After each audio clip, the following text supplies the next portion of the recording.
That season, the Cubs, the Indians, won the World Series. You don't, do you?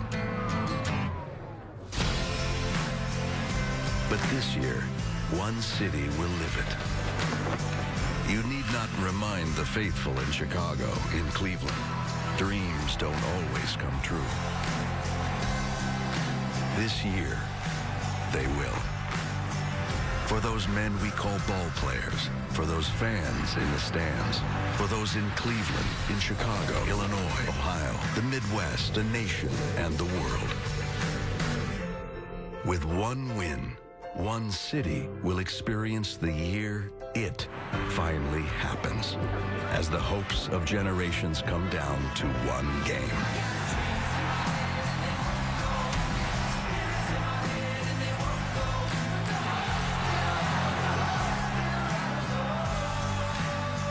Game 7 of the 2016 World Series.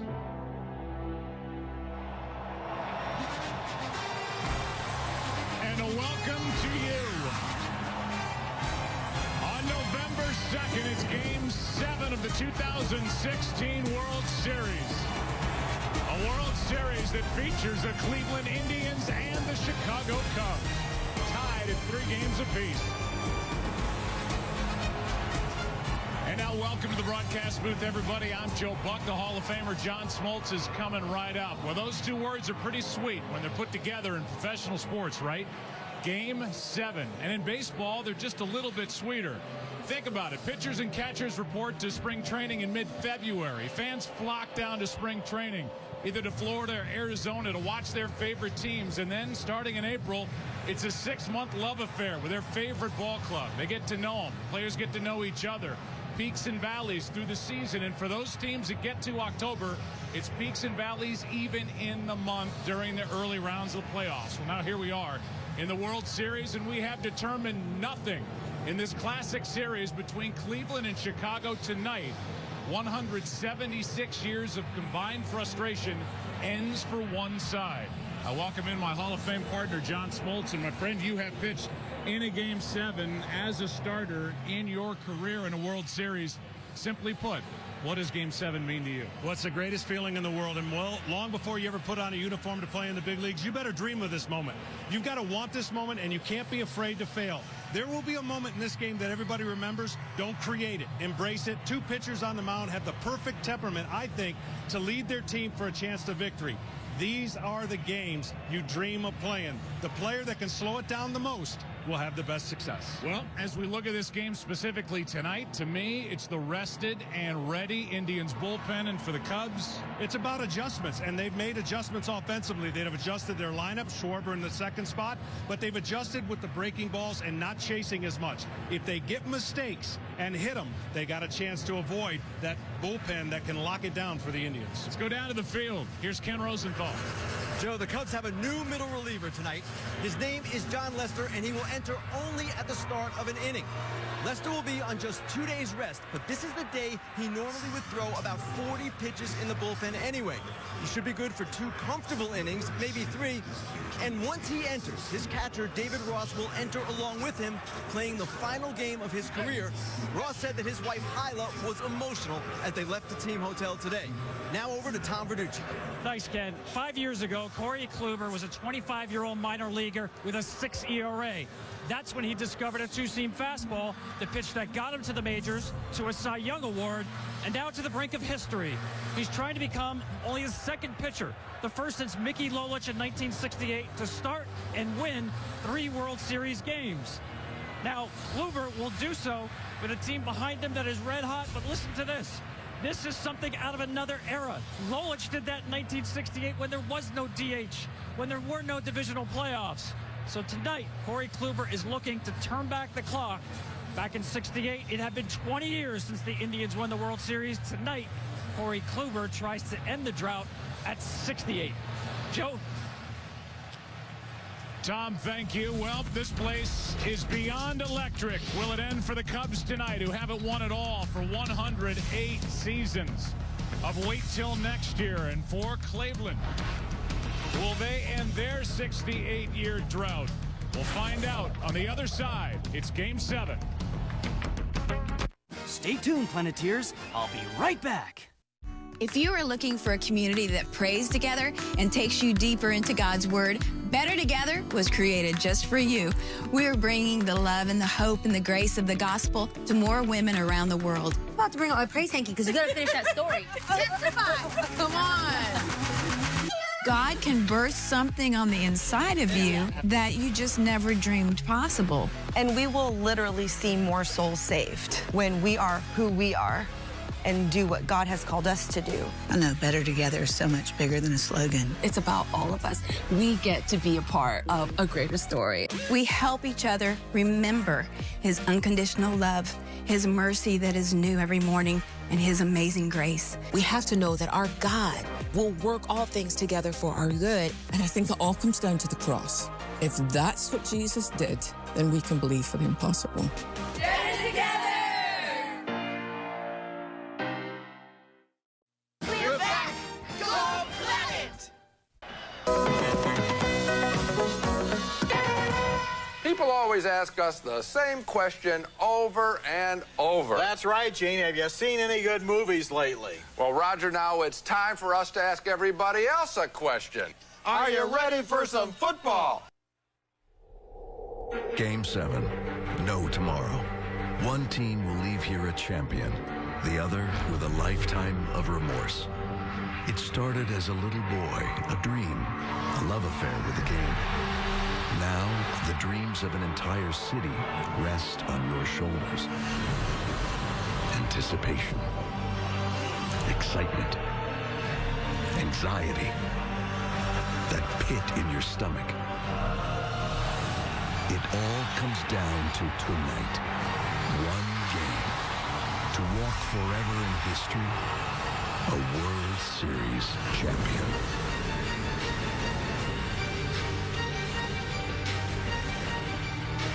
There are many Cub fans in attendance wondering if they will see history tonight that favors Chicago.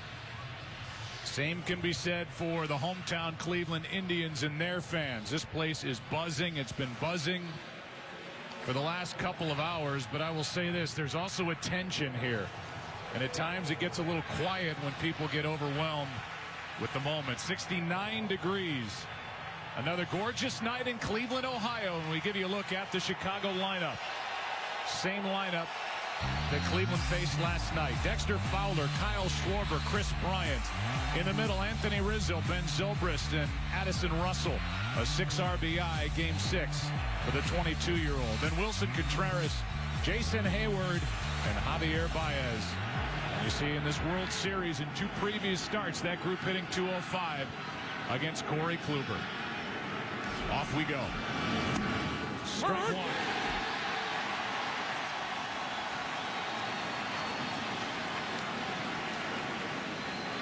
Fowler just 4 for 25 in this World Series. As we've talked about all postseason, when he gets on, when he scores runs, these Cubs usually end up on top. Ball one. That side of the plate is going to be very important. See how it's called for Corey Kluber.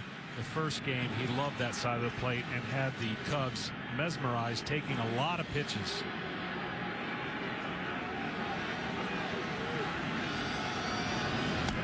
Ball 2.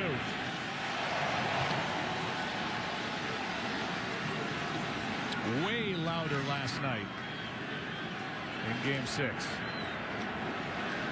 There's a nervous energy in this park. The 2-1. That's in the air to center. Back at the wall. It is gone. What a start. Dexter Fowler, hello, in Game 7. 1-0 Chicago.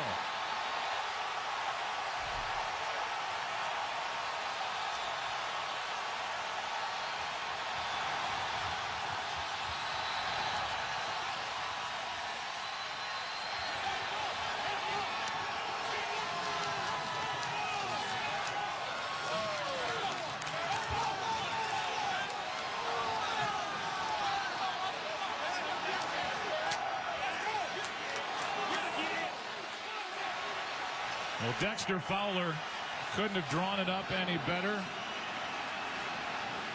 Maybe he had a dream about that last night, but he puts it into action. It's the first ever leadoff home run in a Game 7, and it belongs to Dexter Fowler. Well, he let the moment and the count come to his favor. He's not afraid to take pitches, and you got to believe they're willing to make adjustments. When you see a guy for the third time in a really short time, you watch film, and at some point you got to take away what they did best. And he was patient, got the pitch he wanted, and drove it over the center field and won.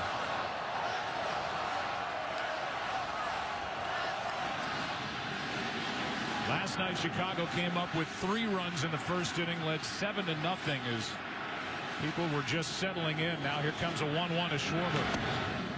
In for strike 2. Well, Kluber gave up a run early in his last start in Chicago, and that was the only run he gave up. That's not going to bother him at all. Yeah, it's a leadoff home run, but I promise you that's not going to shake his confidence or his pitch selection just because the first hitter tallied a run. Here's a 1-2. That's Kluber off the mound, can't get to it. What a play, but safe as Lindor couldn't get Schwarber. 1 on, nobody out. And bad knee and all, Kyle Schwarber down the line to beat the throw from Lindor. Well, you got to believe, look how far Lindor's coming from the shortstop side in the shift. Barehands it and tries to make a miraculous play because he was playing so deep and over out of position. Schwarber, he can do no wrong right now. 5 for 13 now in this World Series. And again, a guy who thought his season was over on the 7th of April when he collided with Dexter Fowler in left center in Arizona. Tore 2 ligaments in his knee, and man, what a comeback story. Here's Bryant.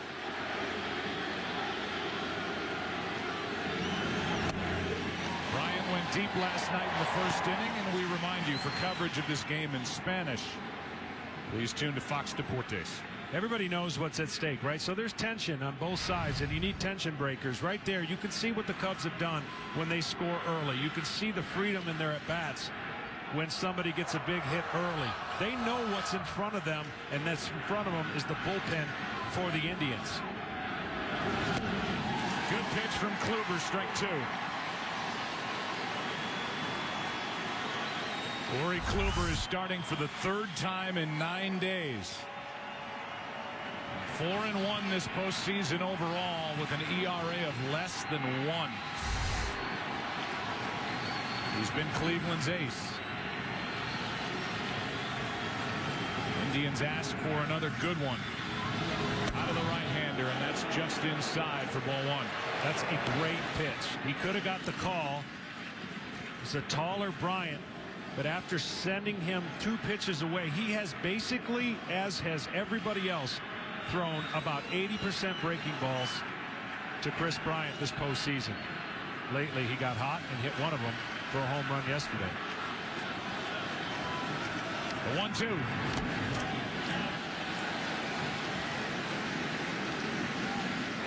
Two balls, 2 strikes. A 4-hit game in Game 6. He's hit a home run in 2 straight games, Chris Bryant, and the first Cub with home runs in back-to-back World Series games.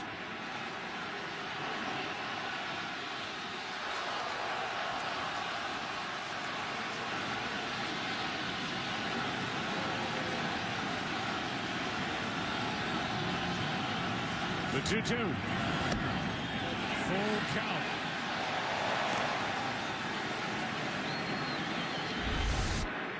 Yeah, underneath this cutter right here, you see it sail above the strike zone. I would think that even though it's a 3-2 count, he's going to have to throw his power breaking ball. This is the touch pitch you need. Decision makers 3-2, aggressive hitter.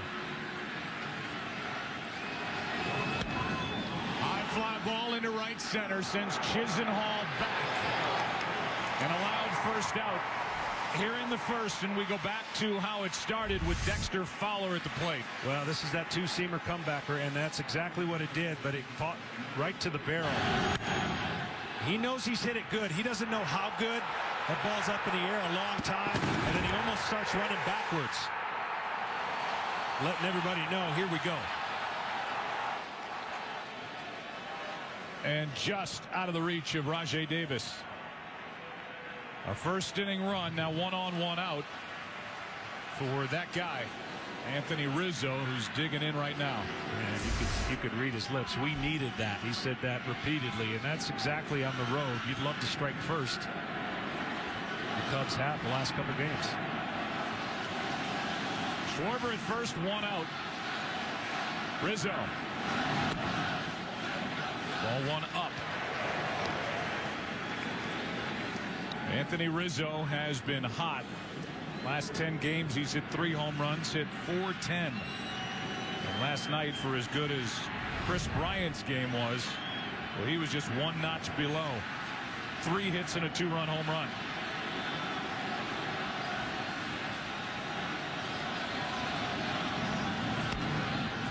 In the air to shallow left center. Long run Davis. He's there. 2 out.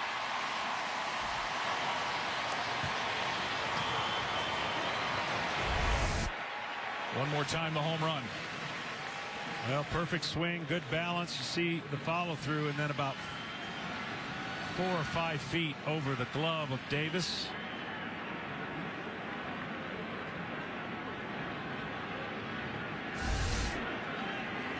Fowler hadn't done much up until that point, but what a perfect time to do something.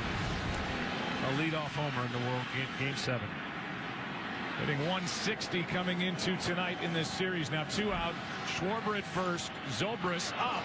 And Schwarber takes second base and was over halfway there before Kluber lifted his leg for the pitch.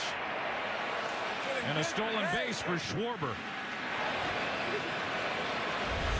Well, you know, Kluber, it's the last thing on his mind, and he's already committed. The catcher maybe could have helped him out, but that might have forced a balk. That is a big jump. Now Zobrist, who's been red hot, takes the ball low. 1 ball, 1 strike. We came into this series talking about the running game and how it was such an advantage for Cleveland. They've stolen 4 bases, been caught twice. The Cubs have 10 steals this postseason, haven't been caught yet. Typically a huge part of their game, but they'll take them when they're there, and that was there for Schwarber. 1-1 pitch to Zobrist. Got under it, flies it into right. Chisenhall is there. And it's a 1-run first. And it started with a bang. Dexter Fowler, the leadoff man. His second of the series. And backing his way towards second base. And exciting the fans at Murphy's Bleachers in Chicago. After a half in Game 7, 1-0.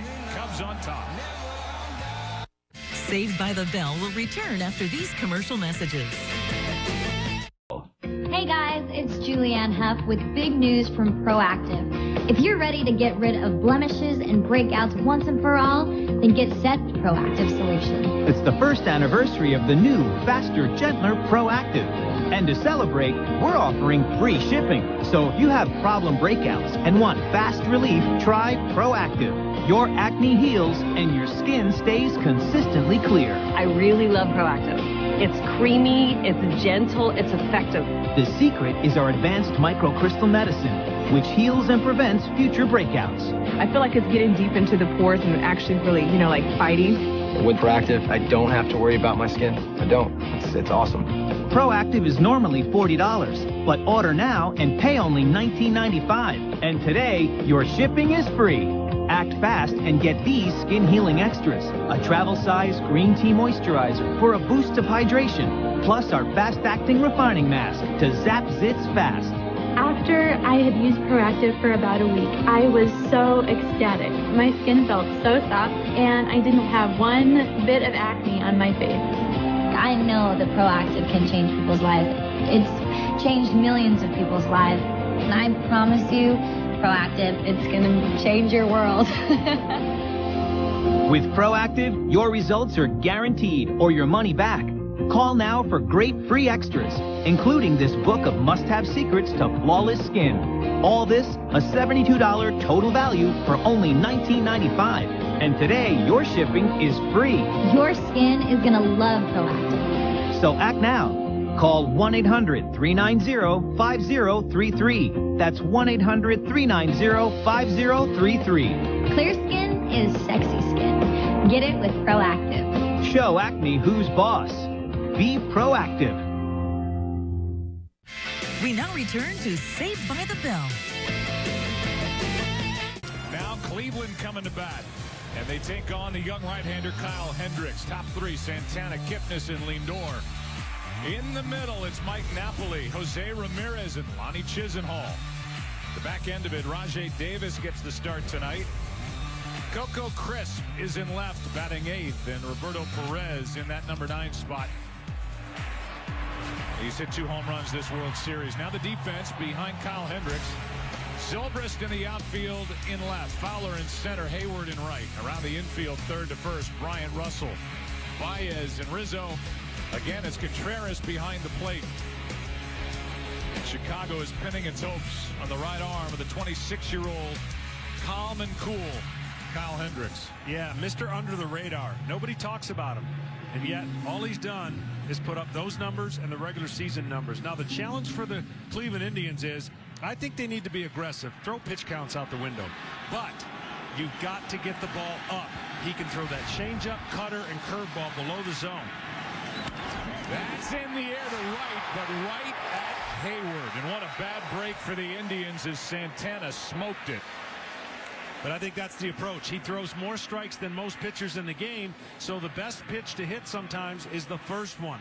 I think the Indians have seen him now multiple times, and they're going to have to take away his changeup. First pitch, good swing, and a good feeling, even though it did not result in a hit. The batter will be Jason Kipnis. Kyle Hendricks has thrown 15 straight scoreless innings this postseason coming into this start. And the kid who grew up a Cub fan is trying to ruin the night for a lot of his boyhood friends. Talking about Kipnis as he takes on Hendricks. Took a strike. And now the next. Strike 2. He just does a great job with an easy motion, not overpowering fastball, but 2 fastballs. A sinker moves away from the left-handers. A cutter, more straight, keeps the hitter from diving out over the plate. His changeups are virtually unhittable when thrown properly, both to a left-hander and a right-hander. Ball 1. Hendricks started this season as the number 5 man in the rotation for Joe Madden. He led the big leagues in ERA at 2.13.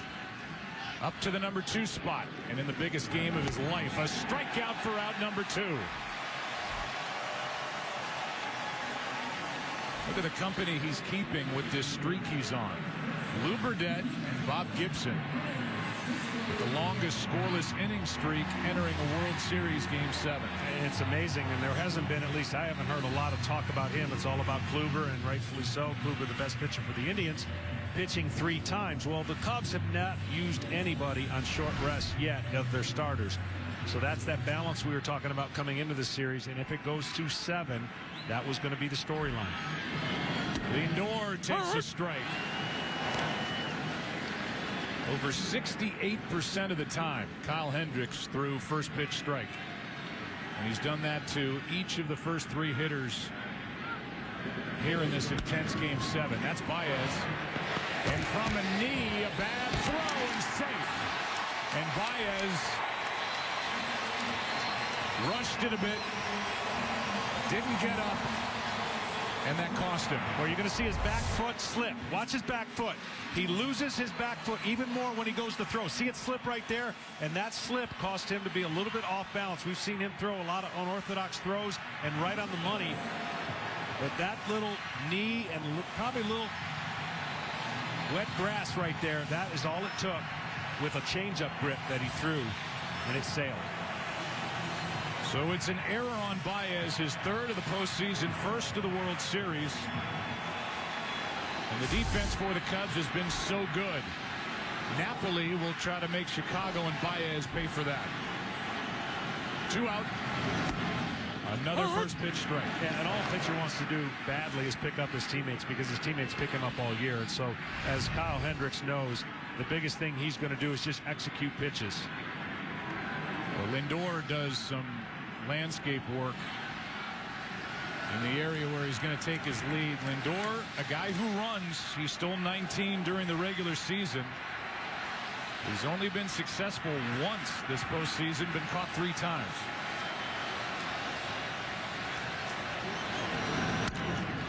To the shortstop, broken bat, inning over. And Hendricks made that look easy, got around an error, and after 1 in Game 7, on a home run by Fowler, Cubs lead 1-0. Saved by the Bell will return after these commercial messages. Have you or a loved one been in a piano-related accident? Whether you've had your fingers slammed in a piano, been crushed by a falling piano, or your teeth are now piano keys, these scales of justice are here to fight for you. There's no need to face the music alone. Avoid slapstick injuries and watch Tune In With Me. With me, Toonie the Tuna. And me, Bill, weekday mornings at 7, 6 Central on MeTV. We now return to Saved by the Bell. This is the epicenter of the sports world right now. Progressive Field in Cleveland, Ohio. Place is jam-packed. And here in the second inning, it's Addison Russell, Wilson Contreras, and Jason Hayward against Corey Kluber. Strike 1. Well, Kluber's been so good. And look, he throws 2 breaking balls. They're actually the same pitch. One he calls, or some people call a cutter. The other one is more of a slider. They classify it as a curveball because it breaks so much, but he basically determines the break and the reaction of the hitter. So he'll throw a tight one at 90 and another one about 84, 85 to 86 miles an hour. 0-1 pitch. Russell last night hit a ball into right center in the first inning that fell between Naquin and Chisenhall that went for a 2-run double. But then he pounded a grand slam through an exit out in left center field to make it 7-0. His next at bat. He takes up and in 2 balls and a strike, and this 22-year-old is getting hot over his last 9 games, hitting .324. Joe Madden has shown him more and more confidence by bumping him higher in the lineup. Gets under it, and on the infield is Lindor to his right. 1. I'm going to bring Ken Rosenthal in here as we tell you the home plate umpire is Sam Holbrook. First base umpire is Chris Guccione. John Hirschbeck is the crew chief. This is his final game. Marvin Hudson at third. Tony Randazzo is in left, and Joe West is in right. And Ken Rosenthal, it's been a long career filled with a lot of ups and downs for John Hirschbeck. 34 years, Joe, and he lives in Poland, Ohio, about 80 miles southeast of here. He's endured tragedy, physical hardship throughout his career. Lost 2 sons to a deadly genetic disease. Missed 1 season due to back surgery, twice returned to umpiring from cancer. His older son, Michael, frequently served as a bat boy for the Indians and also was one for the Red Sox when Terry Francona was their manager. Michael died at age 27 in April 2014, but John came back to the job he loved. Will be missed as Contreras flies one into right. Chisenhall over near the line. Foul ball, 2 out.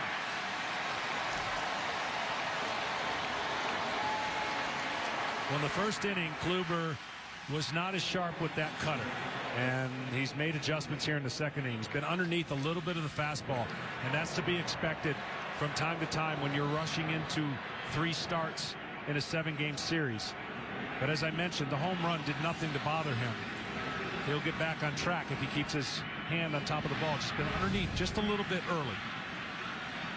Hayward now actually had a couple of hits against Kluber last time Corey faced Chicago at Wrigley Field in Game 4.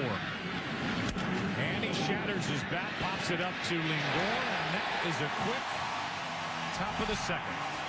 Bottom of the second with Ramirez, Chisenhall, Davis coming up for the Indians down 1. This is it. This is the holy grail of championships and all of sports. That's what we're here to do. Bring it. Right.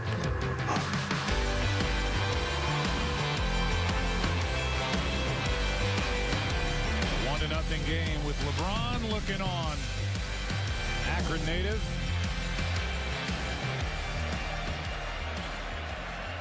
And here he is cheering on the Cleveland Indians tonight in Game 7. First up, ball one low to Jose Ramirez. And this guy would be tough for me to figure out. He hasn't looked off balance all series. He has been one of the better hitters all year for the Cleveland Indians out of nowhere. There's a strike from Hendricks. We talked about how he hit .219 a year ago and just has made himself a tough out. Hit .312 during the regular season. And up on the count here, 2-1. Yeah, I mean, certainly each hitter will show you some weakness, right? You got to expose it. It's up to the pitcher to get there, but he has done a nice job eliminating some of those boxes that a pitcher can go to. That misses for ball 3.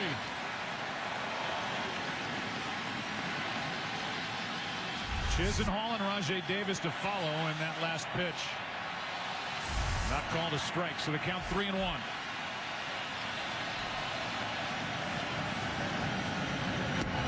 Full count. It's just hard to shake.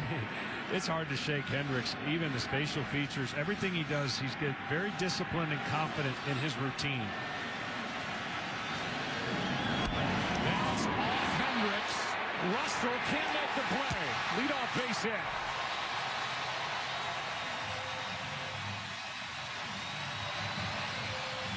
Speaking of confidence, this kid is confident, and he's a tough out. He just stays in there. He doesn't overswing.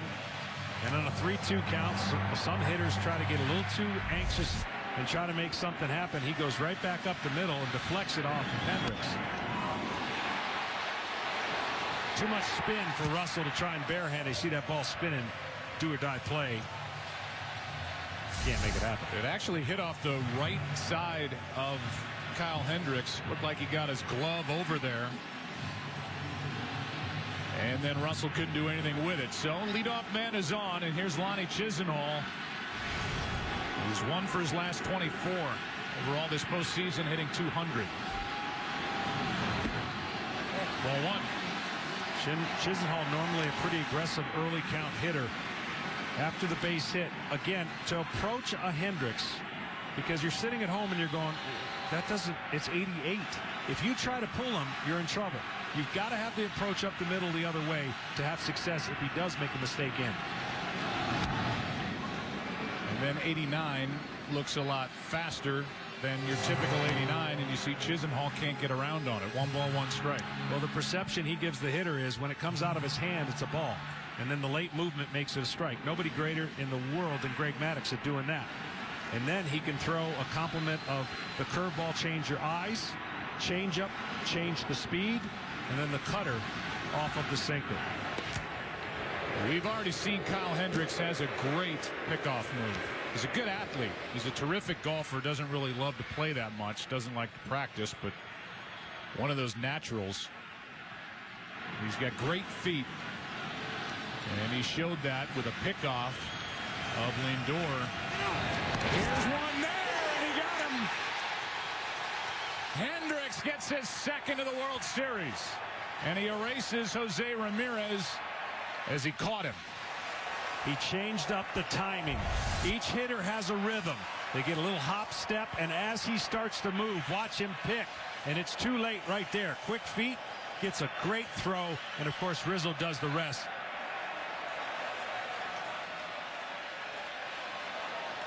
Just that little lean cost him.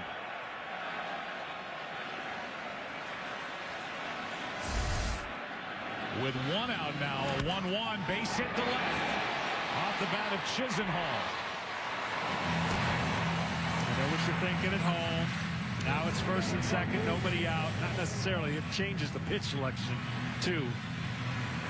Nobody feels worse right there than that young man trying to get an aggressive lead, possibly go. So Chisenhall is on. And with 1 out, the batter will be Rajai Davis, who has saved all of his hits for this World Series this postseason. 3 out of 29 overall, 3 for 17 in this World Series. He had a big Game 5. Couple of hits, 3 stolen bases. He can fly. Gonna be tough. Bryant. Baez. He got them both. And a 5-4-3 double play. From Bryant to Baez to Rizzo. And the Cubs are firing on all cylinders. A clear out at first, and after 2, 1-0 Chicago. Saved by the Bell will return after these commercial messages.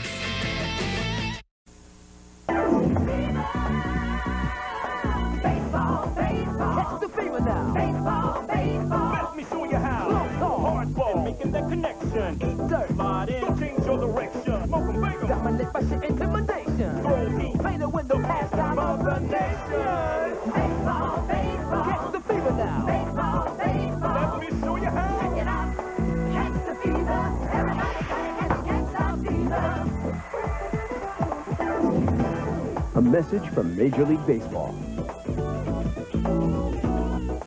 We now return to Saved by the Bell. Welcome back to the World Series on Fox. Tonight's telecast is presented by T-Mobile One. T-Mobile lets MLB fans always stay connected to the game they love with unlimited LTE data. Welcome to Unlimited Baseball. Fox. Super Bowl 51 coming your way from Houston, Texas in February. And during the break, starters, mainly the guy pictured there, John Lester, heading out to the bullpen in case he's needed.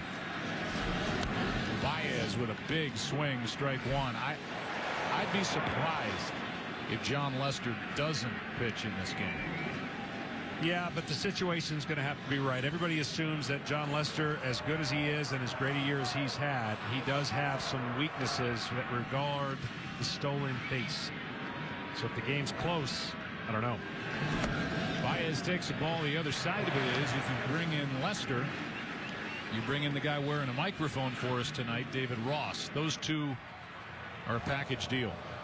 Yeah, no doubt. And certainly they're going to start him in a clean inning. They won't bring him in the middle of an inning. Baez hits one in the air to left. Didn't get all of it. And Crisp has out number 1. Dexter Fowler with a leadoff home run in the first inning. Had 7 leadoff homers in the regular season. Third most in Cubs history. StatCast powered by Amazon Web Services. 406 feet. 406 big feet. The last and only other Cub leadoff home run in their postseason history over 110 games. As Fowler rips one into right, but Chisenhall over to grab it. That ball was smoked. The only other leadoff home run in Cubs postseason history, Bobby Dernier. And he was here last night, and I would bet that if he was here last night sitting with John Cusack, he's in the park tonight. That was in 1984 NLCS Game 1 against the late Eric Schau and the San Diego Padres. You know, we saw those pitchers walk out to the bullpen. There's not a greater walk in the world than trying to get ready to pitch a Game 7. When a starter walks out to get ready for that game, all his thoughts are by himself. All those memories and things that he thinks about when getting ready to pitch in a Game 7. That's much different. That's a nervous feeling. That's I'm ready, but I'm nervous because it's out of character of being down there. You're used to being in the clubhouse and the dugout. And certainly this is one unit that realizes everybody's available in a Game 7. Like a greeting line down there for Arrieta and Lackey and Lester. Here's a shot into the right field corner by Schwarber. He's thinking too. The throw by Chisenhall. Schwarber out to end the third.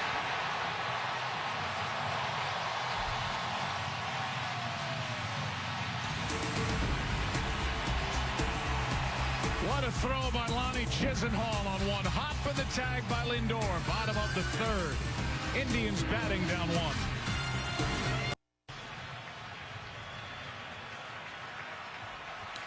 Welcome back to Game 7 of the World Series. A look from up above as Coco Crisp digs his way in. Bottom of the third inning.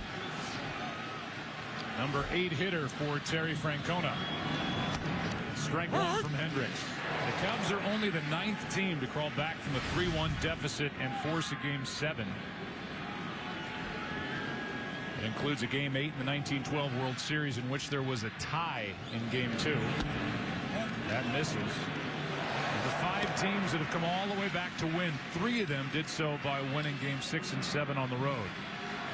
Yankees in 58 over the Braves, 68 Tigers over St. Louis, and 79 We Are Family Pirates over the Orioles. That's down the line. Crisp will dig for 2. Zobrist gets it back in. Double.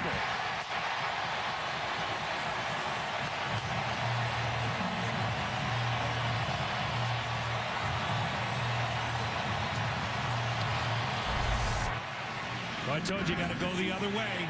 You got to take what Hendricks gives you. If you try to pull and get aggressive, they're outs. You go the other way, there are hits.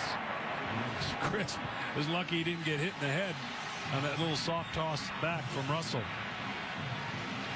So now we'll see how Cleveland wants to play it. The number 9 hitter, Roberto Perez, just walked down to Mike Sarbaugh, the third base coach, and was told verbally, not through signs, what to do here.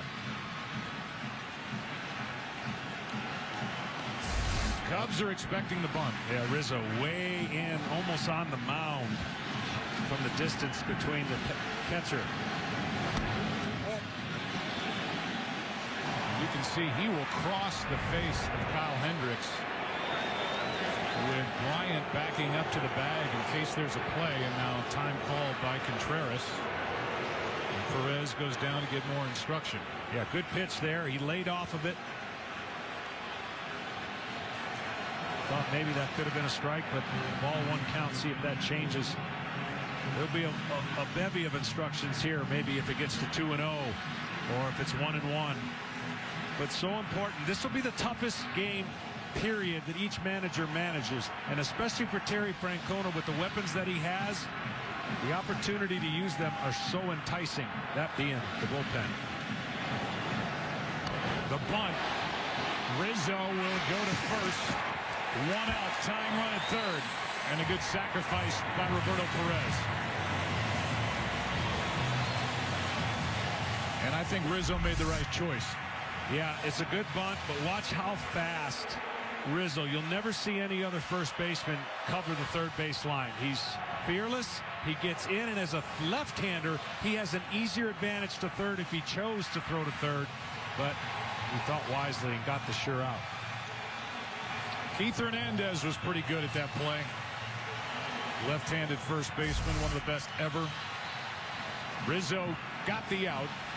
Indians got their runner to third. 1 down for Carlos Santana, who's hit 3 home runs this postseason in that pickoff play.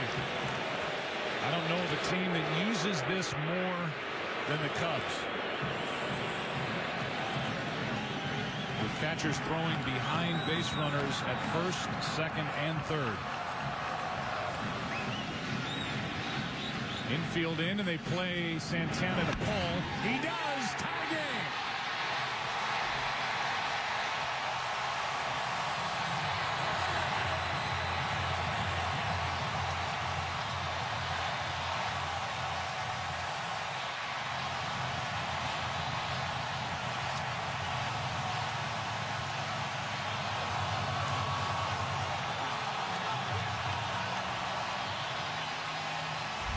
Game of execution and adjustments.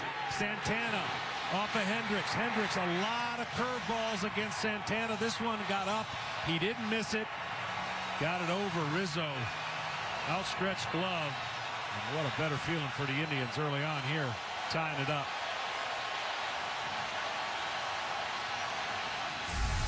Now Kipnis. Ball 1 outside.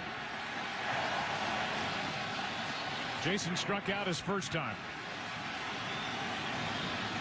Is coming off a 3-hit night with a homer and a double last night.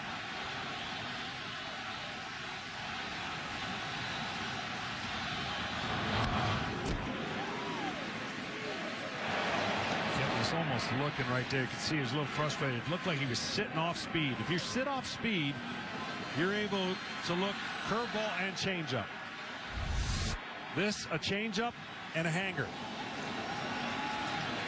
But it moves so much. You can see the facial reaction. Santana with a small lead. The go-ahead run at first with one out. But that list: Snyder, Campanella, Stargell, fourth player with multiple games with a double and a home run.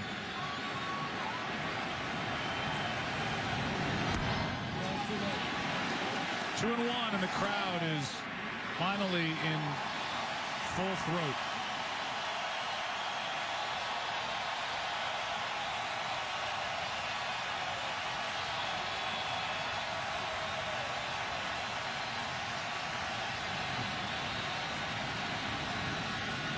Two one. 2-2.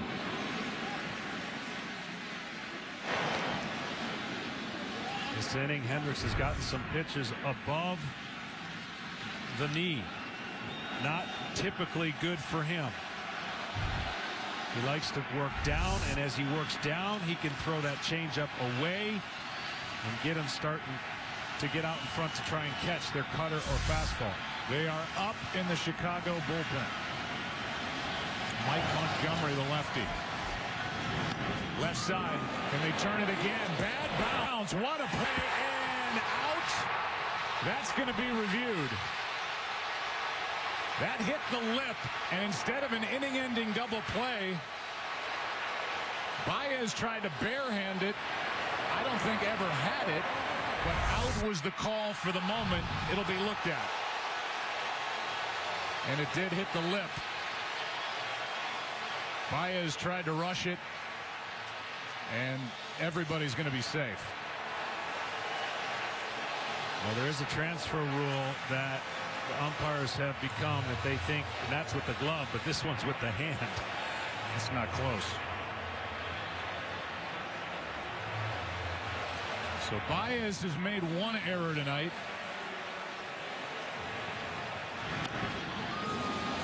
Hendricks got what he wanted, except that bad hop, and that's what threw that whole play off. Remember, I said there's going to be a moment in this game. Don't try and create a moment. Embrace it. Take what the game gives you. If you try to do too much, the chances of making mistakes go greatly against you. Now, he may have tried this play a bunch of times in the regular season, but he's trying to turn two. Get the out. Get the out. Know what the speed of the runner is and the circumstances, because I guarantee it's sped up for Baez right there. They're still looking at it. Takes his eye off it as well, looking toward first base. Here comes the call. And Hendricks, not much of a reaction, but disappointed. Everybody's safe. 2 on, 1 out.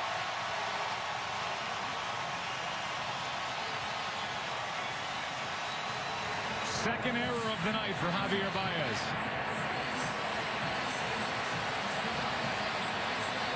And the 3-4 batters coming up for Cleveland. Opportunity.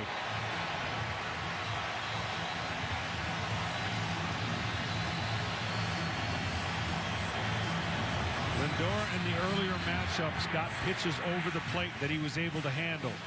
Let's see if Hendricks tries to tie him up with the cutter and get him with changeups. 2 base hits last time he faced him.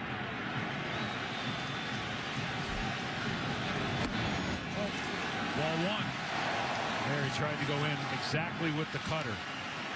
If he can establish the cutter in, then he can front door that 2-seam sinker and get him looking once he's established it. He was hoping to do that right there.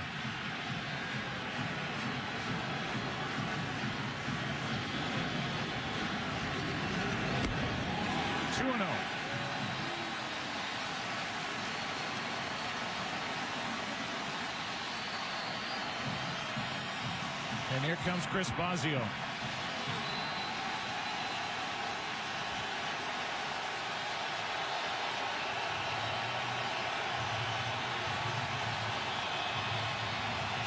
This game 7 may be hanging in the balance right here with the state of the Indians bullpen.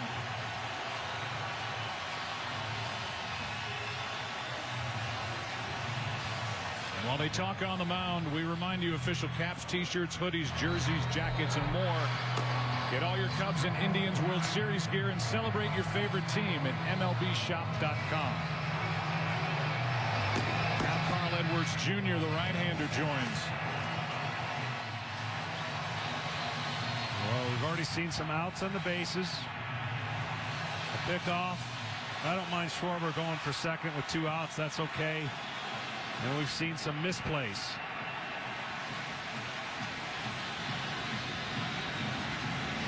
Two 0. 3-0.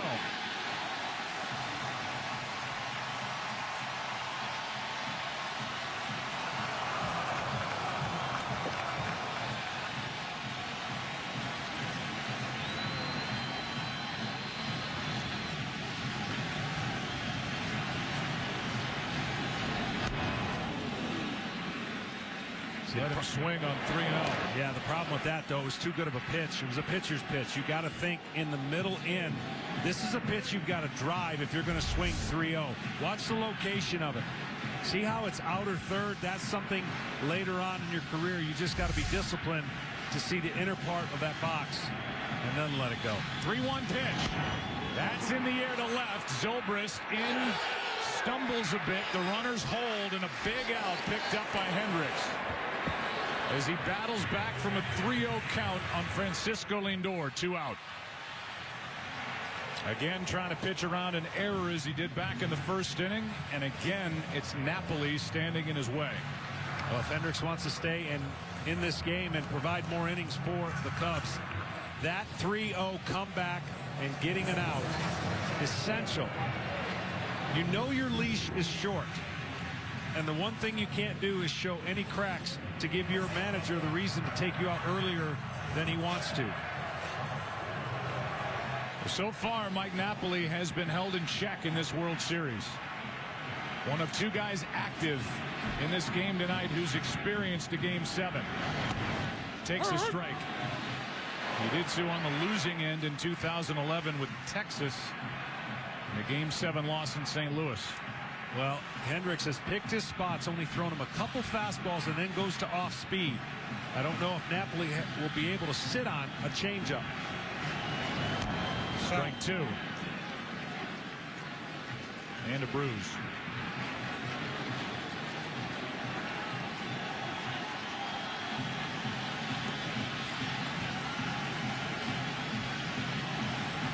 Hendricks pitching to stay in the game. More importantly for Chicago, pitching to keep it tied.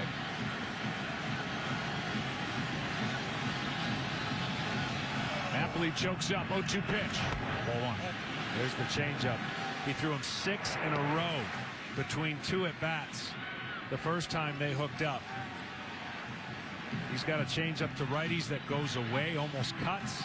He's got a changeup that fades away from left-handers, so this fades into right-handed batters.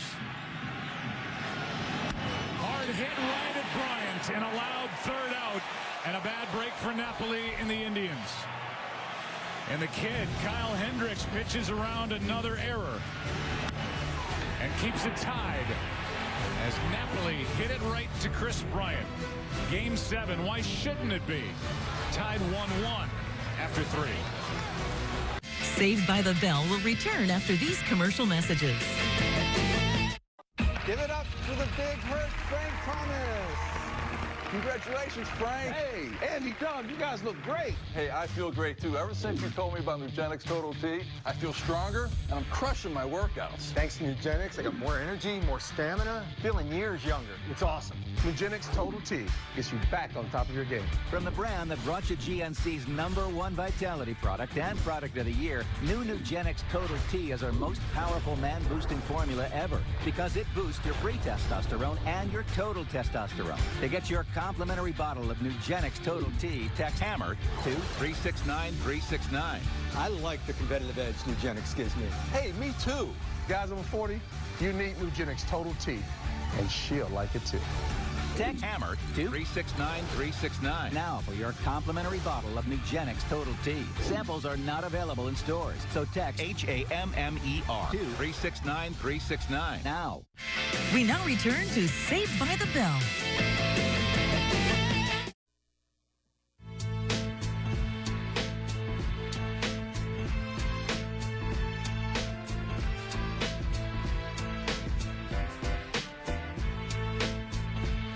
middle innings start now. 1-1 game. Part of the order for Chicago. Bryant, Rizzo, Zobrist. Fazio on the phone again. And any hint of trouble, Francona and or Mickey Callaway will do the same for Cleveland. Here's Bryant. Tied up on a ball inside. Well, early on, I told you the home run wouldn't bother Kluber. The one thing that's been different, the first game he struck out 8, second game 3, game 7, he has yet to strike out a Cub. On the outside corner, a good pitch, a ball and a strike. Credit the Cubs, of course, for making adjustments, but at the same time, Kluber on 3 days rest twice.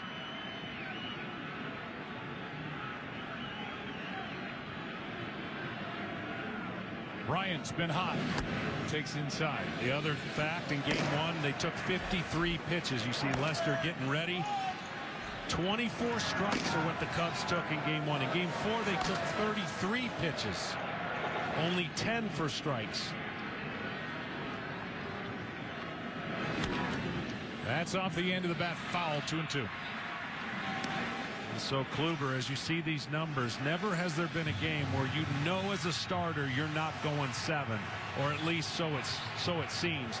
You got to prevent from counting outs. Don't count outs, just get outs. And then when your manager says I'm going to somebody else, give him the ball and watch Miller and Cody, the rest do their thing.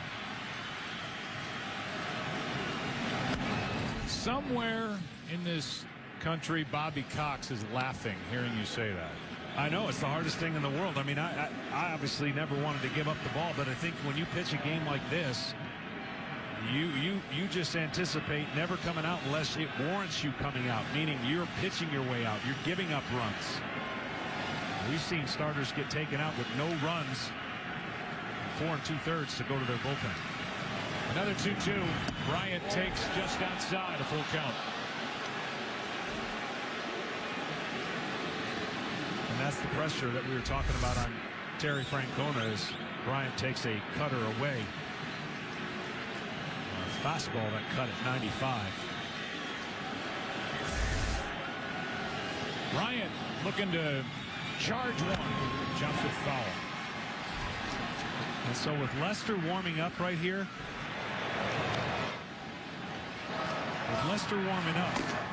that's giving him the time to approach his entrance as a starter instead of a reliever. So he has a quantity of about, I don't know, 30 to 45 pitches a starter needs to get ready by structure and habit.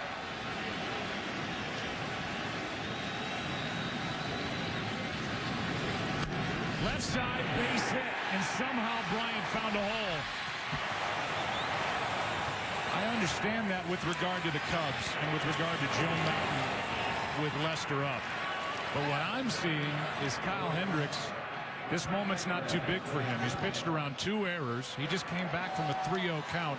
And if you go to Lester, A, you lose Wilson Contreras because you're going to bring David Ross in the game. And B, you don't have Lester for that long. Then you have to go to other guys in the bullpen before Chapman. So if you make the change, be sure you're ready to see the end of Kyle Hendricks. Yeah, and that's what I'm talking about. I mean, Kyle Hendricks is the reason why at 6 and 7 innings he's been one of the best pitchers for the Cubs.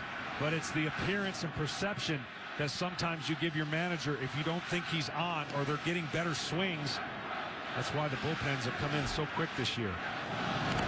Rizzo, strike 1. And by the way, that number I gave you for Kluber was strikeouts through the first 3 innings. That 8 was a World Series record. So 8. Ended up with 9 on the night against no walks in game 1. On the 25th of October as we played here on the 2nd of November. You also bring John Lester in what's a 1-1 game, and you wake up the Indians running game. There's a lot to think about.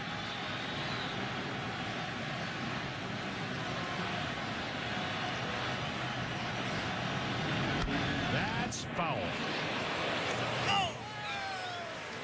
And while we reset, the UFC's legend. Leadoff man is on. Big hole on the left side of the infield for Rizzo, who's set up at 0-2 and time called.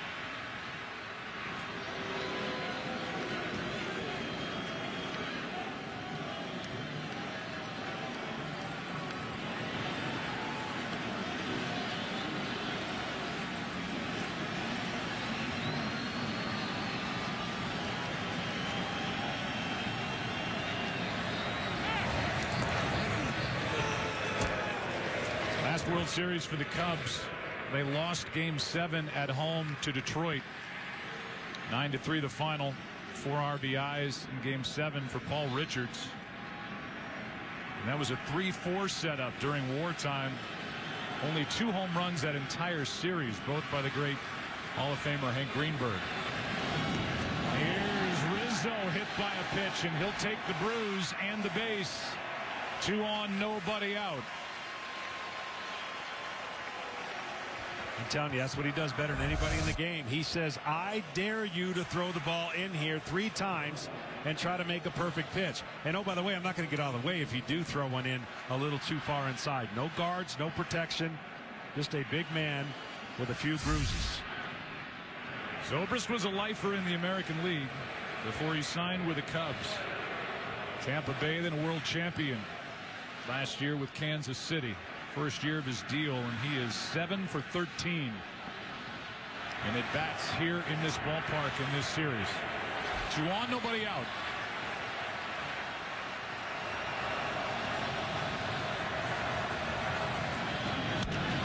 To the first baseman, Napoli.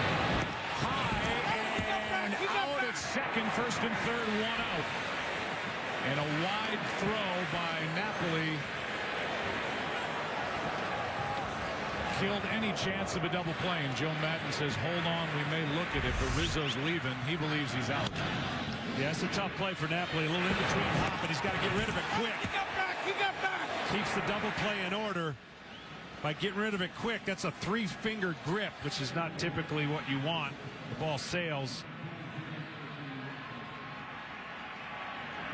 That's not a definitive look. This should be.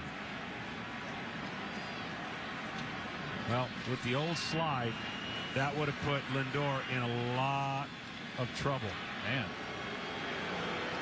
There was no argument from Rizzo. I haven't seen Lindor's right foot hit the bag as he reaches back for it yet. But he comes off the bag and then the tag, which makes him out. But you could hear the second base umpire with a mic down there, John Hirschbeck, say, you got back, you got back. I think he just got him on the tag. Yeah, it's not like football. You can't throw a pitch really quickly before they throw the red flag. Cubs are not going to look at it because regardless of where Lindor's foot is, he's out right there. First and third, 1 out, and the batter will be Addison Russell. All right, now Joe Madden has done this many times in a regular season. First and third situation. The Indians talked about it. Russell, who can handle the bat, who's been hot. If Joe feels he's overmatched in this at bat, at some point he may put on the safety squeeze. Bryant reads it. Napoli's trying his best to charge if he sees the barrel of the bat square up. The same thing with Ramirez. Lead runner is Bryant. High fly ball into left. What's it going to be? Bryant tags. Davis catches. Here comes Bryant. Throw to the plate. High. Safe. Under the tag. And the Cubs lead 2-1.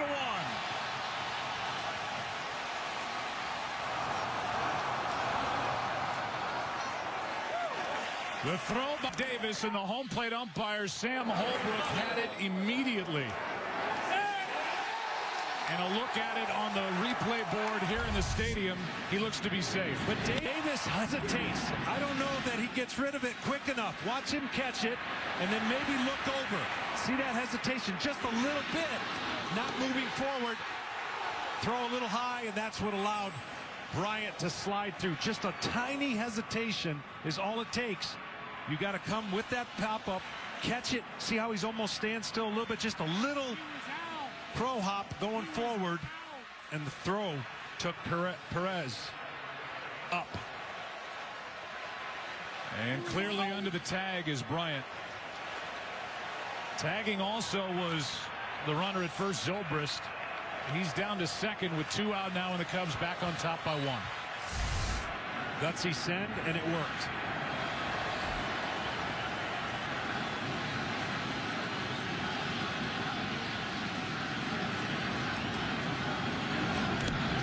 Good pick by Perez. Wilson Contreras hit .667 in the division series. Had a huge hit in the clincher game 4 at San Francisco. Then .286 in the LCS. He's 1 for 18 in this World Series. And I'm not saying that Davis, Joe, did anything wrong. It's just the momentum going forward. Little tiny flat foot, then a throw, and his throw up in the air. Bryant slides under. So we've seen 2 high throws from the Indians in this inning, and the Cubs have taken advantage. First by Napoli on the throw down to second. And this one by Rajai Davis, who's shaking his head in center. Goes as a sac fly for Addison Russell. His 9th RBI of this World Series. I gotta imagine subconsciously it was so shallow you think there's no way he's challenging my arm. No way, no way. And then he went. Gary Jones, the third base coach, sent him. Good pick. Ball 2.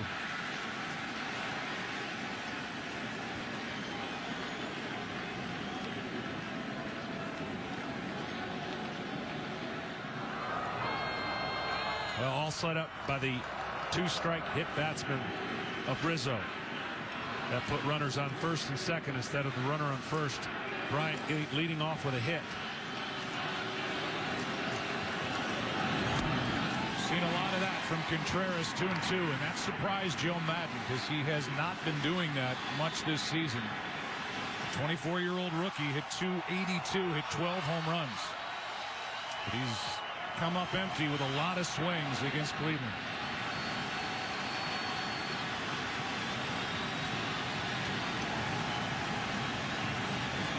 Kluber trying to limit it to a 1-run 4th.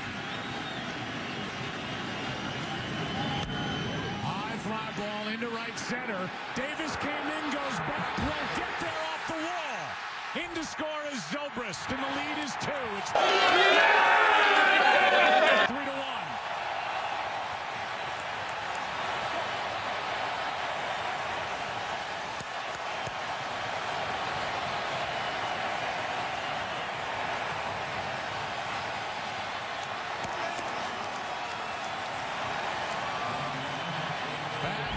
Rajai Davis in center. Well, that cutter just stayed over the middle of the plate. He got good wood on it. This ball had real good carry. Slicing away from Davis up against the wall. Watch Davis in center. Came in, goes back. No chance. Now Contreras at second, 2 out for Hayward.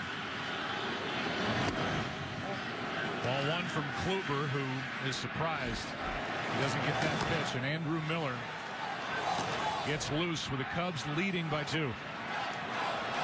Miller's going to pitch one way or another, and this is where Francona's saying, I can't let this game get much further away from me.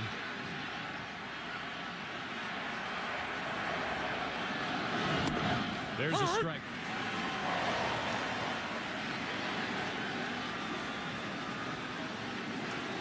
Jason Hayward is looking for his first road hit. He's gone 22 at bats now without one. Has 1 RBI this entire postseason, none in the World Series. A big one sitting out there for him with 2 out.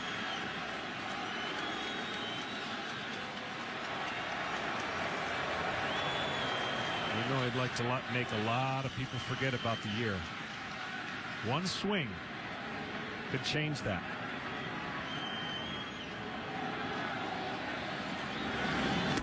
Oh, 2-1.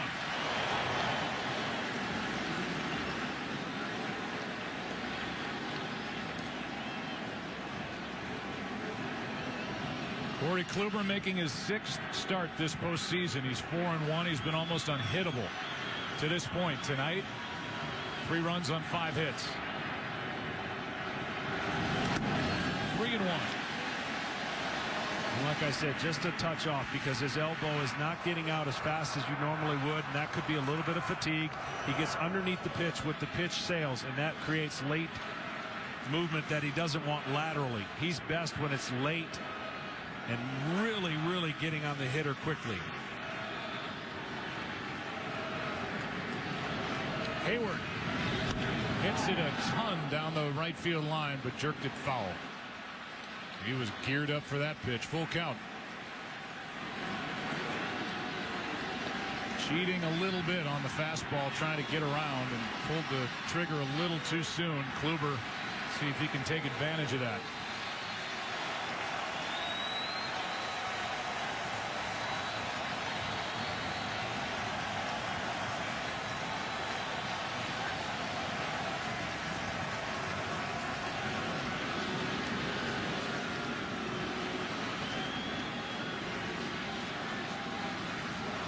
Defensive changes have not helped Terry Francona and the Indians in the outfield, notably center. Last night, Naquin struggled. Tonight, Davis. Hayward pops it up. On the infield, Lindor wants it. And that ends the inning. And in the top of the 4th inning in Game 7, the Cubs come up with 2. This is the first. And then the RBI double by Contreras brings in the second. 3-1 Chicago after 3.5. Saved by the Bell will return after these commercial messages.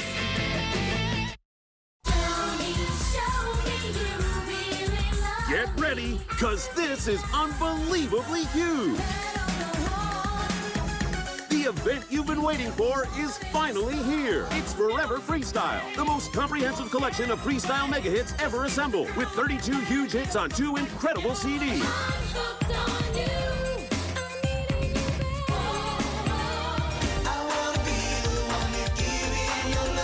This 32-track collection is only available through this special TV offer.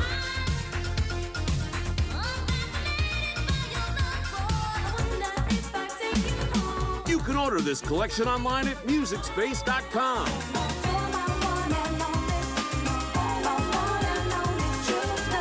Forever Freestyle is packed with all the biggest hits from the superstars who changed the beat of dance music forever.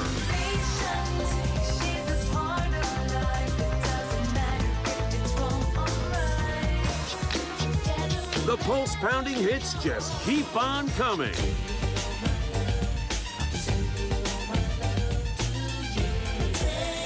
Don't wait. Order this collection by Rush Delivery now.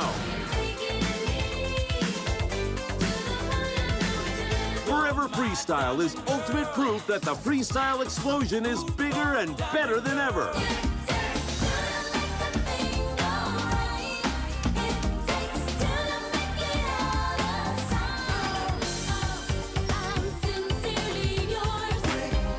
You can't get this 2-CD collection in any store.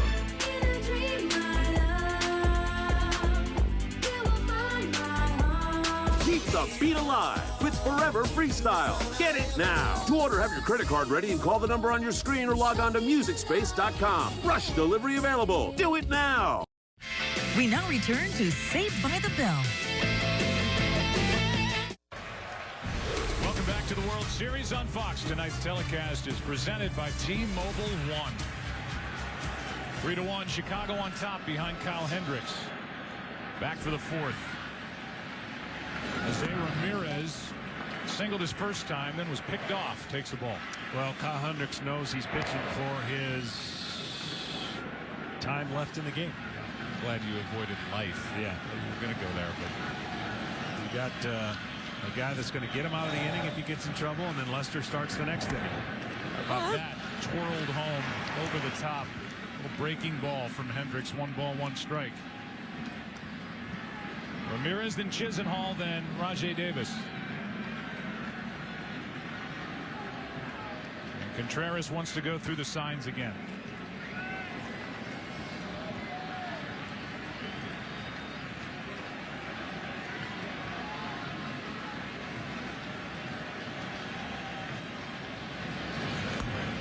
him. Strike two.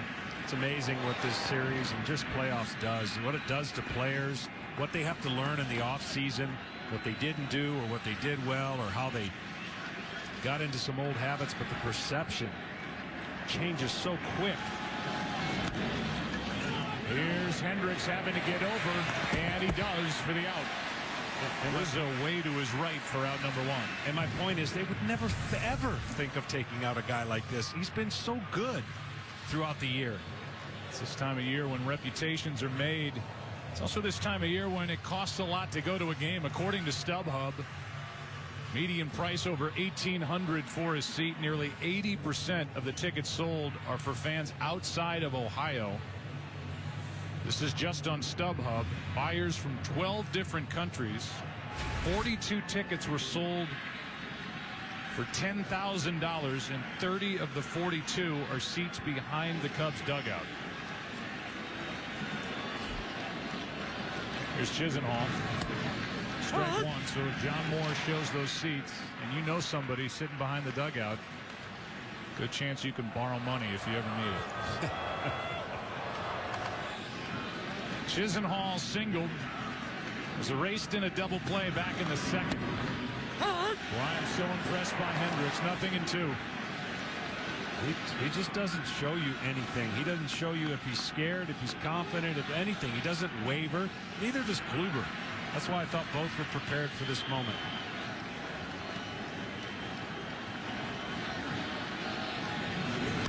Pumped up.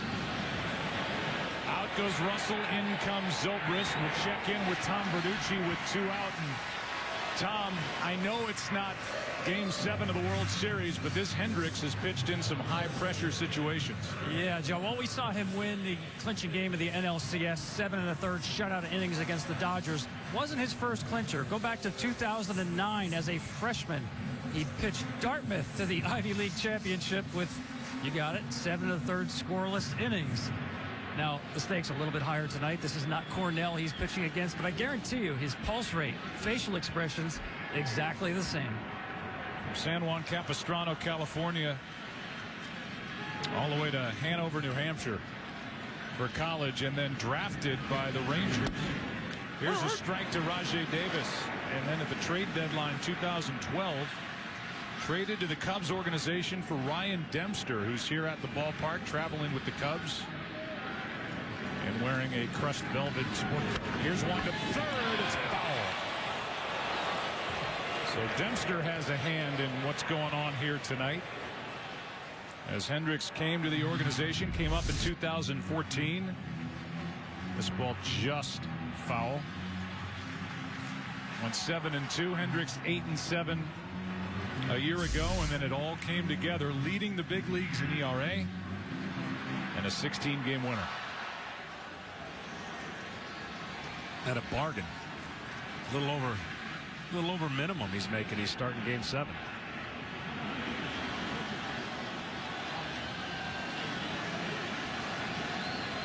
Here comes an 0-2 pitch to Rajai Davis. Fly ball into right. Hayward is there, and so far Kyle Hendricks making it easy on Joe Madden and the Cubs, and hard on the Indians. Cubs up 2 after 4. Back after this from your local Fox station. And welcome to Bedlam in Chicago. Murphy's Bleachers, Wrigleyville. This game goes into the 5th inning. That's a really interesting conversation with David Ross coming in from the bullpen. He's been catching John Lester out in the pen. If Lester comes in, so does Ross, and I think Lester. Here's a fly ball into right center. Back at the wall off the bat of Baez. 4-1.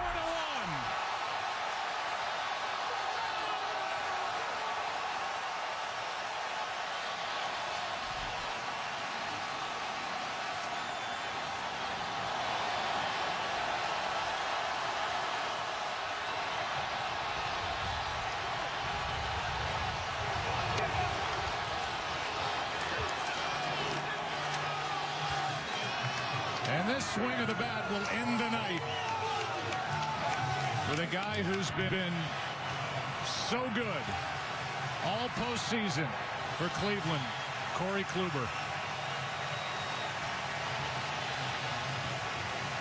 That ball was a rocket out to right center. First RBI of the World Series. It comes in Game 7 for Baez, who's made it a 4-1 lead here in the 5th. Saved by the Bell will return after these commercial messages.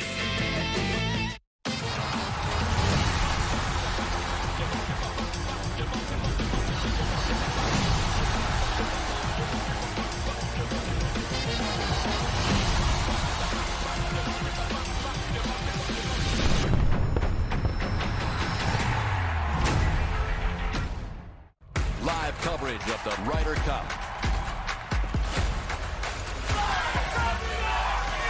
Welcome to the parade of parades.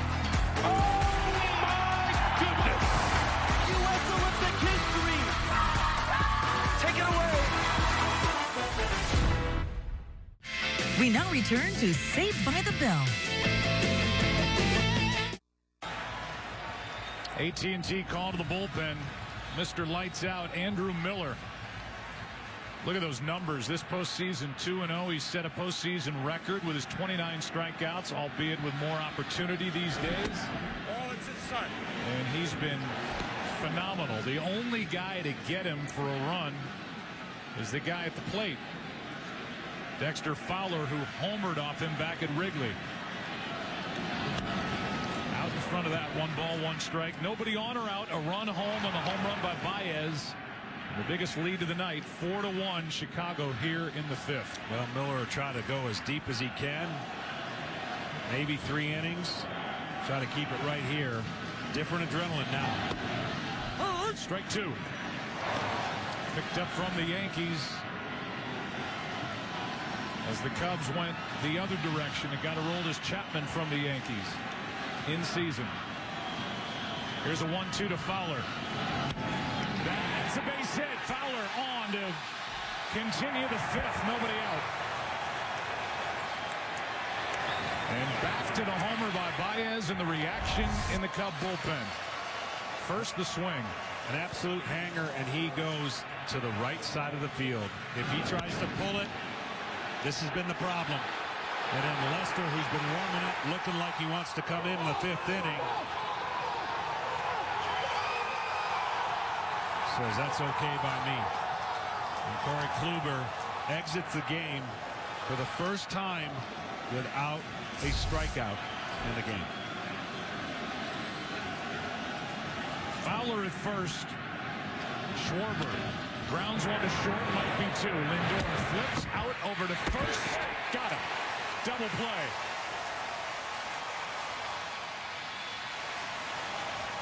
And well turned by the middle infield. Schwarber is going to stay at first for the moment. He's been called out. He's asking Joe Madden to maybe check it. Let's take a look.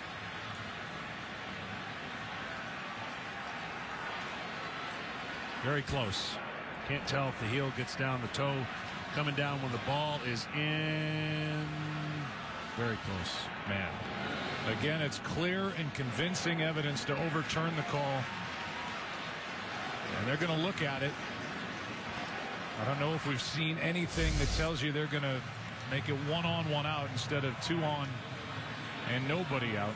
Meanwhile, just to say it again as we give you another look.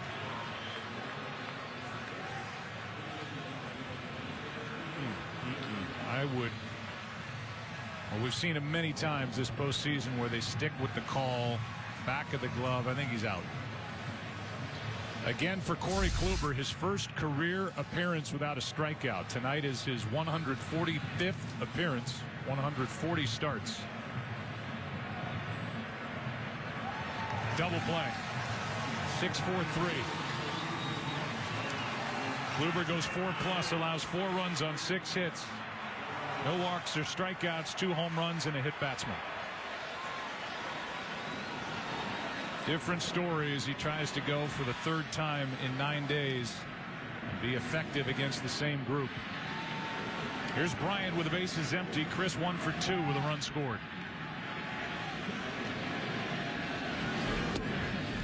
Ball one low.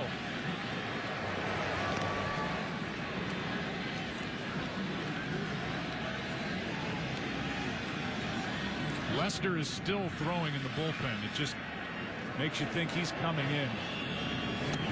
That means Ross will enter, and that means, for my money, the Cubs are taking Kyle Hendricks out awfully early. He's allowed 1 run on 4 hits. He's been able to stay calm, pitch around 2 errors. And he won't have pitched enough tonight to get a decision, as Bryant takes outside 2-1. Yeah, I'm interested to see what's going to happen.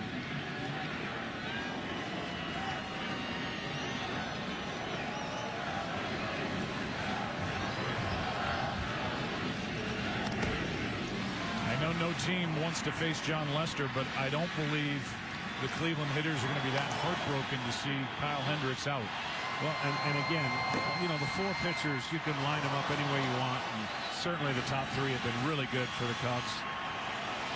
And it's not that you're talking bad about somebody having to come in relief who's going to have an opportunity to win the Cy Young in John Lester, but remember how I said Hendricks is the most under-radar pitcher we've ever, and that's just been the theme. All he's done is given up 1 run or less, it seems like, every single time he steps out there. His home ERA is ridiculous. His road ERA is good. Was the 6th best in the National League this year at 2.95, and he's been calm and cool. We'll see. Right now a 3-2 to Bryant. Fouled away. But irregardless of what happens on the pitching front, you got to give the Chicago Cubs hitters the opportunity to know that they have studied the film, they have seen these pitchers, and they have made the adjustments. They've gotten hot at the right time, down 3-1, scored enough in the last game at home, and then really put on a show yesterday, and 4 so far. That's hooking into the corner, foul. I think there's one more element. And this is, I guarantee you, what Joe Madden will tell you. I want Lester in the game. I don't want to bring Lester in mid-inning. So I'm not waiting for Kyle Hendricks to get into trouble, because then it takes Lester out of the mix. So he'd rather start the inning fresh with John Lester, who last pitched out of the bullpen in the 2007 ALCS for Boston. A winning cause. Still a full count. Good battle here for Chris Bryant.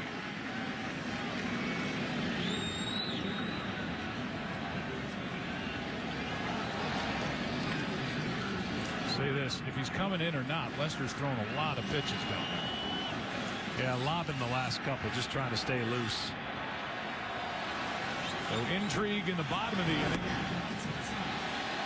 Miller thought he had a strikeout. Instead, it's a walk. David Ross wearing the microphone, the 39-year-old, the catcher. Here's what he had to say earlier. Talk to me. I can't control myself right now. I'm trying my best. It's understandably so, buddy. I'm emotional. I hear you. I'm an emotional wreck. It's only going to get worse. Just continue to breathe.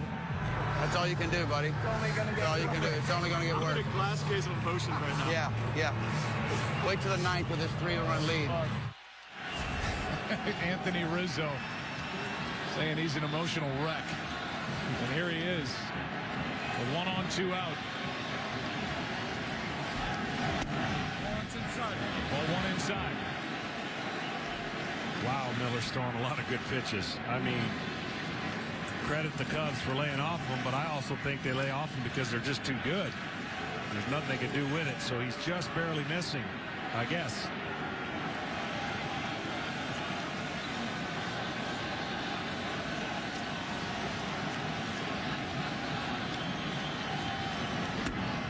Rizzo went around. That clip just shows you how much these young guys gravitate toward David Ross, and he will be missed when the Cubs hit spring training and he's not around. I think he's going to make some cameos. You know, he'll enjoy his retirement and stop by and see the boys. Strike 2 on Rizzo. You want wonder if the home run by Baez, and by the way, credit Baez, who came into this game with 11 strikeouts in this World Series, 4 for 26 before that home run, his first RBI of this series, for not only going deep but shooting it the opposite way, which is what Joe Maddon's been pleading with him to do. See if that. Here's Bryant taking off. Here's a shot into right by Rizzo. Bryant's going to come around. The throw by Chisenhall. Now Kipnis. Another run. Bryant's safe, and it's 5-1.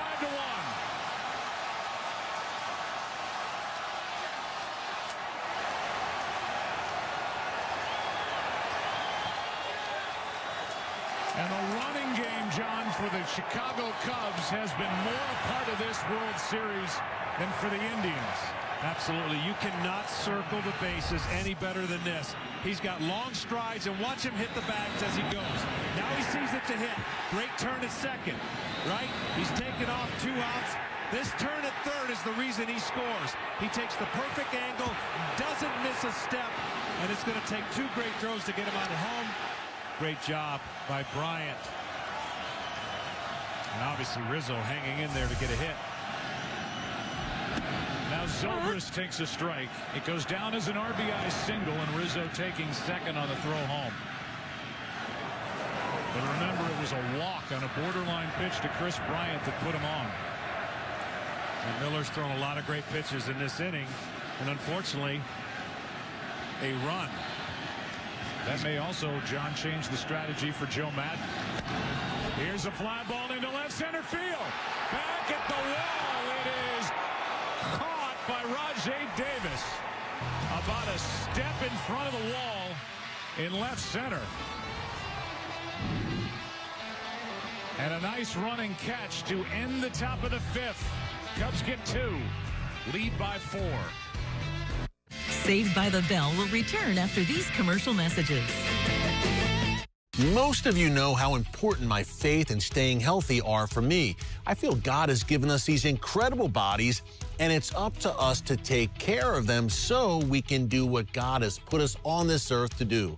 That's why I rely on Vinia, the red grape circulation superfood for better blood flow that has personally transformed my life over the past few years. Vinia is the top-selling circulation superfood with Piceid resveratrol, shown in a clinical trial to increase the dilation of your arteries. This dilation increases blood flow and delivers oxygen and essential nutrients to your brain and heart to give you the physical energy and mental alertness you want. For about $1 a day, you too can experience Vinia capsules' proven result. Vinia gives me the sustained energy and clear thinking I need to stay razor sharp when it counts, whether that's during a live interview with a world leader or when I'm analyzing breaking news with limited preparation time.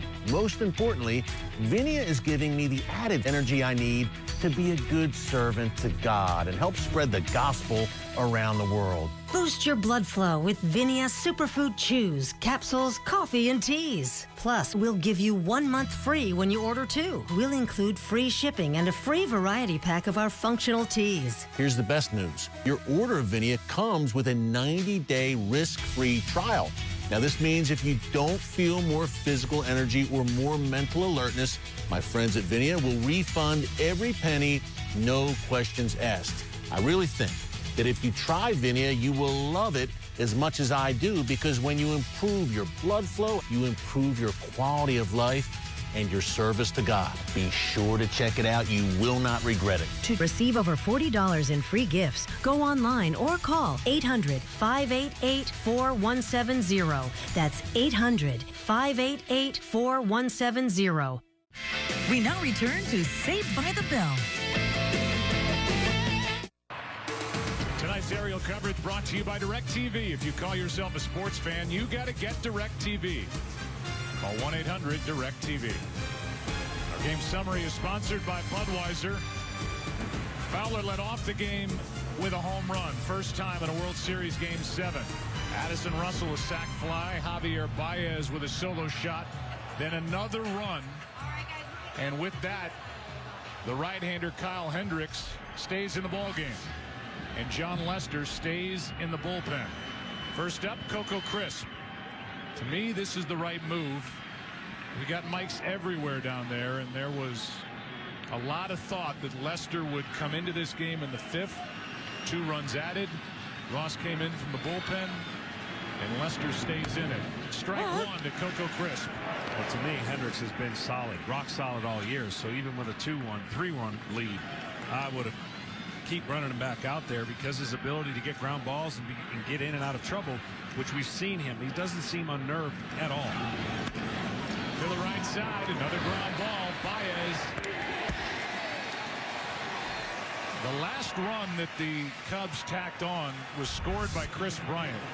He got on this 3-2 pitch that was called ball 4. You saw Miller walk away. He had to pitch to Rizzo, who said he was an emotional wreck.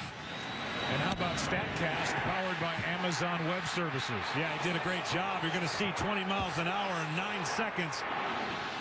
Bryant, 2 big runs that he's been able to score in maybe unlikely ways. The short pop up the center, and then, of course, the I'm going no matter what first movement, and it paid off.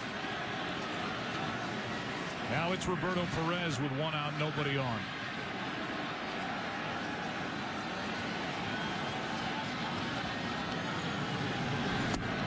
A strike. It's a luxury for a manager like Joe Maddon and a pitching coach like Chris Bosio to have a young guy who throws strikes. It seems simple, but with the nerves bouncing around, this kid does not get wild. No, he doesn't. And look, if they're going to beat Kyle Hendricks, Kyle's going to have to make them get hits. You just don't give them the free pass to create a rally. You keep making what you think is the best executed pitch. And when you get in trouble, slow it down. That's why he pitches under the radar and slows it down with changeups when the tension gets the highest. 2-2. Hendricks walked only 44 all year in 190 innings.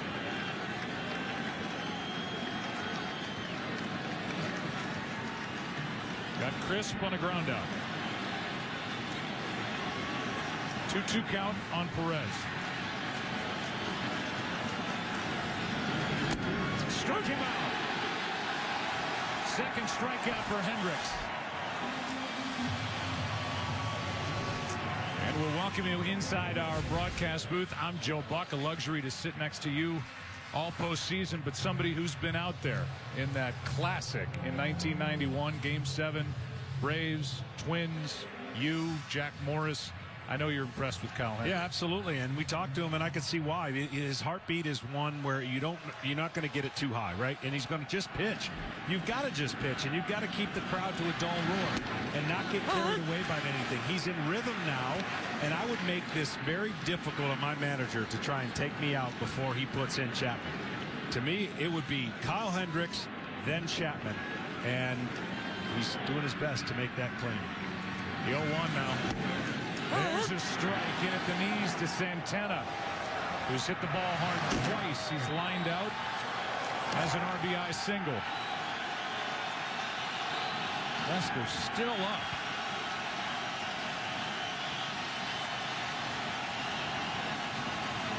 Santana. Ball 1.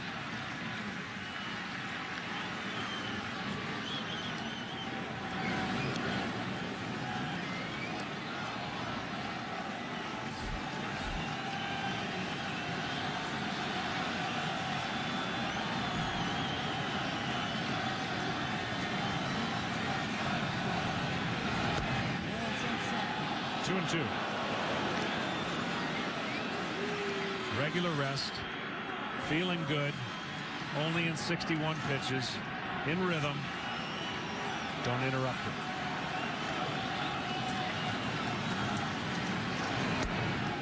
Oh, does not get the call. And it's a full count. Let's see where it was. Looks over the plate. Called a ball. And a count full.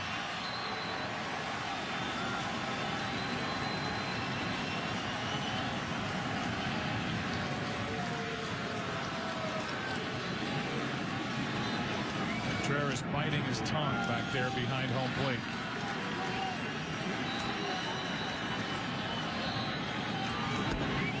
That's ball 4 to extend to 5th. And the batter will be Kipnis.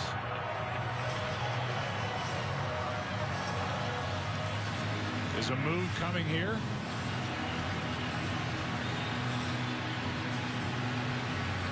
And it is. Boy, this is an extremely quick hook. And with Kipnis coming up, a left-handed hitter. Lester's coming in. Here in the 5th.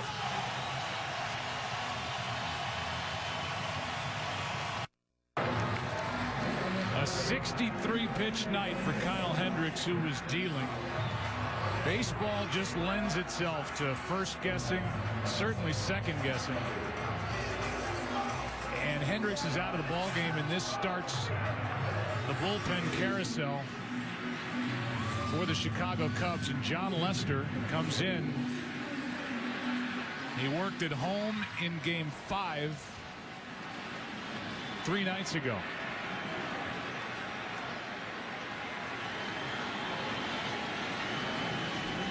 And the batter is Kipnis. Ball 1. This will be second guessed. The part of Joe Madden as he takes Hendricks out. And remember, Hendricks made a pitch. David Ross takes over behind the plate. It was called a ball to Santana. And then the walk, his first of the night. His night's over. That's a strike. But John Lester's a great pitcher, and we've already talked about this. You got a little bit of the unknown in 2 days rest. This will be his bullpen day. So safely speaking, well, if he gets this one out, pitches another inning, maybe 2 total innings, 2 1/3, and then turn it over to Chapman.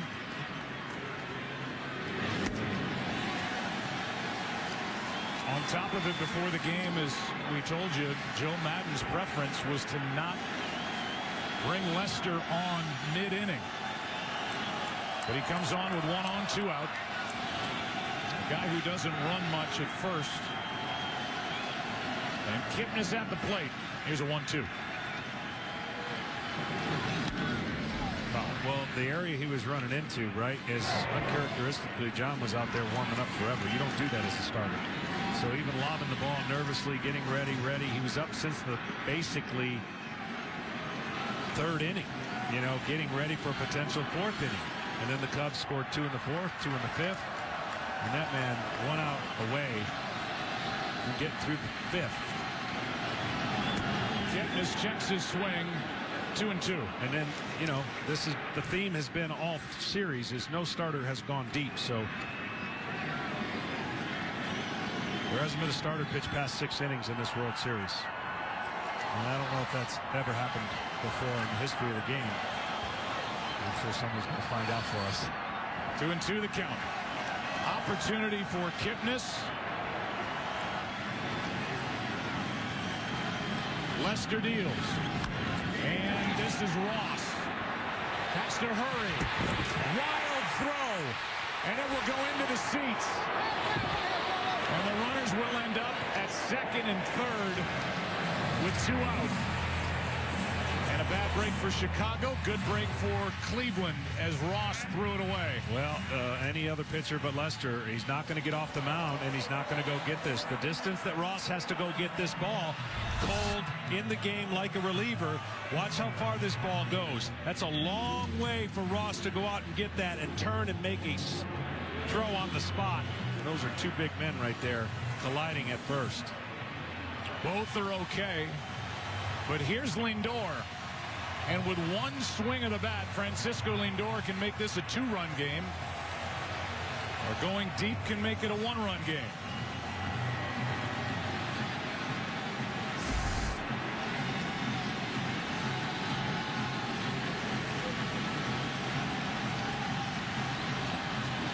Second and 3rd, 2 out. Cleveland. Lindor out in front of it, strike 1.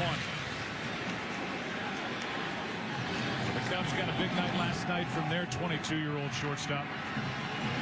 Cleveland looking for a massive delivery here from Francisco Lindor. their 22-year-old shortstop.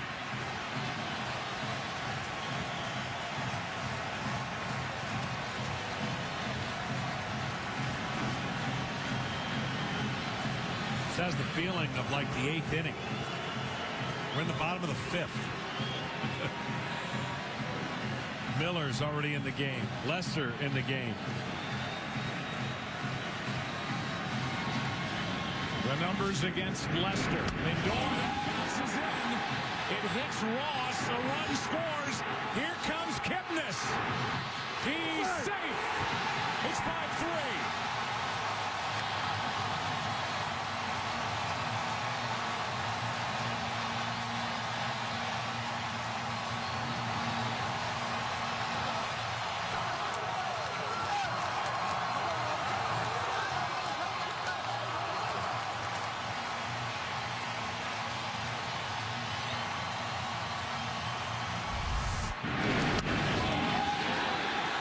Here's David Ross, John, that's had a tough time with concussions. That ball caught him square. And by the time he fell down, got up, Kipnis with great base running is ahead of the tag. Kipnis early in this series worried about his ankle. No worry there. No assumption. Don't take anything for granted. He was ready for anything to happen, sliding in ahead of the tag by Lester. And already the game has changed that quickly. Meanwhile, you wonder if David Ross is okay. 2 runs against Hendricks. 1 run now against Lester. It's a 2-run game. Another bouncer in there, and again you're getting Lester in a situation he's not used to on short rest. He's been out there forever getting loose, and his stuff does not look good tonight. This may very well work out, but I have a general rule for me: never make a decision that makes the other team happy. That's ball 3. What I mean by that is the other team was having a hard time squaring up balls off of Hendricks. We talked about there's been some close pitches in this already shortened game.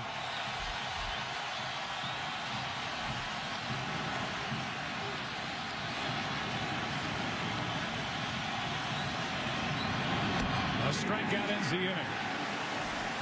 But Joe Madden has gone to the bullpen early. He took out Kyle Hendricks. Great base running by Jason Kipnis. Game 7. 2-run game after 5. Saved by the Bell will return after these commercial messages. Ladies, you've been cheering for years. Now, football's got a more feminine touch. Choose from a new selection of authentic women's fashion apparel from Touch, designed by Alyssa Milano. Available at NFLshop.com and select retailers. Sunday mornings, wake up with a call from the wild on Mutual of Omaha's Wild Kingdom. Relive the original landmark nature series that took television to the middle of the wild. This is indeed the land of adventure. Sunday mornings, starting at 7/6 Central on MeTV. We now return to Saved by the Bell.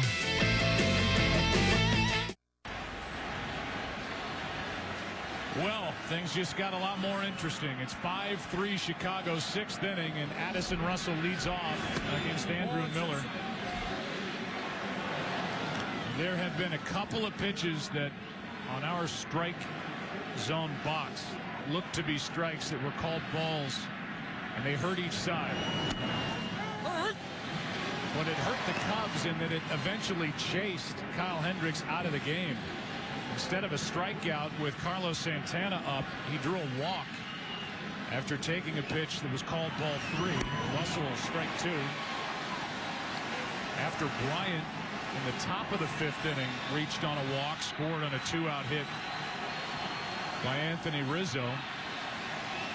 But then Hendricks didn't get a pitch.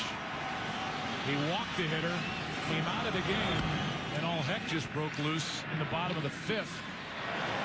2 unearned runs both scoring on a wild pitch by Lester. Buckle your seatbelts because the next 4 innings are going to have some changes, some bullpen arms. Let's go back. Here's the pitch on 2-2 to Santana. That was called ball 3. Now the walk followed, and then Hendricks was taken out. There's more on this with regard to Lester coming on in the middle of an inning. We'll go to Kenny after this. Popped up. Napoli in foul ground. 1 out. Ken Rosenthal, what did Joe Madden say before this game with regard to John Lester? Well, at his pregame news conference, Madden said, I don't want to put him into a dirty inning. I don't think it would be appropriate. Now, a dirty inning is one opposed to a clean inning with nobody on base.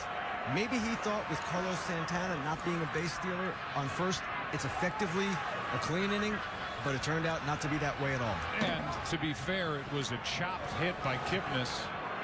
The man at the plate, David Ross, got to, but then couldn't get the out at first. A wild throw, put runners at second and third, and then both runs scored on a wild pitch. So just a crazy inning. But I'm telling you, I mean, there's limits to what John can do. So anything that's hit in front of the mound or anywhere on the field, he's not going after. So Ross has got to cover a lot of territory, and he's coming in fresh too, by the way. He picks it up, and see, he never has a grip till the end, and then throws that ball right in the line of sight. So many things change the tempo right there, and then a curveball that gets spiked off of the mask, and then a feet get caught. Next thing you know, 2-run game with Miller now. Got the attention of Miller. Cubs have now scored 2 runs off Miller in this series. One back at Wrigley on a home run by Fowler, and then the RBI hit by Rizzo in the 5th. But there's life in Cleveland.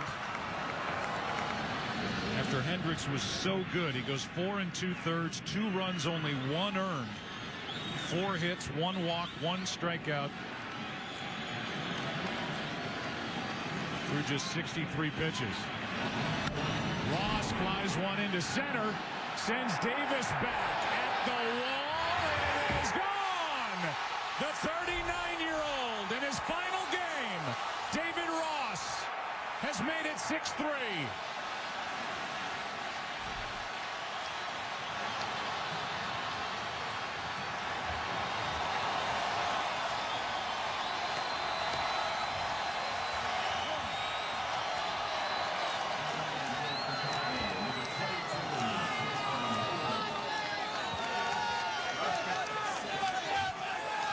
Without the pitching change, Ross isn't in the game.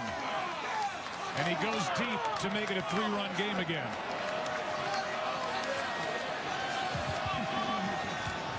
His 2nd home run of this postseason. Trying to go out on top as Hayward takes ball 1. Well, the theme we talked about, adjusting to starting pitching, that's what the Cubs hitters have had to do. They've adjusted to Miller as well. That's an out at first as Hayward tries to go in hand first, 2 out. On the pitch. He knows it.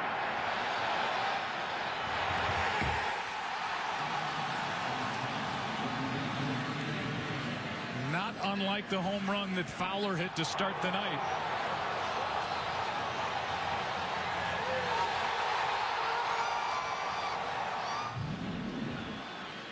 So Fowler goes deep to start the night. 3rd home run of the evening for the Cubs, and the guy who has the other is at the plate now, Javier Baez. Now the closer for the Indians, Cody Allen, is up. We're in the 6th. Here's the 0-1. As heroic as Miller has been, I mean, eventually certain things, when you see him enough and have to be forced into this duty and pitch this many innings in a postseason, it catches up to you. I mean, he's been unbelievable. So, but the more you get to see somebody and the more they have to work, the less their stuff becomes electric and the hitter's eyes are more comfortable. That also could apply to Chapman. Correct. And that's why the stat that I said about no pitcher pitching past 6 innings as a starter comes back to haunt teams the longer they play. Now, Game 7, this is it, so everybody's going to be available.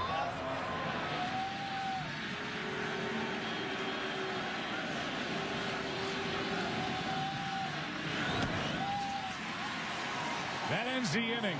But the oldest man to homer ever in the history of a World Series Game 7, David Ross, who came on when Lester entered, sends one over the boards in center, and the lead is 3. Saved by the Bell will return after these commercial messages. This year, the fellowship helped over 2.1 million people around the world. We provided food, water, and basic needs to the Jewish people who needed our help. The fellowship served 3 million meals through fellowship-supported soup kitchens worldwide. We installed over 170 mobile bomb shelters near bus stops in northern Israel so children can go to school and return while being protected. We provided over 35 ambulances and medical vehicles to first responders. And we prepared over 600 emergency shelter kits for citizens who are living in public bomb shelters during the war. The fellowship helped over 6,000 people make Aliyah to Israel. We did this and so much more because you were there to help. And so for that, I want to say, Toda Rabba. Thank you so much, and God bless you. We now return to Saved by the Bell.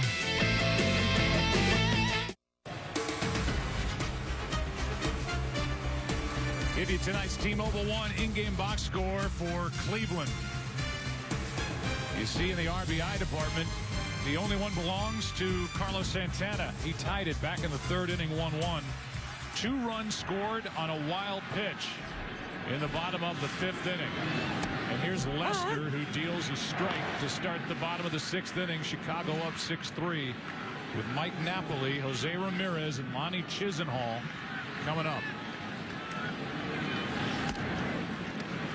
Well, it's been verified, Joe. This is the first time that we've had a World Series where no starter went more than 6 innings.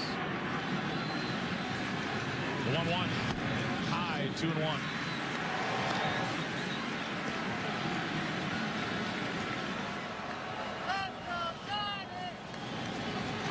No action for the Cubs in their bullpen, in case you're wondering.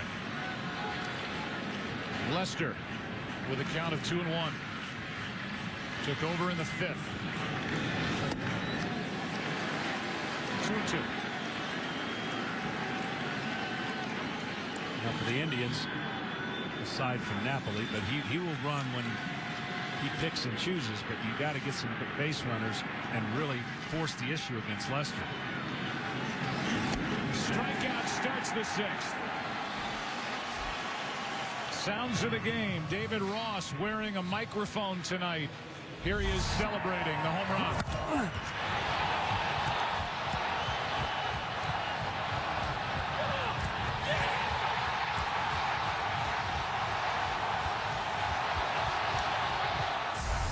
Doesn't say a word. You can just hear his feet hitting the dirt on his way around the bases. Ramirez, ball 1. You're nervous when you're not playing, so you're going to do more talking. When you're playing, you feel a lot better because you have a hand in the game. 1-0. A ball and a strike. So now Lester gets to start an inning fresh. Struck out Lindor to end the 5th. Strikes out Napoli to start the 6th.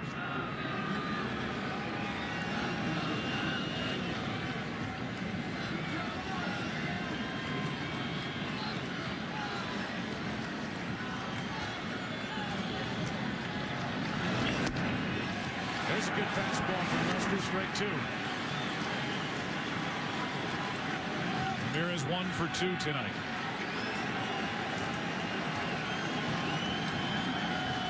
Indians looking for a spark.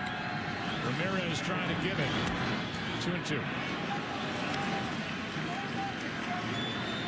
Brandon Geyer has come into the on-deck circle. Looks like he'll bat for Chisenhall.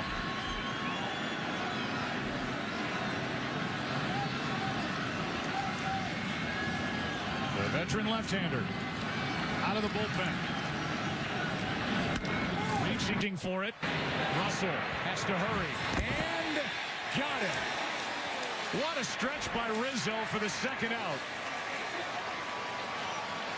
Tell you what, Russell, very underrated arm. Watch how quickly he gets rid of the ball, and you're right about this stretch.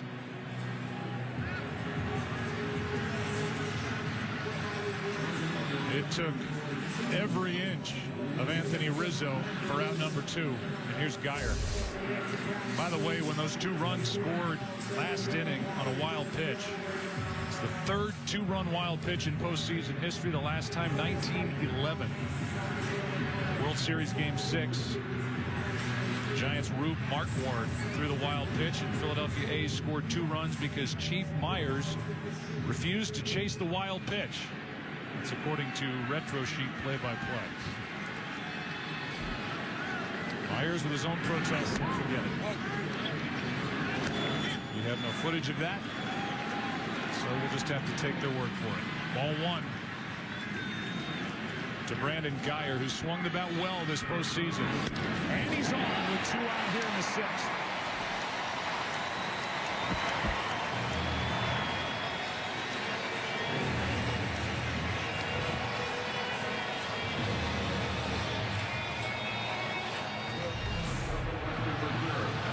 Earlier tonight, Devontre Cohen, a member of Boys and Girls Clubs of the Western Reserve, delivered the game ball with Travis Hafner, who 10 years ago hit 42 home runs for Cleveland.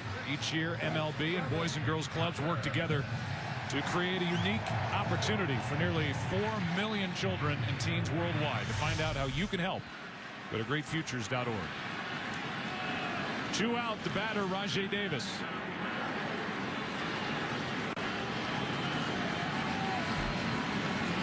See if Geyer wants to run. Ball 1, and David Ross is going to go out. By the way, John, when I talked about David Ross and the concussions, when that ball came up and hit him on the wild pitch, you saw what I saw. It wasn't that he was dinged in the mass. It was that he got his feet caught up, the spikes caught, and down he went. Yeah, getting that off balance right there allowed that ball a lot more distance for him to get to in a timely fashion. I just thought Kipnis, what an incredible read and being ready for the moment. Such a good player. 1-0 pitch with a runner at first. Davis takes a swing. This always comes into play now with Lester, who hasn't thrown to first base since the middle of the year, back in July.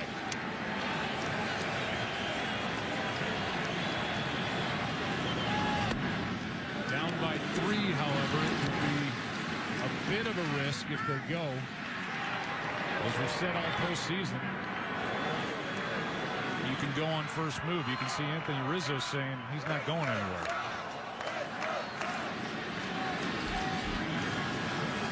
There's Allen. Cody's the closer for Terry Francona. Here's a 2-1. That missed. 2-2. Rather 3-1. Let's see it again. Lester stared in, thought he had strike 2. Instead, ball 3.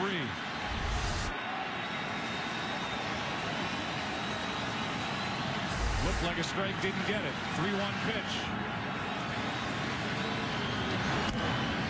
To the second baseman, Baez. Inning is over. And that sends Game 7 into the 7th. Chicago up 6-3. Back after this from your local Fox station. Saved by the Bell will return after these commercial messages.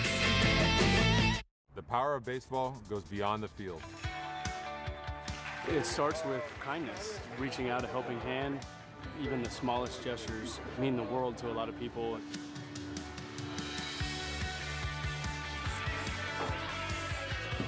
Stand up to cancer. Together. Together. Together.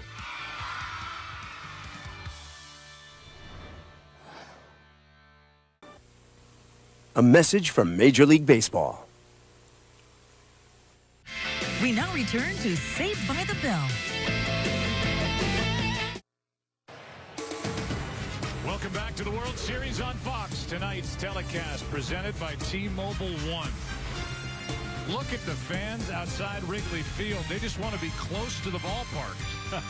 Unless I'm missing a television somewhere. They're just out there around Wrigley looking at the scoreboard. It's the top of the 7th, 6-3. Top of the order against Miller. And Dexter Fowler's had great swings against Andrew Miller. He's homered against him and greeted him with a single back in the 5th. The home run in this game came against the starter Corey Kluber. Here's one into right. Another hit for Fowler. And he's on to start the 7th. The home run he hit off Miller came in game number 4. The ultimate table setter for the Cubs, and how he goes.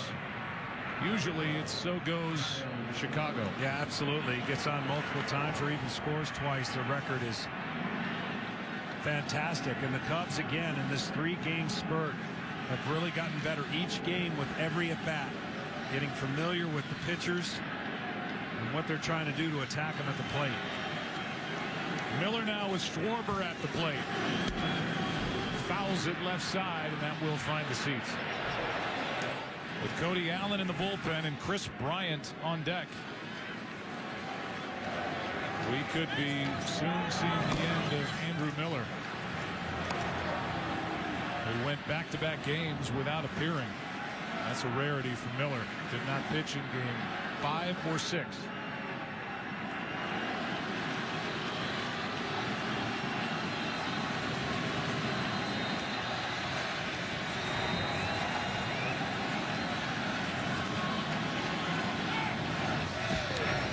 Cubs have hit 3 home runs tonight, hit 3 last night. They went homerless for the first 3 games of this World Series. They've hit 8 since the start of game 4. That's what they've done all year. I mean, they certainly add on. When they get the lead, they like to add on. They don't win a ton of close games in the regular season for that reason. They haven't played a lot of close ones. 1-run games this postseason coming into this game. 3-3 for the Cubs.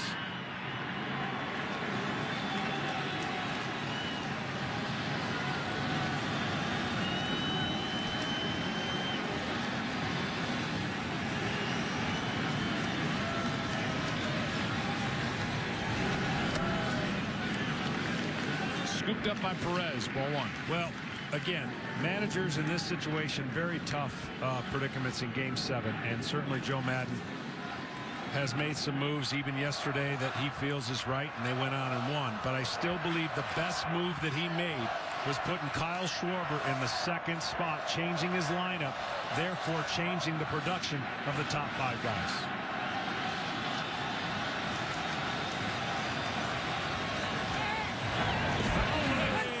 Safe as he got his hand in, and Napoli says, look at the replay. Fowler was going.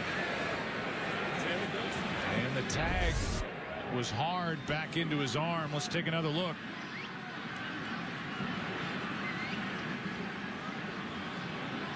Can't see if his hand went into the shoe of Napoli or went around it. Looked like the glove of Napoli hit dirt, then into the hand. And it looked like Chris Guccione got the call right. Here's a real good look at it. Watch the right shoe. Looks safe. And no review. No challenge by Terry Francona.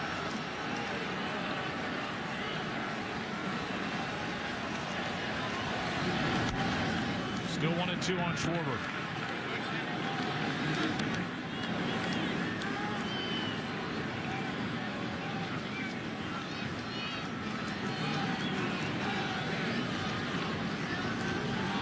Miller has thrown now 42 pitches.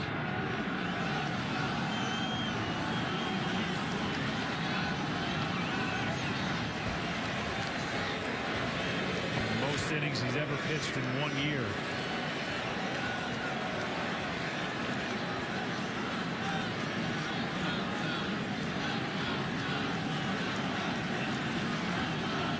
We were going nuts when Chapman threw 42 pitches in Game 5 in Chicago.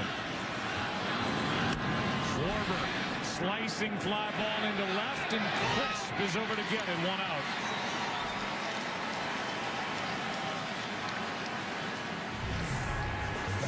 We're contractually obligated to show you the celebrities. Bill Murray is back. The beautiful, the talented, the Uber Cub fan, Bonnie Hunt with Eddie Vedder. Vedder's been to more games than Joe Madden this year. Same for John Cusack. LeBron's here. Give him the heater, Ricky. Ricky Vaughn, a.k.a. Charlie Sheen, a.k.a. the Wild Thing. Miller's gone. 1 on, 1 out. Cody Allen coming in. Chris Bryant coming up. And Cody Allen pitching to Chris Bryant. Runner at first. Fowler. Does he run?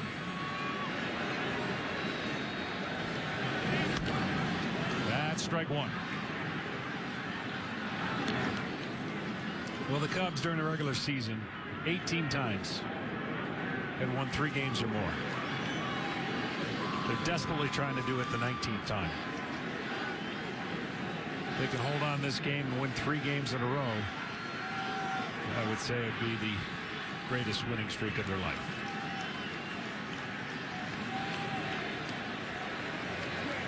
Here's the 0-1. Allen has been so good. No runs allowed over his last 16 2/3 innings pitched. He's got a great fastball and a power curveball that he throws off of it. You can't eliminate one or the other because he can throw both of them for strikes.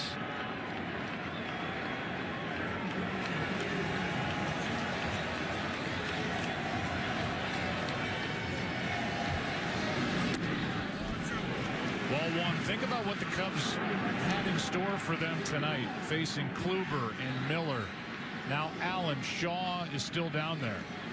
Combined, that group in the World Series, 25 innings, 2 earned runs, 39 strikeouts, 6 walks, and a 0.92 ERA for the entire postseason for those 4 in over 68 innings pitched. But tonight, Kluber 4+, 4 runs on 6 hits. And Andrew Miller 2 innings. And he ends up giving up 2 runs on 4 hits.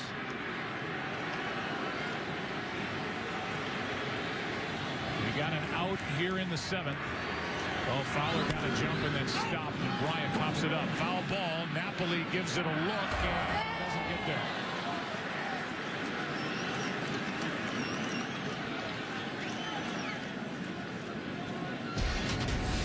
So the in-game box score brought to you by T-Mobile. 1 for the Chicago Cubs.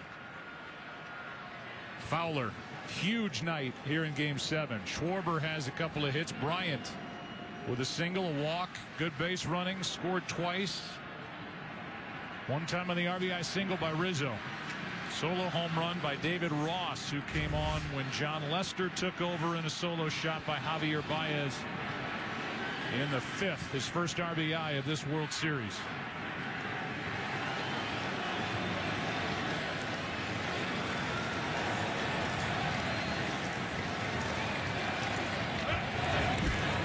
Relentless work goes on both sides. Coaches put in countless hours for strategy, game planning, video. But for the Cubs, there have been a concerted effort for their 2 young hitters to go the other way, Contreras and Baez. Tonight, they both contributed with that work and that effort, a double and a homer for each. Contreras with a double, and then Baez, of course, with that long home run. Both trying to stay on the ball, listening to their manager, their hitting coach, both expanding the zone, and it's paid off.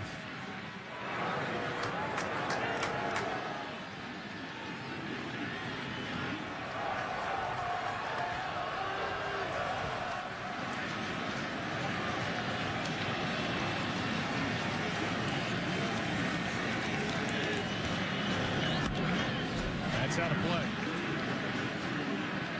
This is the 38th winner-take-all World Series Game 7. And this is the 112th World Series. It is the third over the last 6 years, so they've been coming at a better clip of late.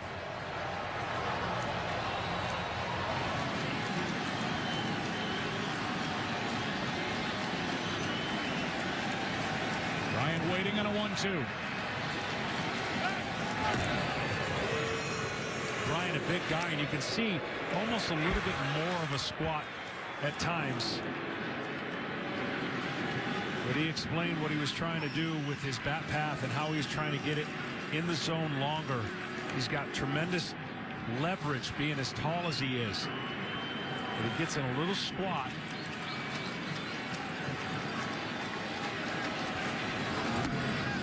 That doesn't come back enough. 2-2. Ryan told us before the game looking for a flat bat through the hitting zone. And it's kicked in here for Chris Bryant. No bigger swing in this series for Chicago than his game-tying home run in the 4th inning of Game 5 at Wrigley.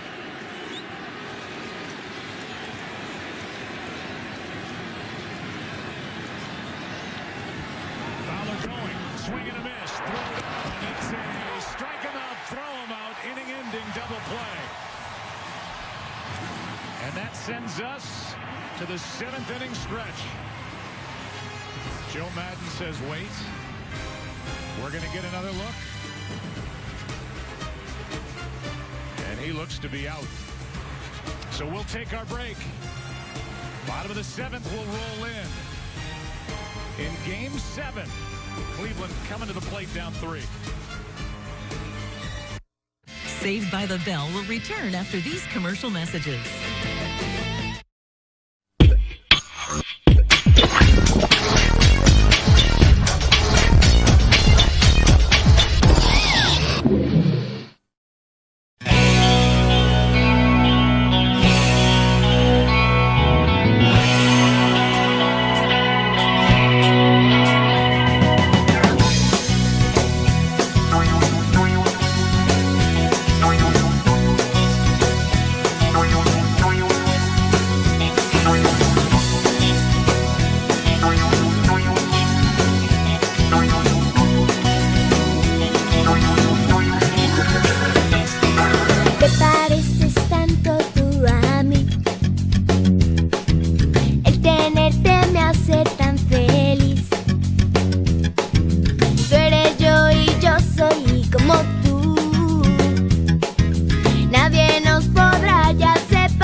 We now return to Saved by the Bell.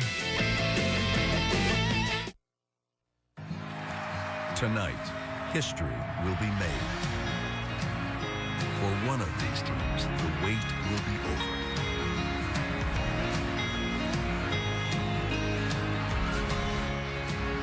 Bottom of the 7th inning. Cleveland batting. Getting late. Down by 3. Lester deals a strike. And I would think this is Lester's last inning. He's got to get 3 outs. And then if you're following along with Joe Madden and unconventional, I think it's Chapman the rest of the way. That would have been a little bit easier choice without all the work last night. I think it'll still be the choice for Joe Madden, and we'll just wait and see what kind of stuff Chapman has coming out of the pen. Right now, it's a 1-1 count on Coco Crisp, who gets under it and flies it to Zobrist in left. So good move, bad move when it happened.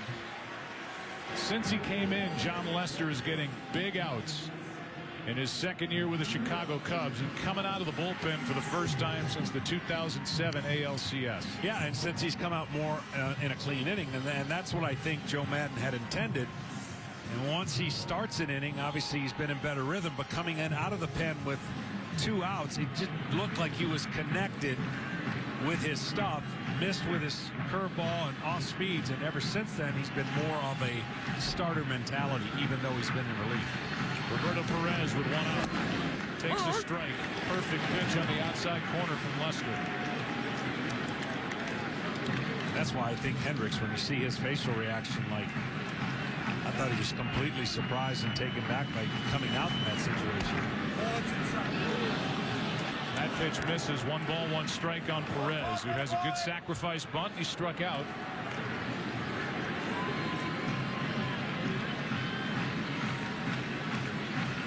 He's facing Lester for the first time tonight. One more hitter can make that claim. And that's the man on deck, Carlos Santana. But it's not the manager's job to be liked by his decisions. He has to make the decisions he feels best gives him a chance to win that game. And they're all easy from up here. The 2-1. 2-2.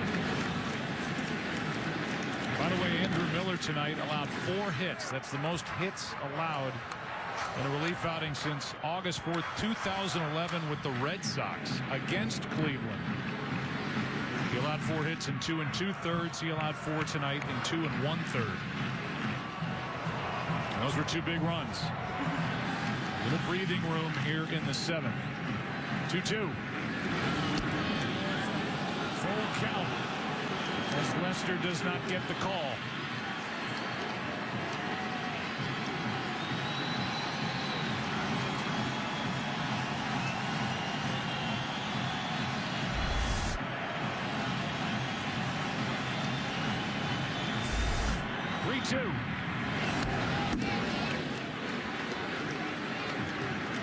Perez was all over that fastball right there, following it straight back. Of course, he took a fastball leading 1. One of his 2 home runs. Just missing a fastball.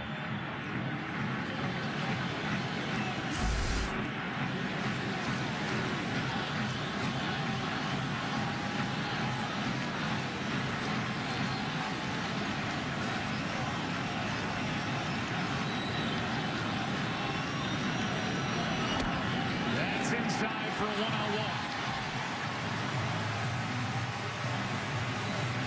You know about the Cubs' frustration for the Cleveland Indians.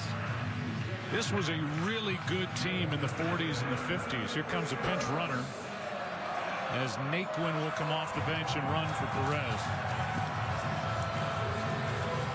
The Indians last 1 in 48. You keep hearing that over and over again. A good team, but they couldn't get to the top in the 1950s, but was considered a quote-unquote first division team. And then a trade was made by general manager Frank Lane as the beloved Rocky Colavito was sent to Detroit for Harvey Keene to Larry Pluto wrote a book called The Curse of Rocky Colavito. 3 decades of mediocrity followed until the 90s. Here's a ground ball back to Lester. And the only thing he can do is underhand to first. He looks at his glove, doesn't like throwing the bases, but because that ball, John, was hit so hard, he had the luxury of a couple of steps and an underhand toss instead of throwing to second. Yeah, from time to time, that ball gets lodged in his glove. We've seen him throw his whole glove to Rizzo before. But the smartest thing he could do is just get the out. See how the ball pops around? He can't get a good handle on it. There's nothing good that's going to happen at that point. So just get the out. No harm, no foul right there. And down to second is the runner. That's Naquin, the pinch runner. And the batter will be Kipnis, who was the first Cleveland hitter to face John Lester. All the way back in the 5th. 2 out. Ball 1 inside, and Kipnis is right on top of the plate. And if Lester hits him, Kipnis will be thrilled. 2-out run would send this crowd into a roar and feel like they're right back in it, being down 2.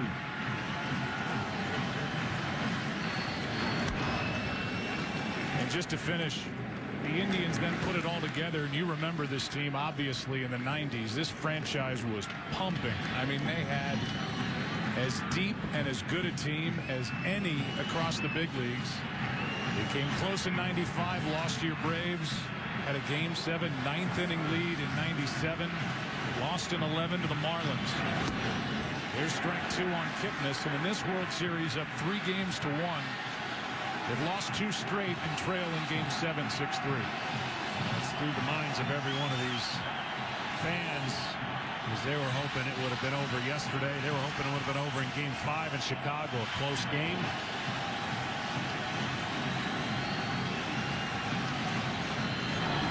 A strikeout ends the inning. Lester pumped up. And you know they are back in Chicago as Game 7 goes to the 8th. Cubs coming up, heart of the order to the plate. Lester fired up. Cubs by 3. Saved by the Bell will return after these commercial messages. Lives are shattered in the Holy Land. In an instant, these families lost everything. Elderly, children went from having homes to having everything destroyed. The International Fellowship of Christians and Jews is on the ground to provide food and shelter and emergency supplies. Has God given you a heart for Israel? Your prayers and help are urgently needed. An emergency gift of $45 will help thousands of elderly and families with desperately needed food. Zelda was here when the missile hit just a block away. Her whole body is bruised and wounded. And it's very clear that Zelda is in no condition to find ways to get food. Call or go online now to let Israel know you're praying and helping provide emergency aid. It's all for you. Food is critical, and so is shelter from attack. The Israeli government has asked the fellowship to urgently place 1,000 mobile bomb shelters immediately. You can place a mobile bomb shelter in Israel right now. All we need is for you to enable us to buy the shelters. Thanks. Shelters that are proven to save lives. This is our moment to take a stand, to show the world that Christians will not be silent. When we bless Israel, we stand against hatred, and we become part of God's plan to defend his people. This is our moment when we can stand up and align ourselves with the Word of God to help to relieve the suffering of Jews who are under threat of attack, even now. My friends, now there are more needs than ever before. The destruction is unprecedented. Don't wait until tomorrow. Please act now. We now return to Saved by the Bell.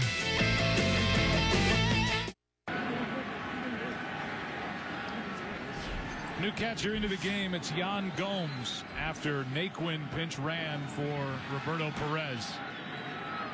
The only change, Cody Allen back to work. And a strike.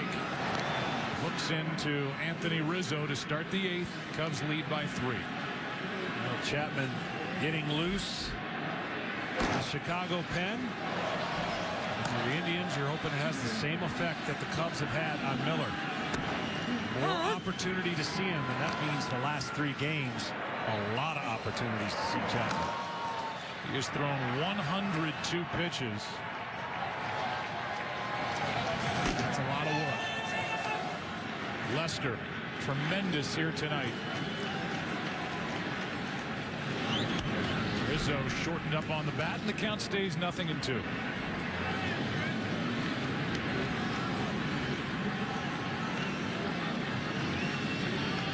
As we look ahead to the bottom of the 8th inning with Aroldis Chapman, it's kind of the same thing applies as it did with Lester, with Joe Maddon really wanting Chapman to come into a clean inning as opposed to waiting for trouble. A strikeout on a pitch down and in. Rizzo. That is a wide throw, but out as Napoli gets to the bag and keeps his foot on it. 1 away. Scott's Pitch, Hit, and Run is Major League Baseball's free skills competition for boys and girls ages 7 to 14. Sign up now to host a free competition in your local community at pitchhitrun.com. Here's Zobrist. And there's your manager on the left, Joe Maddon. In the second World Series, he's 0 for 1. 0-8 with Tampa Bay against Philly, and the guy who will get the ball here at some point, either in the bottom of this 8th or in the 9th. Yeah, he's warming up to come in the 8th. There's no doubt about it. When a closer gets up in the start of an inning, he's giving himself the opportunity in case of a 5-pitch at bat in 3 outs. You know, you can see where the first 2 hitters make 2 outs and 4 pitches and get caught. So he's definitely getting ready, in my opinion, for the 8th inning. With just overwhelming stuff for Cody Allen. 2 quick strikes on Ben Zobrist. Very underrated Mike Borzello, catching instructor and guy who puts scouting reports together for both pitchers and hitters if they ask for Joe Maddon. He's a right-hand guy for Joe Torre for many years in New York and L.A. The 0-2. Oh, checked his swing, ball 1.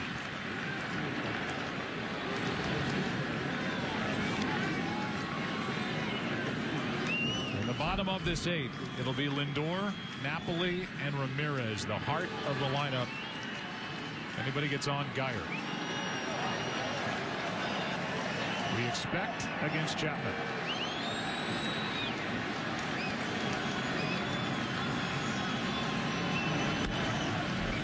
Good play by Napoli to the bag.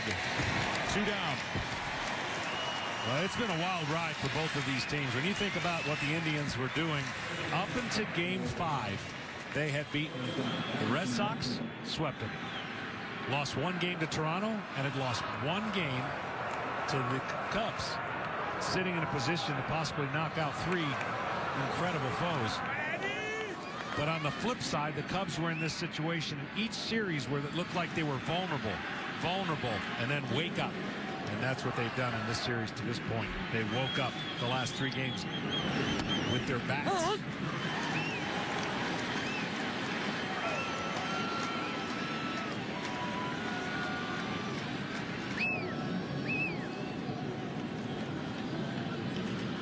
Two out, nobody on, 0-1. The count on Addison Russell, who has a sac fly.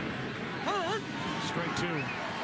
Talking to Chris Bryant before the game, saying, how do you calm down, not try to do too much tonight? He said, we've been in an elimination game the last 2 games. This is their first. Talking about Cleveland. The 0-2. Russell pops it up. Allen dominant.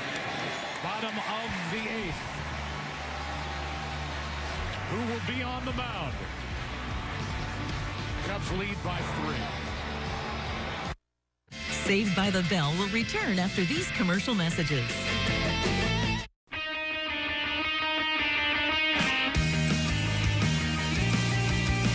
I first started breaking out when I was 14.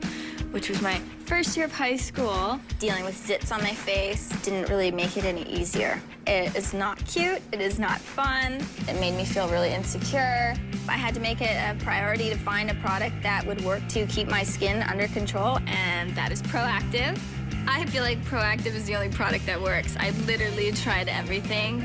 I mean, it was so quick, the results. My face just stays clear. Avril Lavigne doesn't let acne push her around. Neither should you. Check out the new Proactive. Faster and gentler than ever before. Your acne heals and your skin stays consistently clear. I had an issue with my skin, and then finally, I tried Proactive, and it worked. I just feel relieved to not have a bunch of zits on my face. Makes me feel great. New Proactive is different thanks to advanced microcrystal medicine designed to penetrate pores fast and deliver instant acne-fighting action.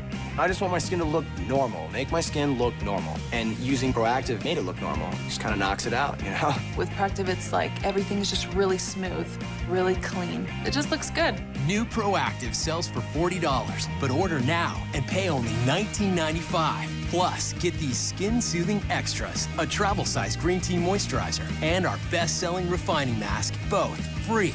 Proactive changed my life. You know, it made me feel better about myself and my skin and my face. I'm committed. New Proactive is a breakthrough with advanced microcrystal medicine, great free extras, and this new must-have book with secrets to flawless skin. All this a combined $72 value, yours for only $19.95. And it's risk-free. Get results or your money back. Call 1-800-530-4559. Show acne who's boss. Be proactive.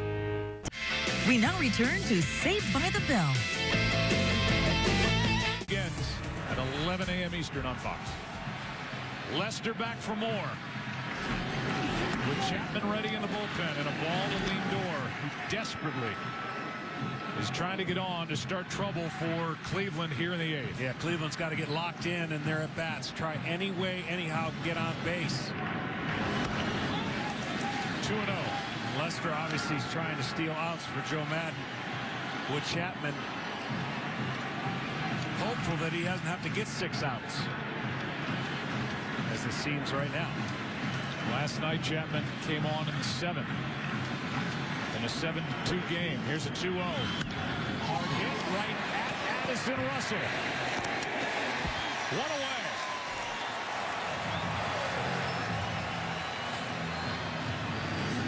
And with the bases empty, Napoli will step in. There's the starter.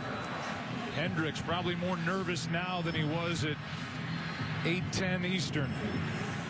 He went 4 2/3, 2 runs, 1 earned on 4 hits. Lindor squared that up, but right at Russell.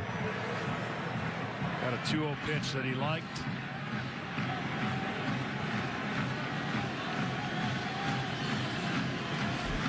Napoli hitless tonight. Strike 1. 93. The velocity has been maintained by Lester. Yeah, he's done a great job mixing it up. He started out with some 2-seamers and curveballs, but now in the flow of the game, he's been able to throw his 4-seamer more consistent. In 2014, Madison Bumgarner threw 117 pitches to win Game 5 over Kansas City. 2 days off, then 68 pitches for a 5-inning save in a 1-run Game 7. Lester, so impressive. 90 pitches to win Game 5. 2 days off. And he's thrown 50 pitches here in Game 7.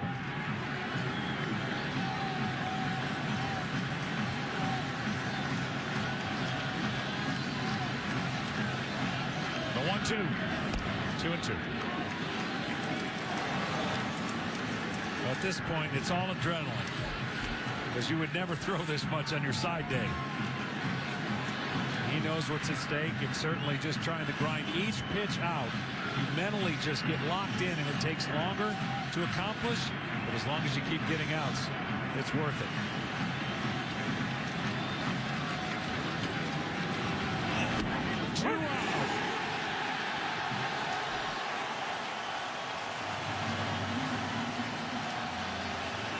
That's 4 strikeouts for John Lester.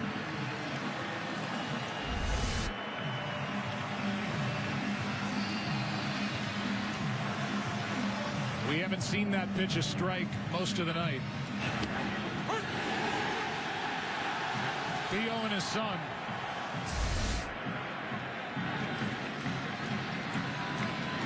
Here's Jose Ramirez. Theo Epstein is the president, the head of baseball operations for the Cubs. He took over in the fall of 2011, and he told Cub fans, I have a plan, but you're going to have to be patient. How often is it that a plan actually works? And this is a good young Chicago team that's going to be good for a long time to come. Yeah, it did take them a while. Of course, they had to lose a lot of games to get that plan enacted, but you are exactly right. This is the team, as well as Cleveland, built to win a few more years than just right now. 2 out, nobody on. 1-1 to Jose Ramirez. Ground ball. Russell can't make the play, and the inning continues. A 2-out hit for Jose Ramirez with Brandon Guyer coming up. And Joe's going to probably bring in Chapman and give him some freedom to work with before the tying run gets to the plate. Russell got there and actually overshot it.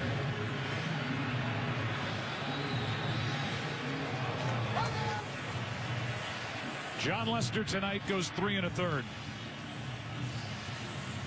Struck out 4, walked 1. And got big outs here in Game 7. Closer coming in. Chapman with the Cubs up 3 in the 8th. John Lester took over back in the 5th. He got 1 out there, 2 outs in this inning, so 3 innings even. 1 run, 3 hits. Responsible for the man on. 1 walk, 4 strikeouts. Now the game is in the hands of Aroldis Chapman, who the last 2 games has been asked for a lot of work.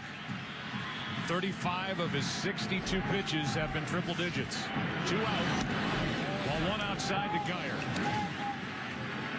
Picked up from the Rays during the season. This guy gives Terry Francona a good at bat.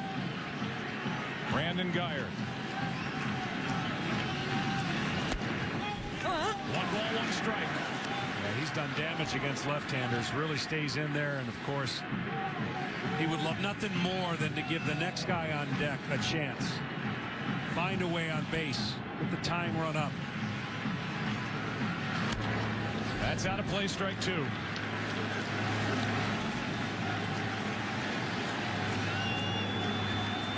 Joe Madden went to Chapman last night, up 7-2. Ran him back out there for the start of the 9th, up 9-2. That was certainly questioned during and after the game, but Joe Madden thought Aroldis Chapman would be fine. They'll have to get more than 3 outs tonight.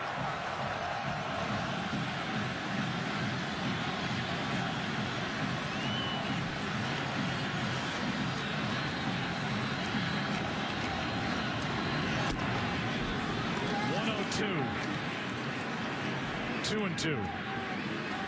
Well, earlier in his career, Chapman would get wild. That would be the only reason he'd give people a chance. But he has really learned how to command that 101, 102, and mix in an occasional slider here and there. Guys who have big swings at the plate have no chance to hit Chapman. You got to be disciplined, short, and use his power to your advantage. That's not Guyer. He's short to the ball. He's fouled a couple off to the right side. Runner at first, Ramirez, 2 out. Bottom of the 8th.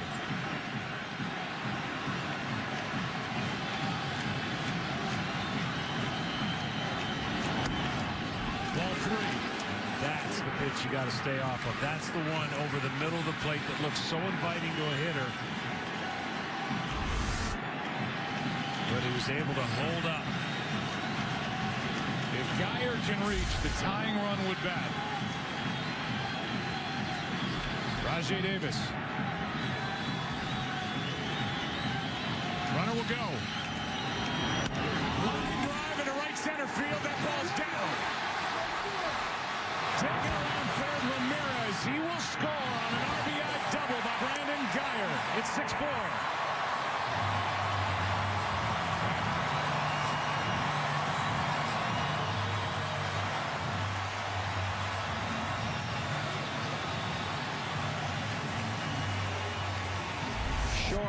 Quinn, let the power be your friend.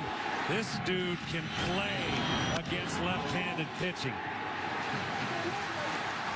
And that is a huge 2-out pick-me-up RBI. And as we said, the tying run comes to the plate. And if nothing else, it puts the Indians in a spot where if it stays like this, at the worst, it takes just one base runner to have a chance in the ninth.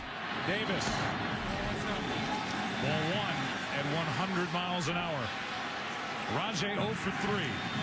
And 3 for 20 in this series.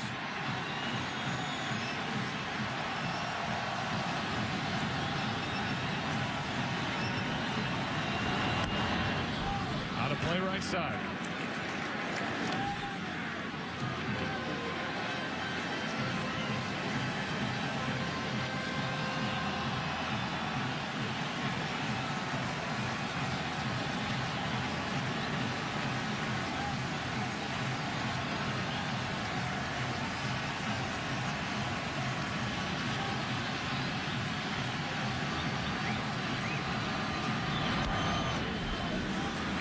Chapman started the year with the Yankees. He was involved in a domestic violence situation. Charges dropped, but Major League Baseball suspended him for 30 games. He came back, pitched well for the Yankees, and was traded to the Cubs on July 25th. And they hand him the ball here in the 8th inning of Game 7. 2-2.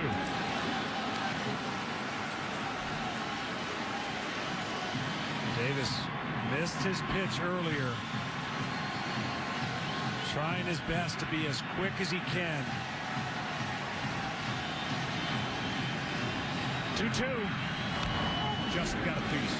That's where he prefers it. He wants the inner half of the ball so that he has a better chance of getting the barrel to it. Away, not a whole lot he can do with it. Up, same result. Sometimes you got to get lucky against a guy like Chapman. You got to guess in an area and hope he throws it there. Geyer delivered an RBI double with 2 out. The 2-2.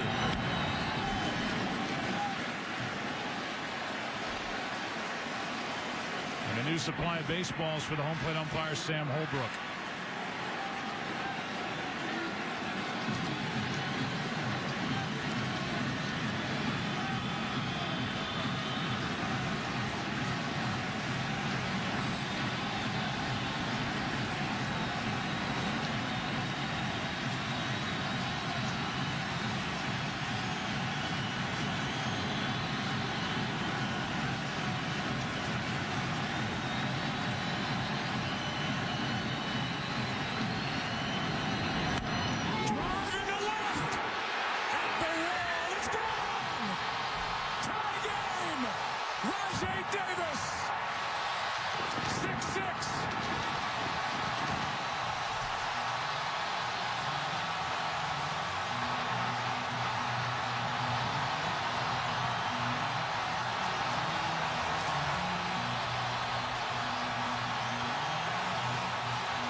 Said down and in was his only chance. Watch where this pitch is.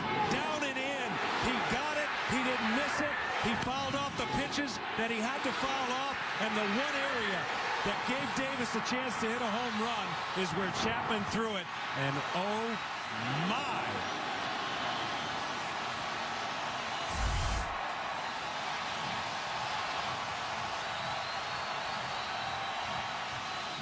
Now Chris.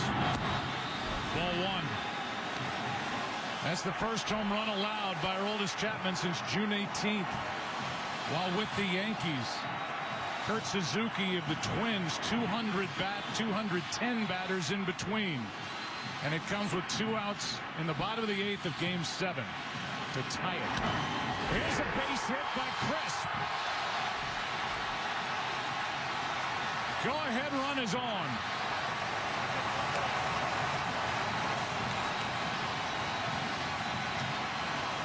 Well, I said earlier, the Cubs saw Miller multiple times. He wasn't as sharp. Chapman has been pushed beyond what normally could be a role in 3 straight games. He's thrown 2 straight pitches down and in. And the hitters, don't forget about Geyer and the ability to fight off those pitches and then get that huge hit to set up for Davis. Same thing. And don't forget about all the work last night in a 7-2 game when the Cubs couldn't add on. He had to come on. Now he's back in there, and this one down and in. Sent out by Rajay Davis, and then followed down and in. Sent to left by Coco Crisp. When Chapman's effective, he's effective over the middle of the zone and up. There's not a lot of hitters that can do anything against it, but also he has been pushed and has thrown a ton of pitches, so he's sacrificing a little bit to try and generate more natural. His natural velocity is better than forced velocity.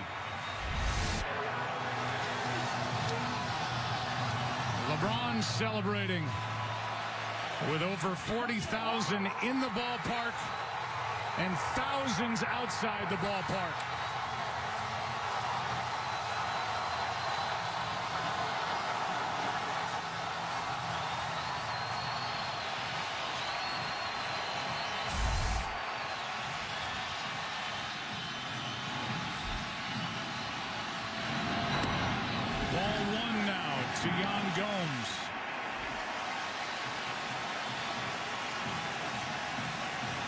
Yan Gomes has 3 plate appearances this postseason, all against Chapman. He's grounded out, struck out, and bounced into a double play, and a check on Crisp as the go-ahead run at first with 2 out.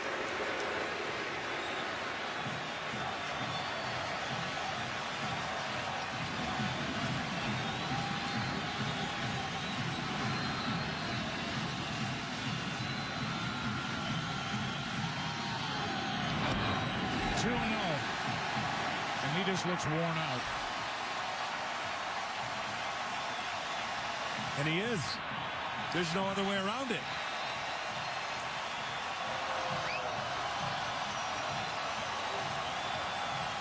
A 2-out infield hit by Jose Ramirez. And Russell couldn't make the play, diving to his left. The pitching change. Double homer, single. Now a 2-0 pitch to Gomes. Fooled by the slider from Chapman, 2-1. And unfortunately now, the bullpen that has been hard to trust for Joe Madden is going to be put in duties to have to trust it. And that lack of trust has led to all the work, especially last night for Chapman. Gomes could be a hero. 2-2. Back-to-back sliders.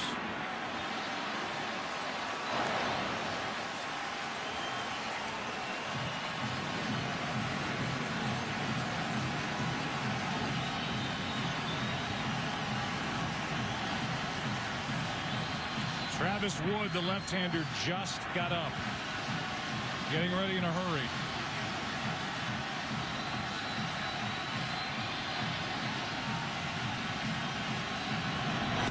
Inning over. That strikeout ends the inning. But in the inning, 3 runs come across for the Cleveland Indians. All with 2 out. Rajay Davis, the 35-year-old. His first home run since August 30th. Heartbreak in Chicago. And a tied Game 7 after 8. Unbelievable. Do not lose heart. The Planeteers will return. We can rebuild him. We have the technology. We can make him better than he was. Better, stronger. How fast can you run? I've hit 60. 60 faster. Steve Austin is the $6 million man. Now, this groundbreaking series is available on DVD for the first time ever, exclusively from Time Life. Steve Austin's bionic powers look better than ever in this incredible digitally restored collection. Sometimes I forget how useful you are. Oscar, would you stop admiring me and change the tire? Oh. Now you can own it all. The complete first season, including the 3 original pilot TV movies of The $6 Million Man. Call it a miracle of modern science. And if you call right now, you'll get 2 hours of bonus features for free. The real story behind Bionic and The $6 Million Man. Lee was our ace in the hole. It's too much, isn't it? Too much. Too much? Okay, we'll take $10 off this already great offer if you order with your credit card. 6 DVDs, over 13 episodes of high-powered entertainment for just $39.99. You've just saved my life. I'm grateful. But I must know how. That's a military secret. And here's another secret. If you order in the next 10 minutes, we'll ship your entire collection for free. That's a savings of almost $7. Operators are standing by. So call now. You won't find this exclusive Time Life collection anywhere but here. It's not available in stores. So order in the next 10 minutes with your credit card and you'll get all 6 DVDs, including 2 hours of bonus features for only $39.99. And we'll ship it for free. Sounds fair enough. Call 1-800-520-7903 to order The $6 Million Man on 6 DVDs for $39.99 and receive free shipping when you call in the next 10 minutes with your credit card or order online at timelife.com/6MDM. And now, back to Captain Planet. We have just witnessed the first ever game-tying home run in the 8th inning or later of a World Series Game 7. And it belongs to Rajay Davis. His first since the 30th of August. The moment of his life. But it's 6-6 now, 9th inning. How much can the Indians get out of Cody Allen? That misses for ball 1 to David Ross, who homered in his only at-bat back in the 6th. Yeah, Cody Allen's been unbelievable, but again, he's pressed into some extra duty now and extra adrenaline to boot. 2-0. I've seen crazy games and crazy series played. I think back to Texas and St. Louis 2 times, 1 strike away from winning the World Series in Game 6. This is Game 7. Battling off pitches and then getting a homer. And now the weather that they were worried was coming in is here. Starting to rain. 2-0 the count on David Ross.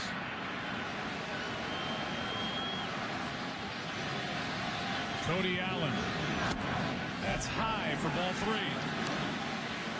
There is action for the Indians in their bullpen as the rain picks up a bit.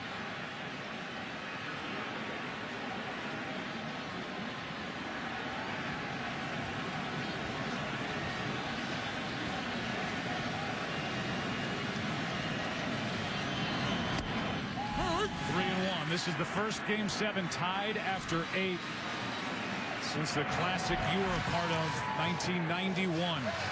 Braves and Twins. That game at the Metrodome. This game at Progressive Field. Allen needs to throw a strike. 3-1. He can't. A leadoff walk here in the 9th inning.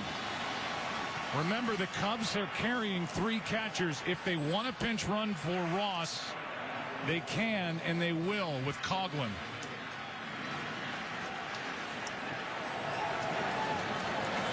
Well, Ross will realize getting back to the dugout. He got a chance to play in Game 7. It'll be the final time he gets a chance to play, but a homer and a walk.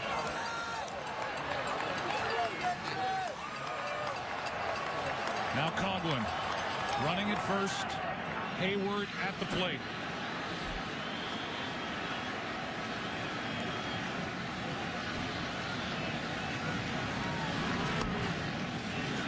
Remember, Cody Allen took over in the 7th.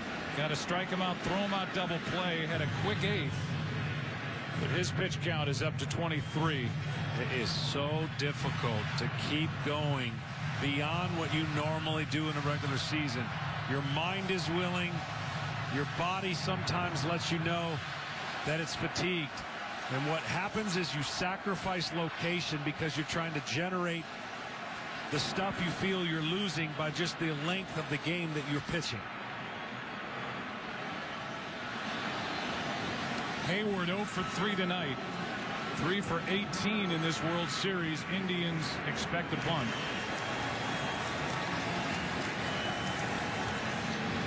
No sign of it on ball 2.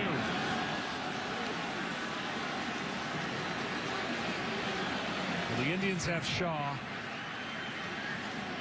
It looks like he's in the pen trying to get ready in the rain. That little shower just kind of dissipated. Maybe that'll help the touch on the ball for Cody Allen. Here's a 2-0. Jason Hayward takes a strike. Hayward hit .230 during the regular season, first year of an 8-year deal. He's got 1 RBI this postseason. He's gone 21 straight games without a hit on the road. He's got to let it go right here on a fastball. He's got to think fastball, trust it, and let it go.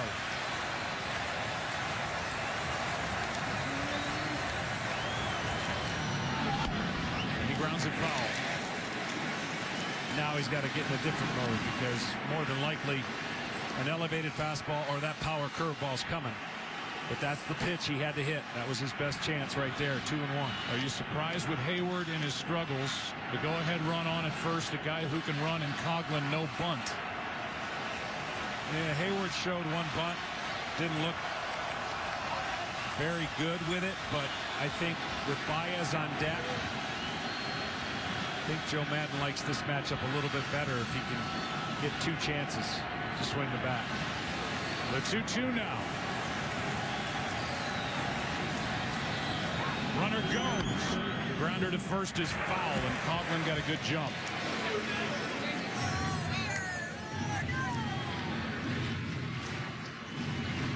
The recent clinch games for the Cubs. Back in 2003, Game 7, Game 6. 1984 blew a 3-run lead in the NLCS Game 5 against San Diego. Indians trailed tonight 5-1 in the 5th. We've come back to tie it 6-6. 2-2. That is foul down the line. And Hayward is starting to time up Cody Allen. Yes, he is. And Cody Allen's a little bit slow to the plate. You saw Coughlin go, but this fastball right here got to be fouled up. I would think almost definitely with a breaking ball.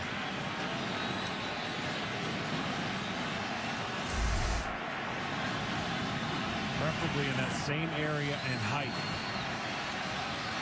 2-2 the count.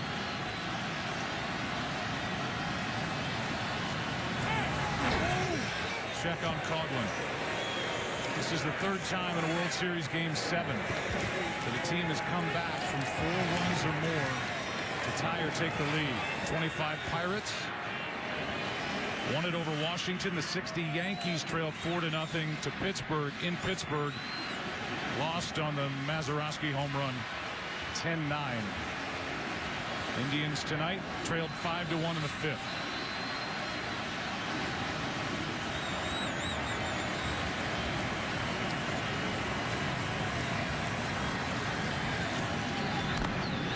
Just got a piece. It's got to be lower. I know Cody Allen's trying to get it lower.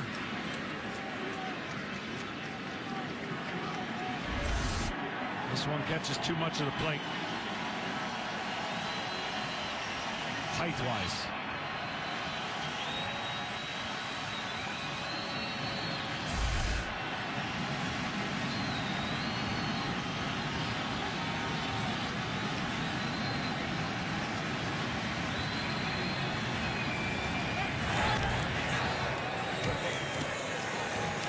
Coughlin has taken off 1 time during this at bat by Hayward.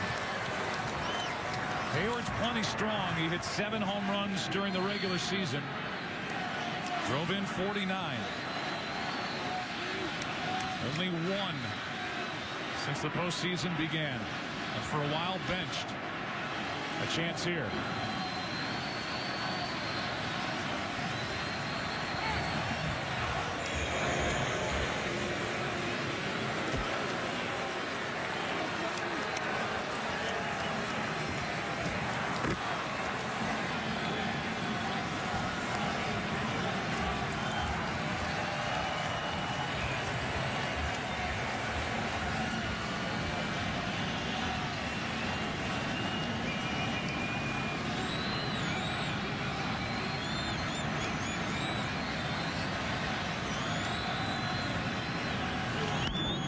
Hard hit, but right at Kipnis, a flip, out, no throw, 1-on, 1 out.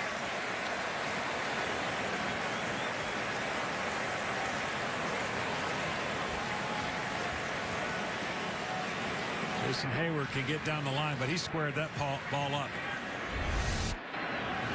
Another hanger. They get the out at second. I think Terry's going to have a double switch situation coming up. It's an inning and 2/3 for Cody Allen. Or he might be asking about the slide at second. Well, the grounds crew, on a separate note, just came firing out from behind the left field wall. They're going to give this a look. And now the grounds crew is stationed behind the tarp down the line. What'd you think of the slide? Well, that's what's being challenged here by Terry Francona. Lindor is in front of the bag about 3 or 4 feet, right? And you're supposed to slide into the bag without deviating. So the question is going to be, see how far he is when he catches the ball and see how far he goes when he gets ready to throw. They're going to see if his slide deviates from the bag or if it's straight on. That angle doesn't really tell us a whole lot. This might be better. And it looks like he's going to the bag, but and now they've called the runner at second out and the runner at first, and Joe Madden's going to get an explanation. Let's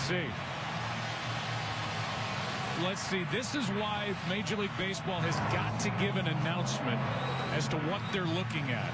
They pointed to second and said out. The crowd reacted, thinking that Cleveland's going to get both outs. I'm not sure that's the case. And so Terry Francona's out and getting an explanation from John Hirschbeck. And they are going to put Hayward back at first, but they leave everybody in the dark because they don't say what they're reviewing. And then there's no announcement made to the crowd. So the crowd reacts, but it's what we expected, which is Hayward at first, 1 out, and it was an okay slide by the runner. Yeah, and that's what Terry was coming out to see, is the slide okay, and they said yes, and now he will make that pitching change. So it's Hayward at first, 1 out. Cody Allen is gone. Shaw is coming in with Baez coming up.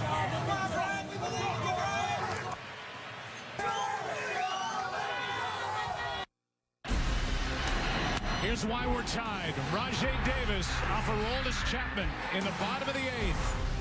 Off the lens of the camera to set off a celebration and tie the game at 6. And now here in the 9th inning.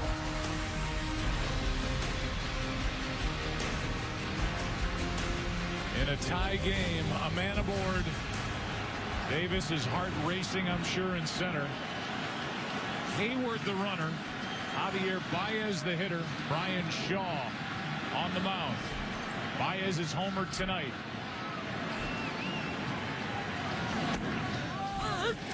That's a strike on the outside corner.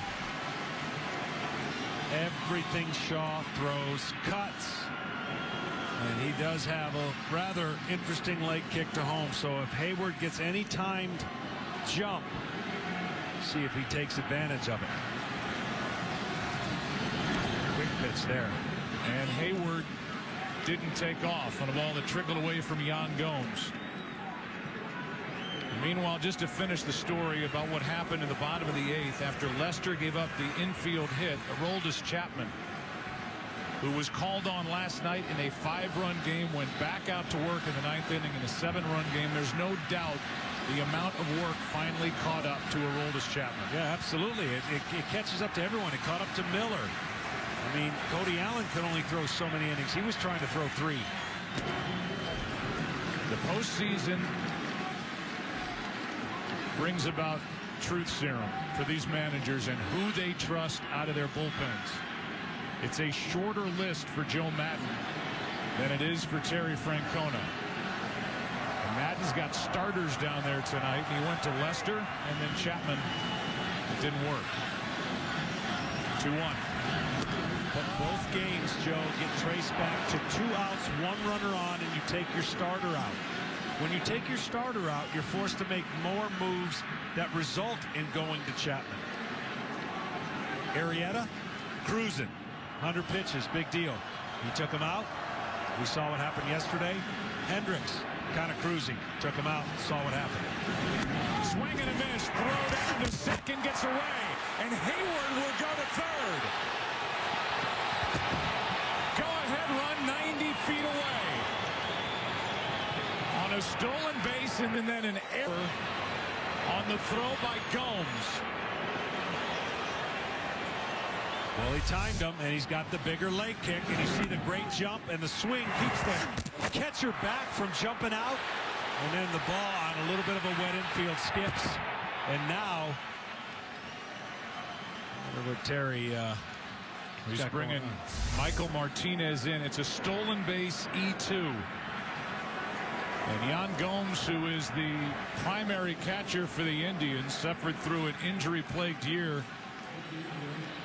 Made it back to the roster, but has been watching Roberto Perez catch.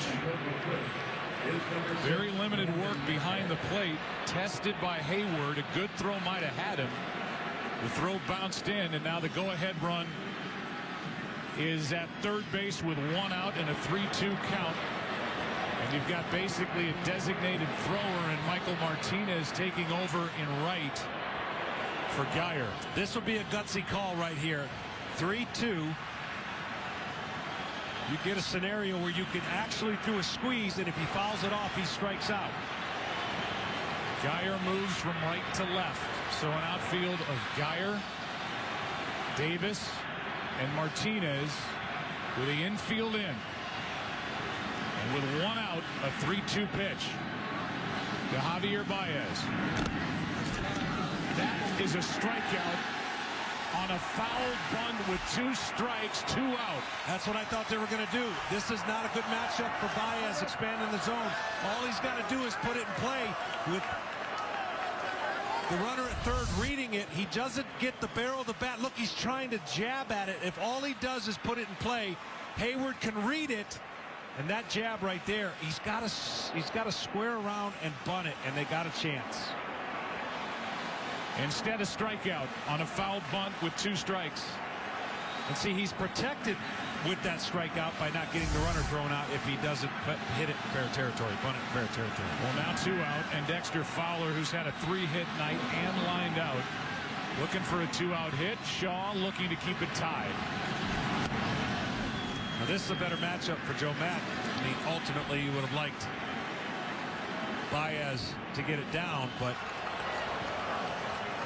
Fowler swinging the bat good, as you mentioned.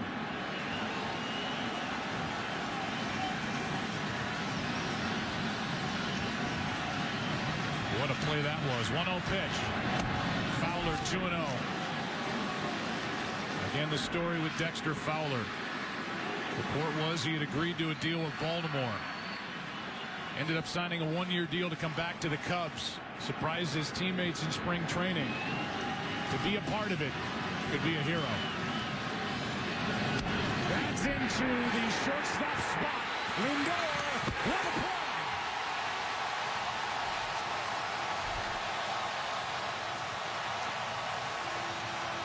And this game is 6-6 into the bottom of the 9th. And Lindor had to range all the way behind the bag. to end the inning. What a play. Up the middle, good speed by Fowler. You got to throw this quick, and he did. What a play.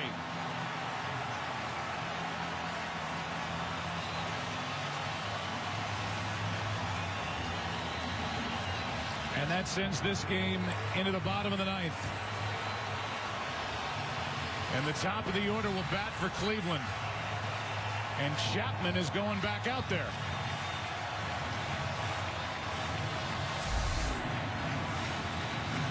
This commercial-free break is brought to you by T-Mobile. Welcome to Unlimited Baseball. The Cubs last won the World Championship in 1908. They went back-to-back in 07 and 08 against the Detroit Tigers. Who was alive in 1908? Al Capone was a 9-year-old. You knew what was to come for Al. Babe Ruth was 13 years old. Thomas Edison, 61 years old in 1908. And Samuel Clemens, a.k.a. Mark Twain, was in his early 70s. And then 68 years ago, the year was 1948. The last time this proud Indians franchise won it all. And for Cleveland, in the history of this great city, two teams have clinched here. The 1920 Cleveland Indians and the 1964 Cleveland Browns. They did that at Cleveland Municipal Stadium, which was taken down. It's where the Indians played as well, and now a new stadium where the Cleveland Browns play. And this game 7 is going into the bottom of the 9th inning, and Aroldis Chapman, I can't imagine how much he has left. We'll deal with the top of the lineup, Santana, Kipnis, and Lindor. After a 2-out rally in the bottom of the 8th, tied this game at 6. Oh my. It's hard to catch your breath.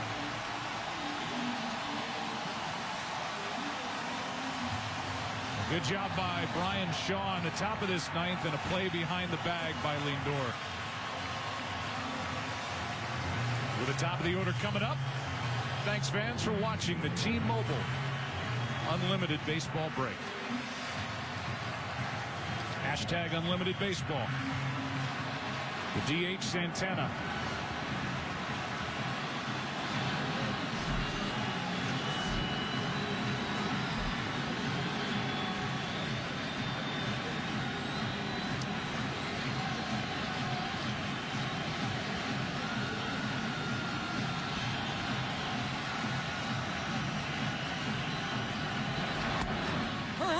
Here's a guy who's hit better against left-handed pitching this postseason. He is more powerful from the other side of the plate. Hit 34 during the regular season, 30 of which came batting left-handed. 1 ball, 1 strike from Chapman, who's given the Cubs everything he's got. Couple sliders to come out. Both these teams embody their manager. Neither one would ever give up, and both have the heart of their leader. 2-1 from Chapman. There are pitchers up for the Cubs in their bullpen, in case you're wondering.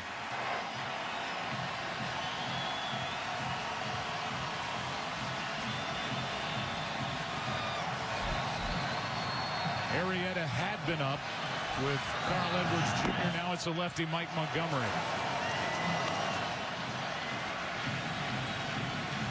2-1 on Santana.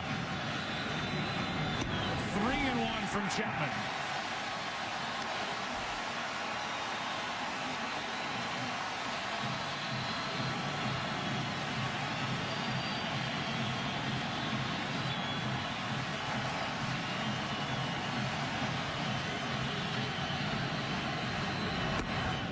Count. The only game-winning home run in the 9th inning or later in a game 7. Bill Mazeroski with a walk-off home run in 1960. Pittsburgh against the Yankees. Santana hits one in the air to left, got under it, and Zobrist is coming on. One out.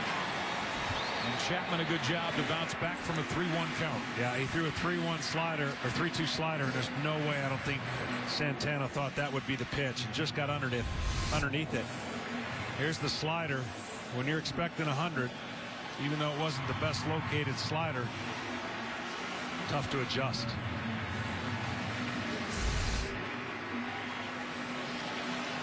Now it's Kipnis from Northbrook, Illinois. Grew up a Cubs fan. Of the teams with Grace and Sandberg. The Indians' heart and soul takes a strike. He's homered twice in this World Series, 4 times this postseason.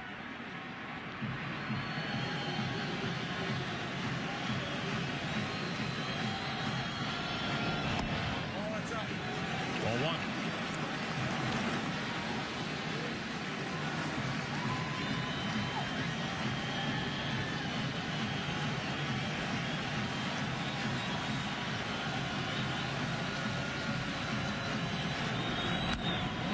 In the air to right, down the line, and hooking foul. And strike 2.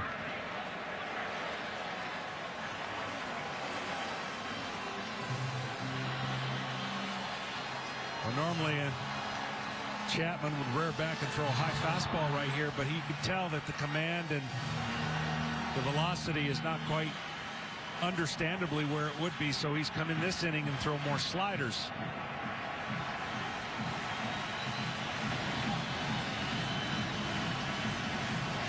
And another one coming. Last inning, Aroldis Chapman was 8 pitches out of his 21 were triple digits. So far, 0 for 10 in getting it to 100 or better, and he's featured more sliders.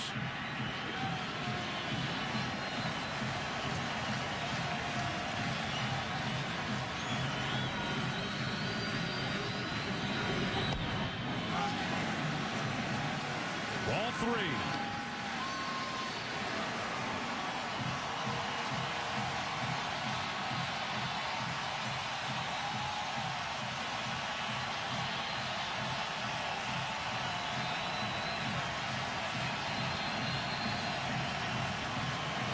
Miguel Montero, who has taken over behind the plate after Ross was lifted for the pinch runner, goes out to talk to Chapman.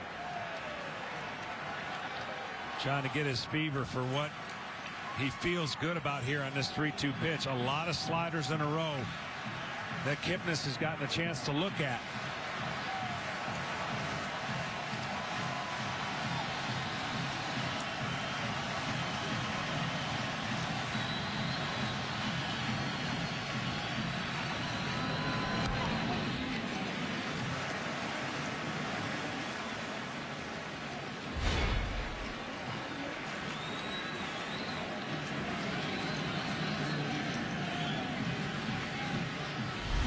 I mean, it's the way it's supposed to be, isn't it?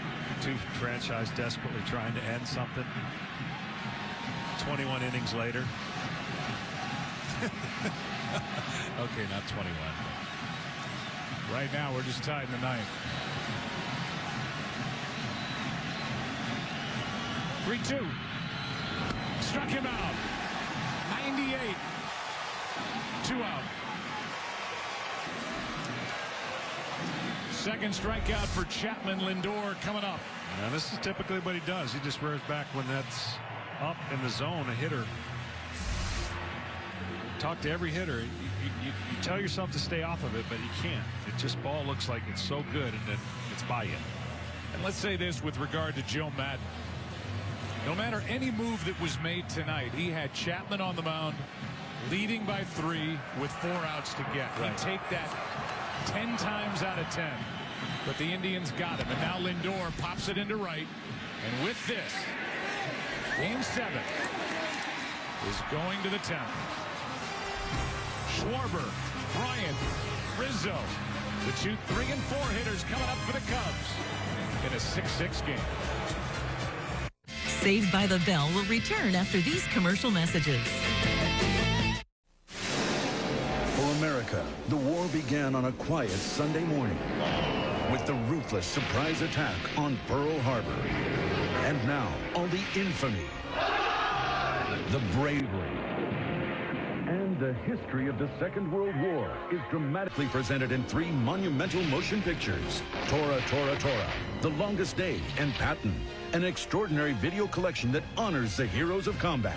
Air raid, this is no drill. In the Academy Award-winning epic Tora, Tora, Tora, the original story of Pearl Harbor, you'll witness the sudden and deliberate attack on unsuspecting American forces. On the other side of the world, you'll struggle alongside the Allies in their heroic invasion of Normandy during the longest day. Send them to hell. And in Patton, winner of 8 Academy Awards, including Best Picture, follow the American general as he leads his troops to victory. I am going to be allowed to fulfill my destiny. Remember those who fought so bravely with these action-filled war films. Tora, Tora, Tora, which includes a bonus documentary on the bombing of Pearl Harbor, The Longest Day, and Patton. For a limited time, all 3 powerful motion pictures can be yours for only $29.98. Come on, you bastard! 3 stellar international casts. Let's go! 3 monumental film achievements that capture all the action, anguish, and arrogance of war. You'll be proud to add to your video collection these magnificent films that so vividly portray the world's darkest days and freedom's finest hours. God help me, I do love it so. Have your credit card ready and call the number on your screen now to order Tora, Tora, Tora, The Longest Day, and Patton. 3 full-length home videos for only $29.98 plus $5.95 shipping and handling. Or send a check or money order to the address shown. Call now. We now return to Saved by the Bell.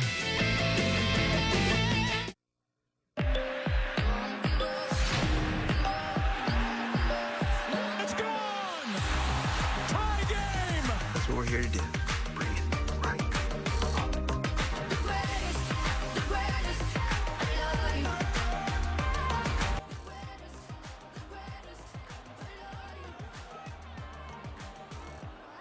You're not going to believe this.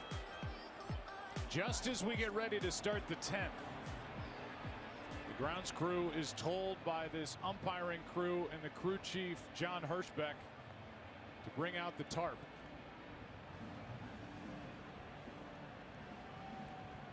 And this has to tell you that there's heavier weather coming. We've seen the umpires talking to the grounds crew between innings. I would say it's not pouring right now. I know on TV it looks worse than it really is, but the tarp is on the field. It's rained like this already in this game. They played through it, but now they won't, and so we're going to be delayed. There's some heavier stuff coming. That's what they're anticipating, and that's what you're looking at. Well, we'll have to wait a little while longer for the start of the 10th. Meanwhile, there's so many things to talk about in this game.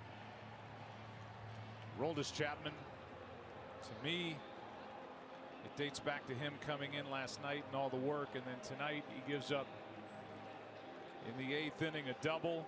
Brandon Guyer with a huge double, and then he scored on the 2-out 2-run home run by Rajai Davis. What a big in-season pickup that was for general manager Mike Chernoff and president of baseball operations Chris Antonetti. And then I know you were expecting it, but after the stolen base and the throwing error by the catcher Yan Gomes, runner at third, 1 out, a 3-2 count, where you know that Brian Shaw is going to have to throw a strike. Joe Madden puts the bunt on, hoping that Baez can get the bunt down. Baez, remember, was the co-MVP of the NLCS. Obviously struggling. He bunts it foul, and the strikeout, then the play by Lindor to his left to Rob Fowler, and here we are tied at 6. Yeah, and honestly, it was an easier play than he made it. He tried to jab the bunt instead of sacrifice the bunt and play aggressive. And that's what the Cubs were able to do, is play aggressive with their base running. They played aggressive there based on the matchup. They're going to have to figure this thing out after who knows how long of a rain delay. Let's go down to Ken Rosenthal. Thanks, Joe. John, you're the crew chief. What do you hear about the weather? Well, we've been talking for the last couple innings, and there was a cell that went through earlier that was light. We knew about that. This one, he thought it might miss us, but he said just at the last second when the inning was ready to start, he said it's going to hit us.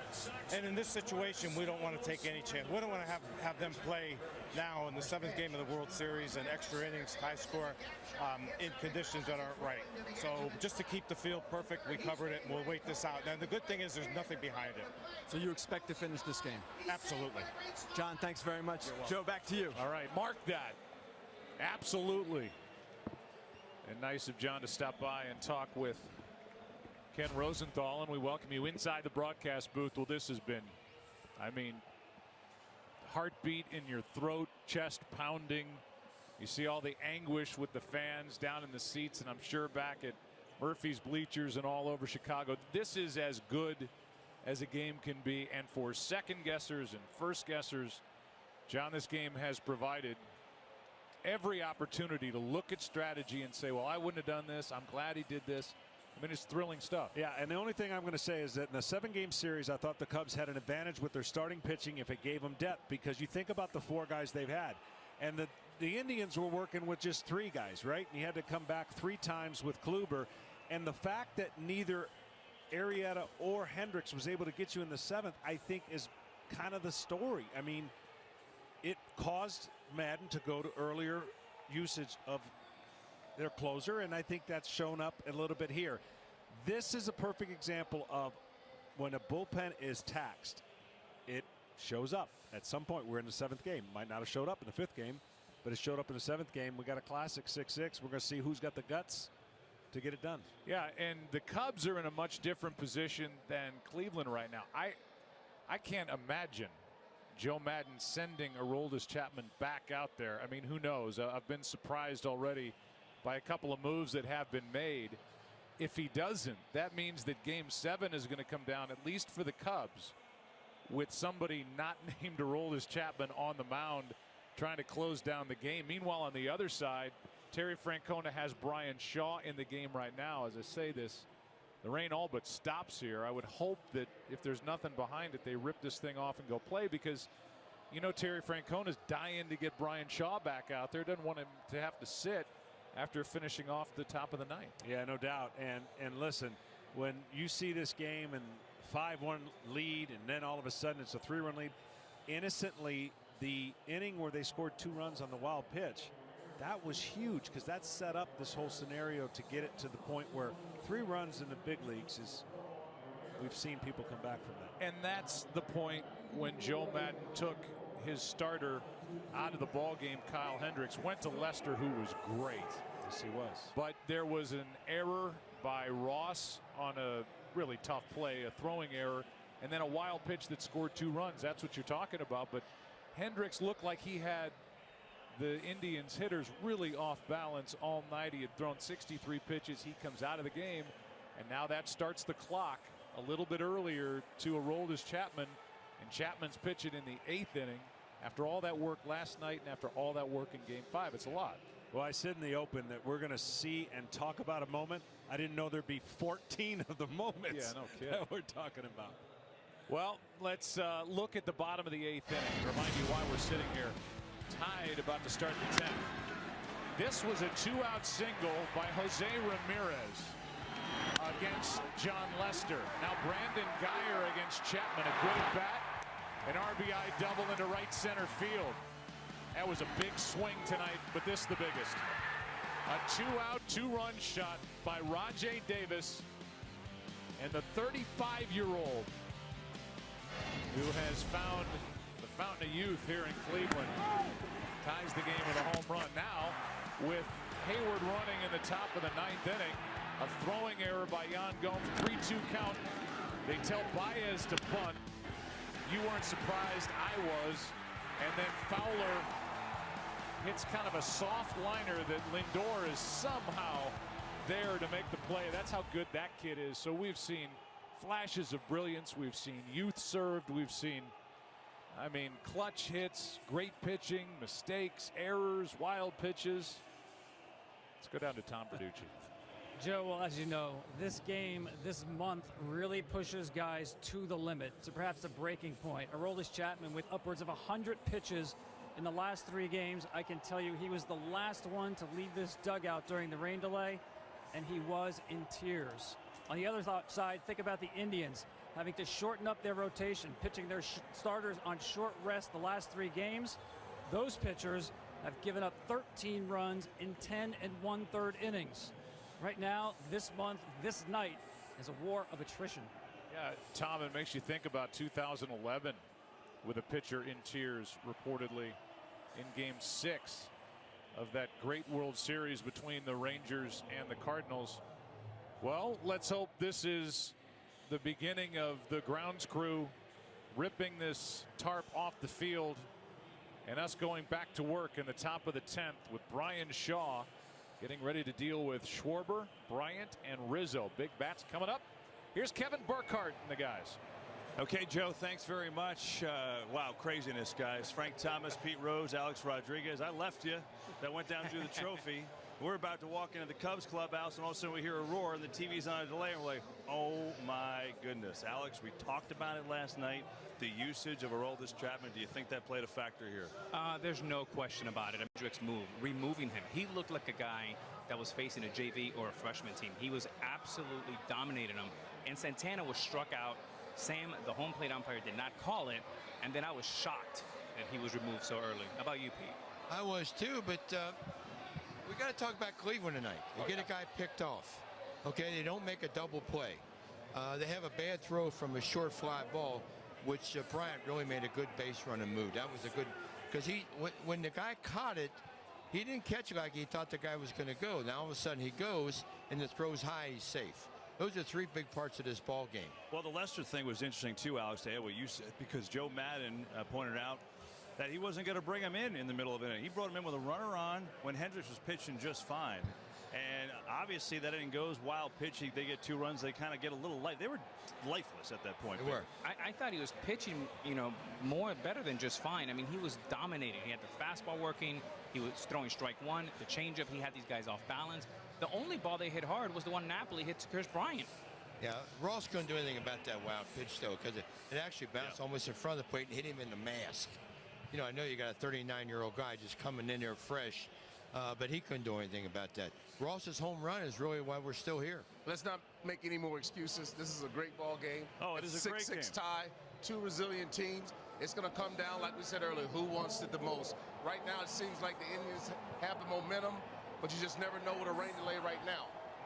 Both of these teams still in position to win this game. I don't care all the craziness going on. This is why these 2 teams are in this position in the World Series. Okay, a couple things. First of all, our rain delay coverage brought to you by T-Mobile right now here on Fox. And there's some good news. They are going to start this thing up at 12:15. It's in about 8.5 minutes, 12:15 Eastern. So in about 8.5 minutes, they expect to resume. We're going to be in the top of the 10th inning. So now my question, Frank, is this. How do the Cubs get off the mat? I mean, it's such an emotional thing for the Indians to come back, boom, force extra innings. How do the Cubs get that second burst of emotion to kind of push forward and get the lead again here? Well, they just got to believe they still can score some runs. They're getting deep into the Cleveland Indian bullpen at this point. They got to find a way to push runs over. But right now the momentum is with Cleveland, and they're going to do everything possible to score a run. Well, I don't know if the momentum's with Cleveland or not, Frank, because Chicago has 2, 3, and 4 coming up, where Cleveland had their big bats the last inning. So they're going to start off with 4, 5, and 6. So let's see what happens. For me, again, it goes back to fundamentals and discipline. Look for a mistake to maybe be the key of this game. By the way, you're a great shortstop where you moved over. Francisco Lindor. How about that play? The Cubs are in the lead if not for that. Unbelievable play and a great throw. Yeah, great throw. It's just some game, right? Game 7, we're in position for something exciting here. Maybe even a walk-off in extra innings for only the 2nd time in Game 7 history. What about the 2-strike squeeze bunt? What was that all about? Listen, I was obviously down there, and I'm watching, and I wasn't with what. I have no idea. 3-2. The infield's drawn in. Yes. He did that on his own, obviously, right? I was hoping you were going to bring that up. That was a call. No, that was. Oh, he went. That's what it's called, the 3-2 safety squeeze. That's what it was called. Really? I don't think it was on his own because Hayward was on third. He started anticipating like he was going to bunt. It was a safety squeeze. It wasn't a squeeze. Gotcha. And I don't think he did that on his own. No. Safety squeeze. That comes from Joe from the bench. And the other thing is, you never bunt for a hit when you have 2 strikes. The other thing with Bryant Shaw, because his ball, everything cuts and is coming down around 95 miles an hour. Boy, that is a tough baseball to bunt. Well, we've seen this kid have some bad at-bats against hard-breaking balls and everything else. 3-2 there. I'm thinking Joe has wanted him to get out over the plate and able to take ball 4. Right. But, I mean, he had a fastball right out. I mean, a cut fastball right out of the middle of the plate. The guy's already hit a home run tonight. What drama?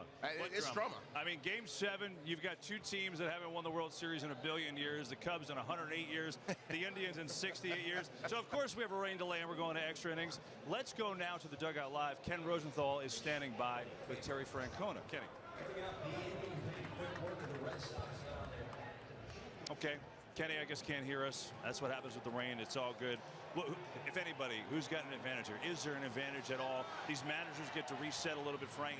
Short delay. Again, we're going to play in about 7 minutes here. Might not be an advantage, but the field is wet. Could come down to an error. You just never know what might happen. We saw one earlier in the game 2. We saw a big error that opened up the game for the Cubs. Who knows? I mean, this is a situation right now that any team can win this game, and the world is watching. They're we got talking a big audience. rain They're right loving there. this. They're talking rain right there. Well, I think to answer your question, Kevin, I think anytime you're an extra inning, the home field has an advantage. Like you say, Pete, you always have a chance to come back, and if they score, you get a chance to tie the game. Yeah. So you're seeing some live pictures right now. This is Shaw warming up. These guys are getting ready to go. We're told 5 minutes. And there is the hero, at least right now, Rajai Davis. Not a home run hitter, obviously. What did he have, 12 during the regular season? Yeah, but he can hit that fastball, Kev. He did. He's my ex-teammate. He can hit a fastball with the best of them. When I saw him choking up, I said, look out. He's looking for nothing but a fastball. And, I mean, it was a great pitch out of the ballpark. Did you like his adjustment in that at-bat? Because he looked a little overmatched in the very beginning of that at-bat. Well, Chapman was a little tired. Instead of at 102, it got down to 98 at one point. Down in the zone, which became very hittable for Roger Davis, who's an excellent fastball hitter. Are we not going to see Chapman anymore? You were in spring training, but Kevin, here's the thing. When you're fatigued, you don't lose miles per hour per se, but what you do lose is command and movement, and you saw that. The other thing that was strange is 7 pitches to Roger Davis, all fastballs. And then he comes the next inning and throws almost all sliders. Now he got out of that inning. So that's where we are. We're going to the top of the 10th. We're all tied up. And now, more drama. The middle of the order coming up is Schwarber, who will lead off against Shaw. Your guy Schwarby, who will lead it off against Shaw. Well, you like drama? How about a game 7, a winner go home, Cubs, Indians? Here we go. Looks like plays about to resume. Back up to the booth. Joe Buck and John Smoltz, guys, take it away. All right, Kevin, thank you. Just to finish on Aroldis Chapman, who you heard from Tom Verducci was in tears leaving the dugout a moment ago. Chapman, 97 pitches in the last 3 games, and his most ever before in a 4-day span, 83. Back with the Reds in July of 2015. And I agree with Alex Rodriguez. You saw just how tough he was to pitch a 1-2-3 ninth after the heartbreak of the 8th. But now we're underway in the 10th, and it's Kyle Schwarber, who tonight is 2 for 4, and who has 5 career postseason home runs, all 5 last year in his rookie year. You know what he's thinking. Hard hit, base hit.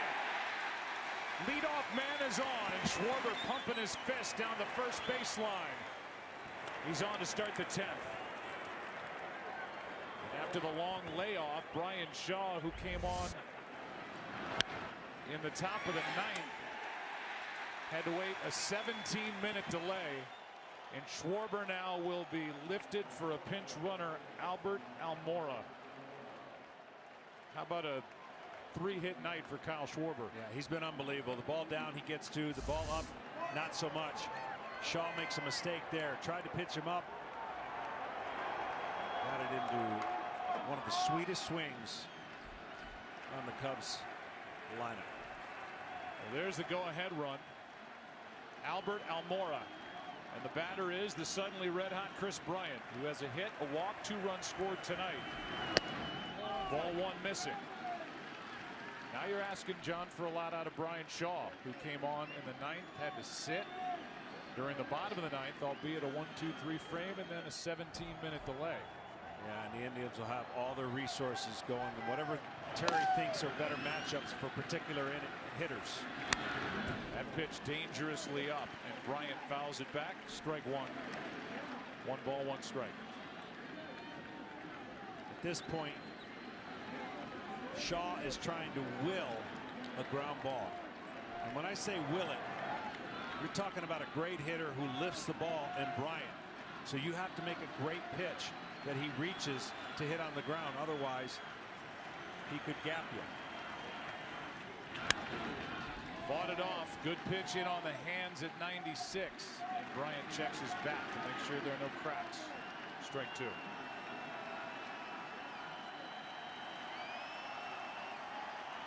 Bryant has gone back-to-back games with a home run last night, a 4-hit game.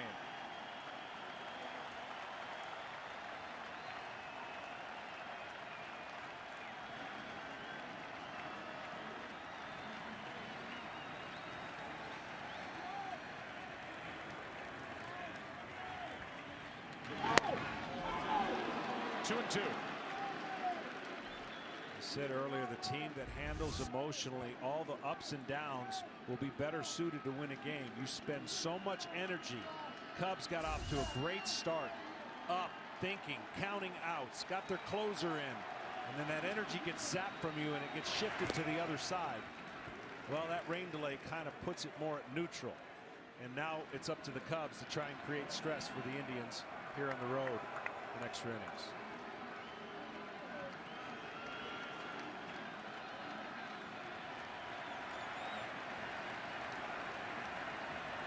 Bryant on 2 and 2. High fly ball into center. Back is Davis. 1 step from the wall. Tagging is Almora with great base running. And into second with 1 out.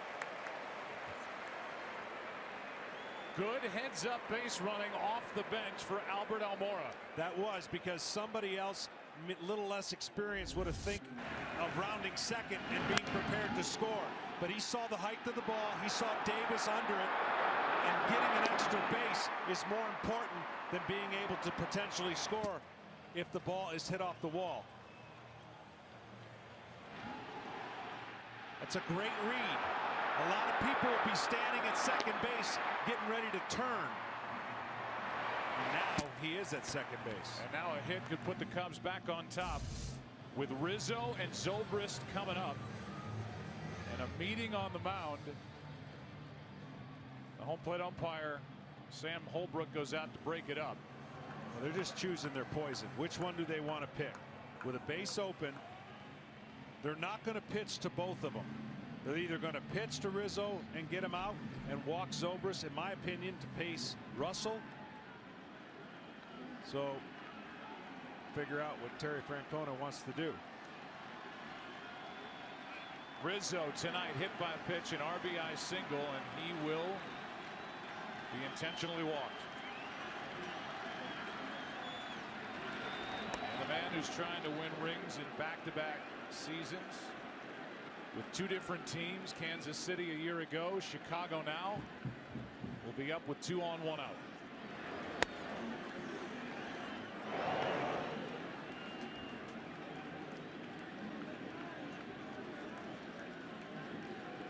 Rizzo's gone 2 for 2 against Brian Shaw.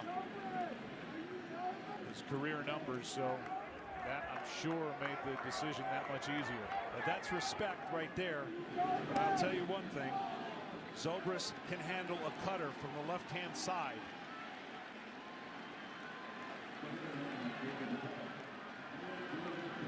And he knows how to handle these spots. Came in red hot. Tonight, he's 0 for 4 with a run scored. trying to deliver here in the 10th.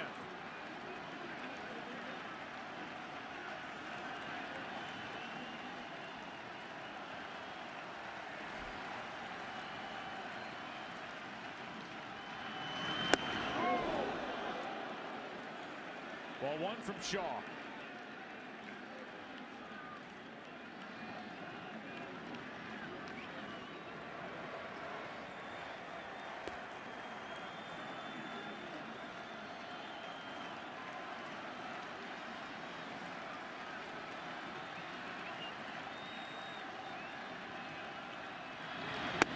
Strike one.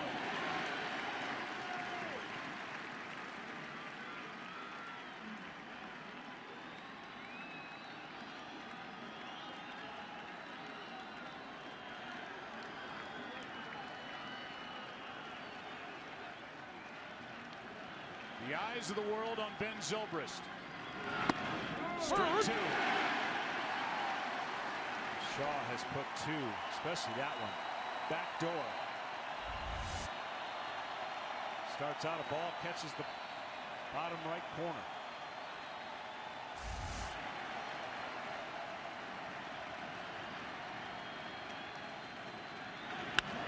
Zobrist spoils it.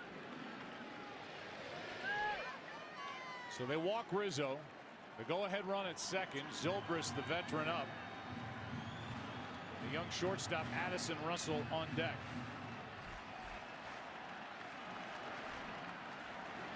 Leadoff hit by Schwarber. Lifted for a pinch runner.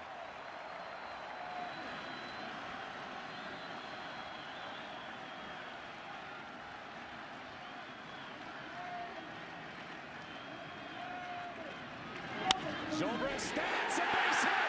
Cubs will take the lead. Almora digging to the plate. Zobrist delivers 7-6 in the 10th.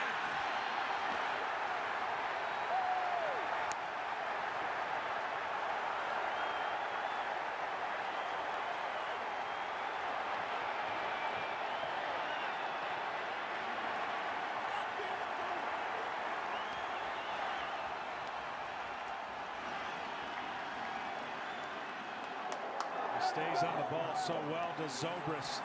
Tremendous bat control, and there's a man that I don't know if he thought he'd play a role in tonight's 7th game.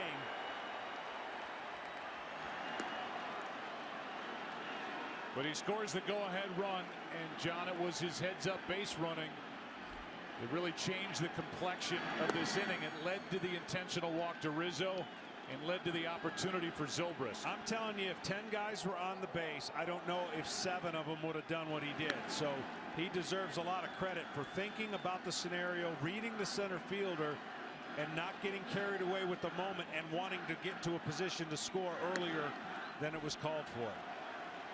Second intentional walk. And there's the cutter. He tried to go back door. He stays on it, slaps it the other way. The Cubs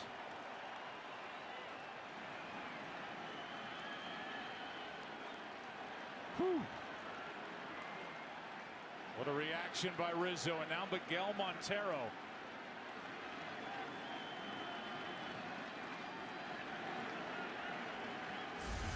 Montero has only one hit this postseason. He's 1 for 11. It was the game-winning grand slam in Game 1 of the NLCS at Wrigley. And here he is with the bases loaded, 1 out, trying to add to the lead. Remember, odds are against Chapman going back out there. But that'll be another decision for Joe Maddon. We've seen Edwards up in the bullpen. Who will be on the mound for Chicago in the bottom of this 10th? Right now, ball 1 to Montero. And Montero, another guy who can handle the cutter from the right-hander. Likes the ball coming into him out over the plate. That's a foul ball. That was exactly what Cleveland was looking for right there. It looks like that's the man right now that has Chicago on his rather slim but electric arm. The 25-year-old. Chapman right now is in line for the win.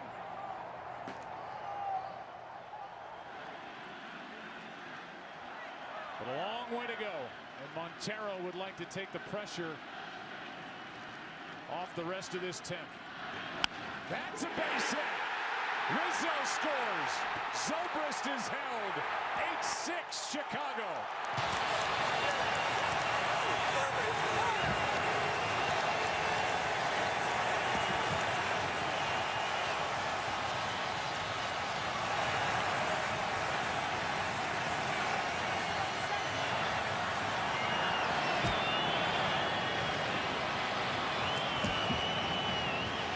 Unfortunately, two left-handers that like the cutter, and you see him stay on it again.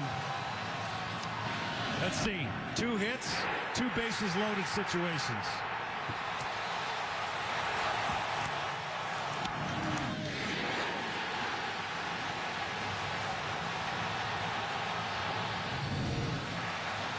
And listen to those Cub fans who have paid a dear price to be inside this stadium tonight. All the noise they're making. And you can hear them in Murphy's all the way here in Cleveland. 10th inning, pitching change. Cubs by 2.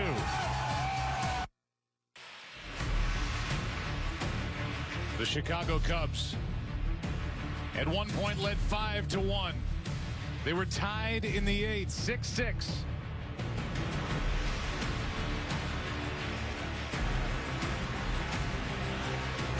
Now lead by 2 in the 10th.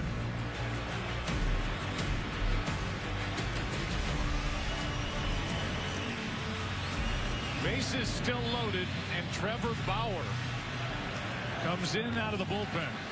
He started the season in the bullpen. This postseason, he's made 4 starts, a record of 0-2. Lost game 5, John, 3-2 at Wrigley. And I think this matchup has a lot to do with the 4-seam fastball up or 4-seam fastball with velocity against Hayward. Bases loaded, infield in, and Hayward after the first pitch. Strike 1. The Indians in the bottom of this 10th will have Napoli, Ramirez, and Geyer. Getting into the area of the lineup for Cleveland that tied this game in the 8th. They're going to have to go to work again. But how big will this lead be?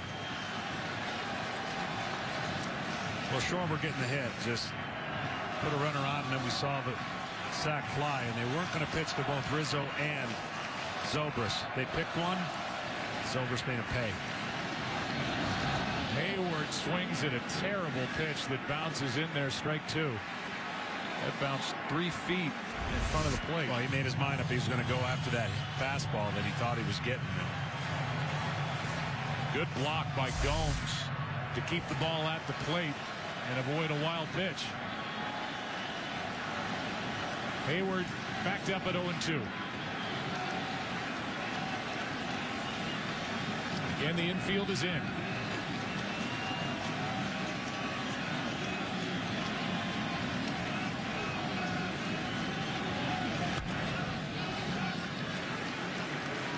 Teammates with 3 or more hits in a World Series game, Dexter Fowler and Kyle Schwarber join a list.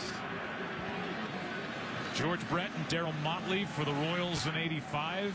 Willie Stargell and Omar Moreno for the champion Pirates in '79.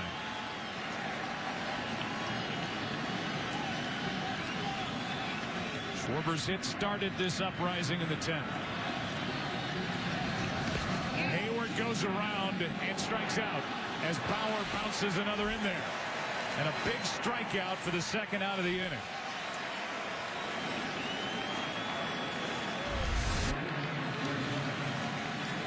Over the top curveball and getting ready for a fastball again. Hayward not recognizing it. You can't hold the swing. Baez' first pitch is going to be the whole key to this at bat. What does he do? What's he guessing? And does Bauer give him a first pitch fastball to get ahead and then spin the ball, or start him out with a breaking ball?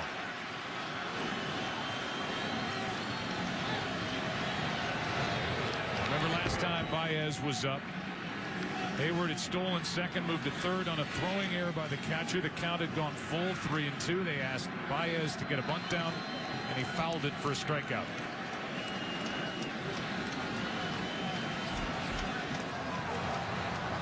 Carl Edwards still getting loose. Baez. Ball one inside from Trevor Bauer. And I actually loved the call. I thought it really was going to be a great element that he could create a bunt in the right area and Hayward read it and just didn't get it down. Bases loaded, 2 out, 2 runs home. 8-6 Cubs. Hittable, and Baez swung through it. See, that's what he would have seen against Shaw, 3-2. Talk about 3 catchers on the active roster for Joe Madden. Each catcher has an RBI tonight. As the Cubs have put up 8, including a home run by that man, David Ross, in his final big league game. Here's a 1-1. Strike 2. And Bauer came right after him at 95. Seems like the more runners that get on, the bigger the swing. Trying to do way too much, trying to hit a 8-run homer instead of a grand slam.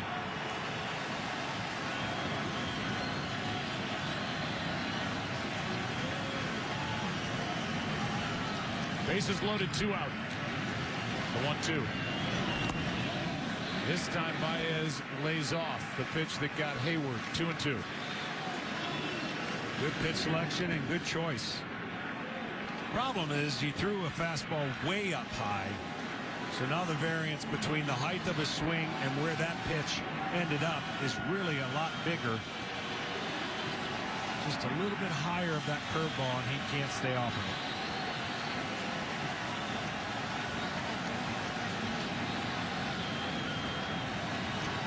How big is the lead for the Cubs going to be?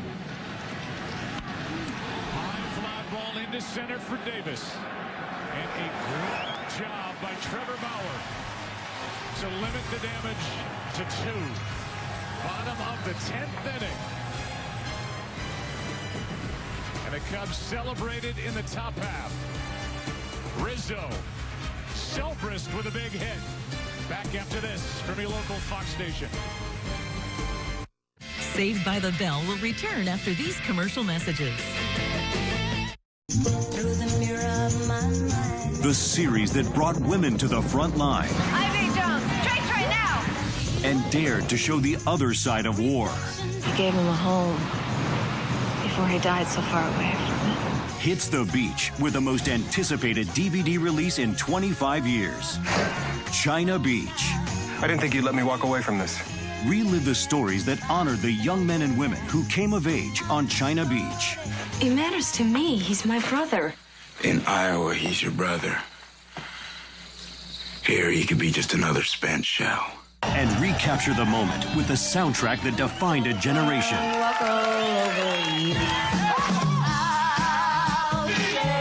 Call now to get China Beach, the complete first season. Available for the first time ever on DVD for just $39.99. The bottom line here is, do you want to deal or don't you? But wait, order in the next 10 minutes and we'll take $10 off. Anybody care for a swim? That's right. You'll get the complete first season, including the acclaimed 2-hour pilot. Is that all there is? Plus, over 2 hours of exclusive bonus features for just $29.99. We shot 24-hour days. We'd get thrown in the water. We were in freezing cold. It was just exciting then. And that's not all. War addict. Hooked on adrenaline. Can't be cured. Careful. It's contagious. Order now, and we'll ship your complete first season for free. That's a savings of almost $7. I know what they want, and I give it to them. So call now to own China Beach, the complete first season. Just $29.99 and free shipping and handling. And have a wonderful, wonderful, wonderful war. Welcome back to the beach. Order now. Call 1-800-729-8341 to order China Beach Season 1 for $29.99 with free shipping. Call now. Order online at timelife.com/China Beach. We now return to Saved by the Bell.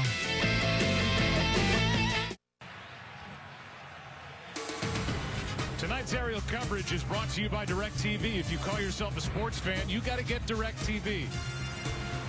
Call 1-800-DirecTV. The Chicago Cubs are 3 outs away. The Cleveland Indians are looking for more heroics like they got in the bottom of the 8th as they trail by 2. In the bottom of the 10th, Zobrist, the go-ahead RBI double. Montero tacked one on.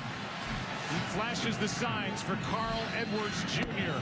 We're about to find out about Carl Edwards Jr., the 25-year-old hard-throwing right-hander, looking for the 3 biggest outs of his life.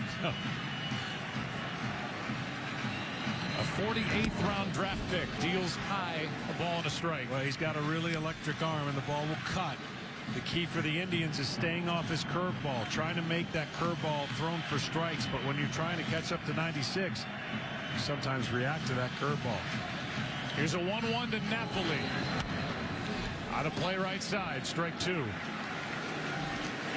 Chapman ends up going an inning and a third. He allowed 2 runs, struck out 2. Allowed 3 hits, all with 2 out in that 3-run 8th. After taking over for Lester in line for the win. 2-2.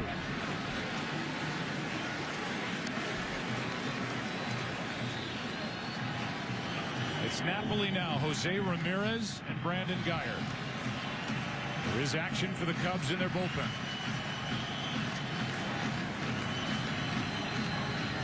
A strikeout starts the 10th.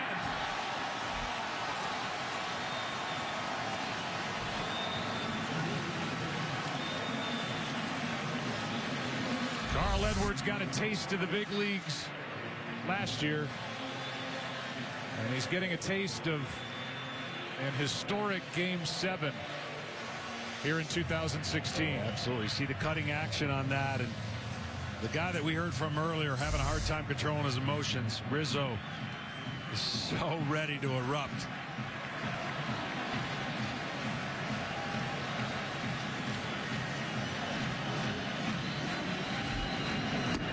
Strike 1 to Jose Ramirez.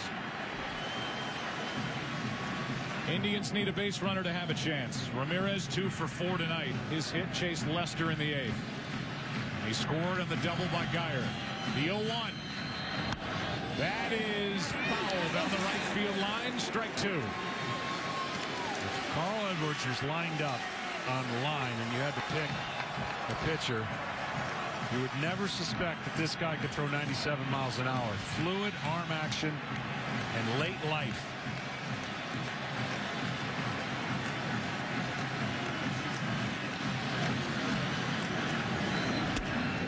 Ball 1.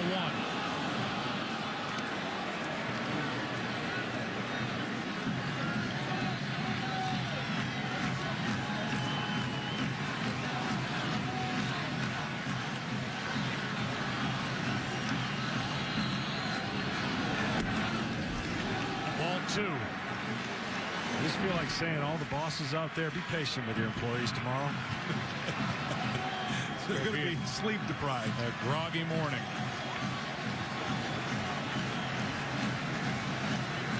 With 1 out, nobody on. Timeout.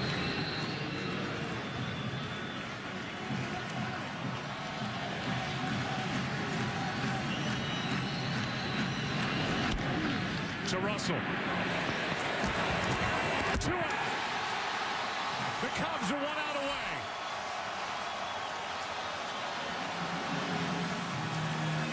And the batter will be Brandon Guyer.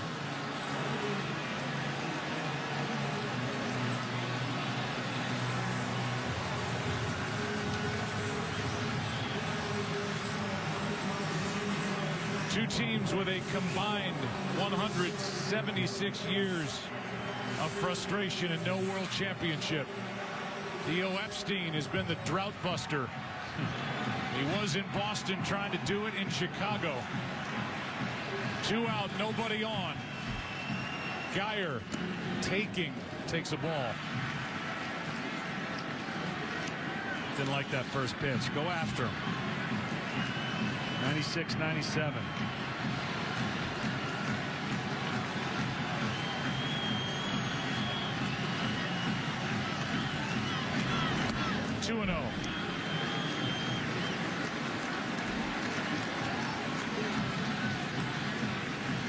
Deep breath for Carl Edwards Jr. 2 balls, no strikes on Geyer.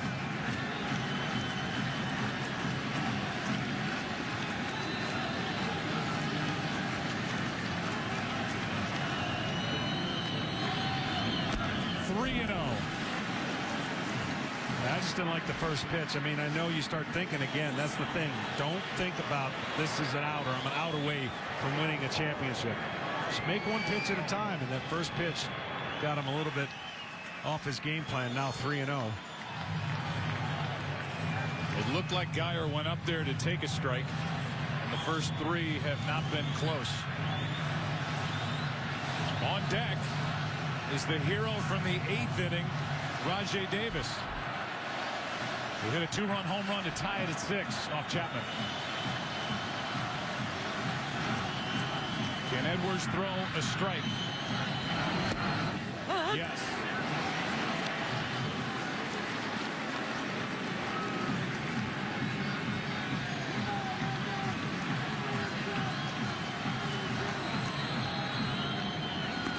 A walk to bring the tying run up.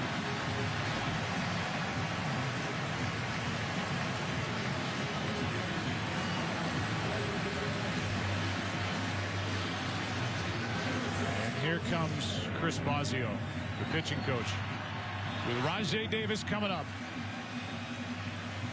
And Miguel Montero trying to guide Carl Edwards Jr. through this 10th. In the 8th, Rajai. Bedlam.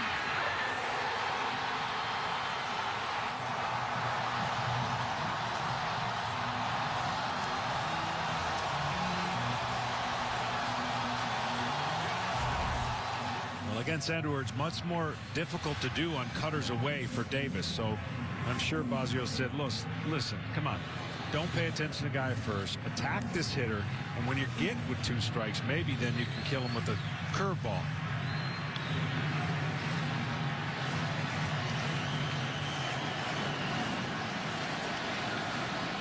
Rajai Davis could tie it with a home run. Geyer will take second if he wishes. Cubs are giving it to him. Ball 1, and down to second is Geyer to take that force out away. No stolen base granted.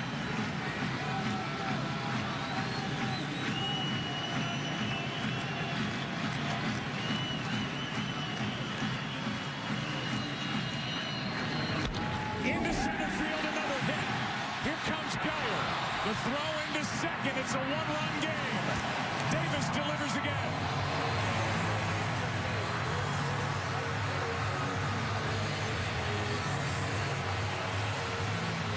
And that's going to be it for Carl Edwards Jr.,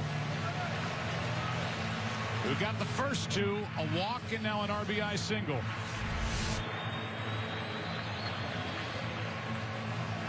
And with Michael Martinez, the scheduled hitter, the switch hitter,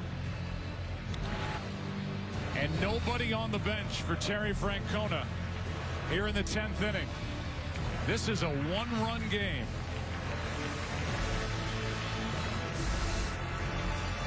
Edwards is out.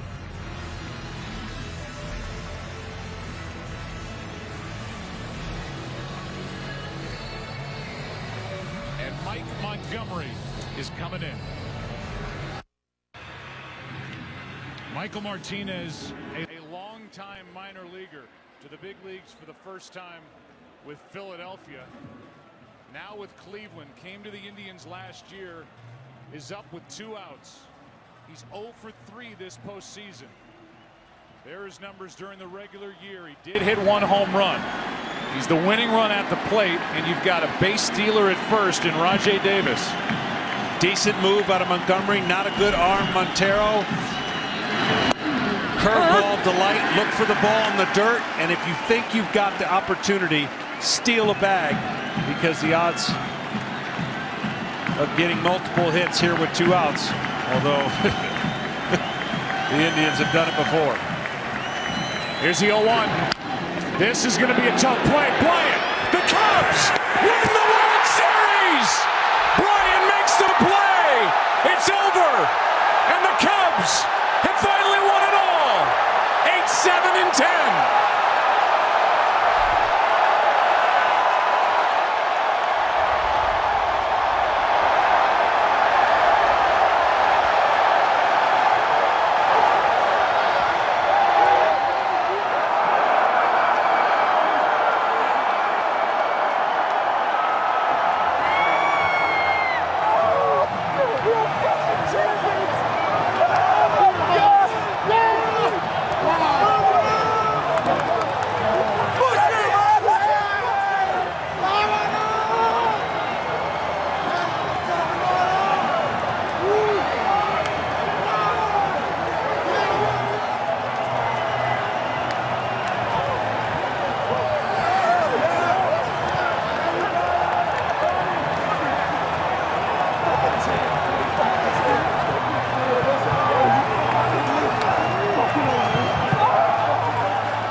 For the Cubs, no more wait till next year. No more talk of 1908.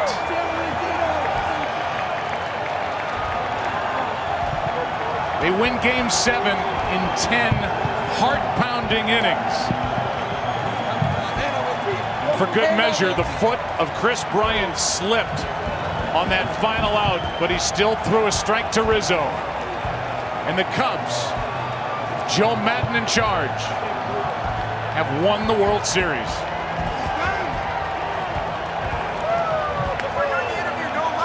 What a game. What a series. What a night. Down to Tom Verducci. Thanks, Joe. I'm with Chris Bryant. Chris, describe what it was like to field that last play. Oh, man. I knew he was fast. I knew how to get rid of it. It's wet out here, the longest game ever. Oh, my. That's one of the best games anybody will ever see. The 17-minute rain delay. How much did that reset your team? What did you guys do in the clubhouse? That was the best thing for us. I mean, we all got together in the weight room, and, you know, we all supported each other. You know, Chappie was a little upset.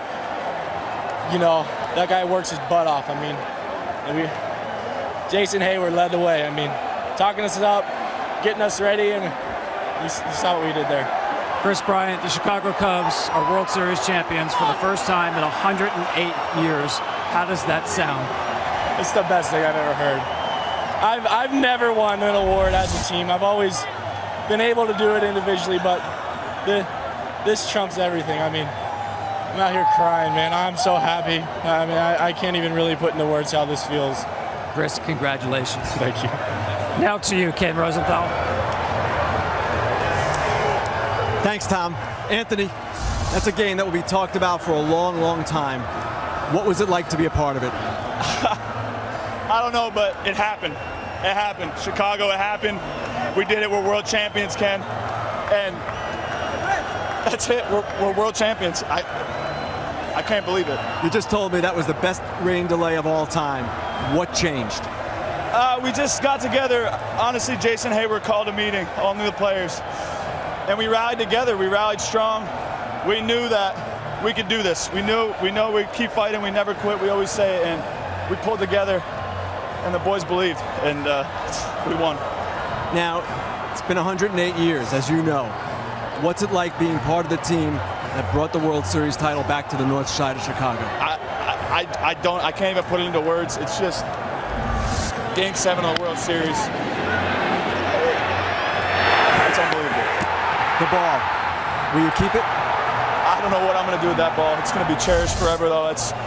We're in the books. We're in history forever. This team is brothers forever, no matter what.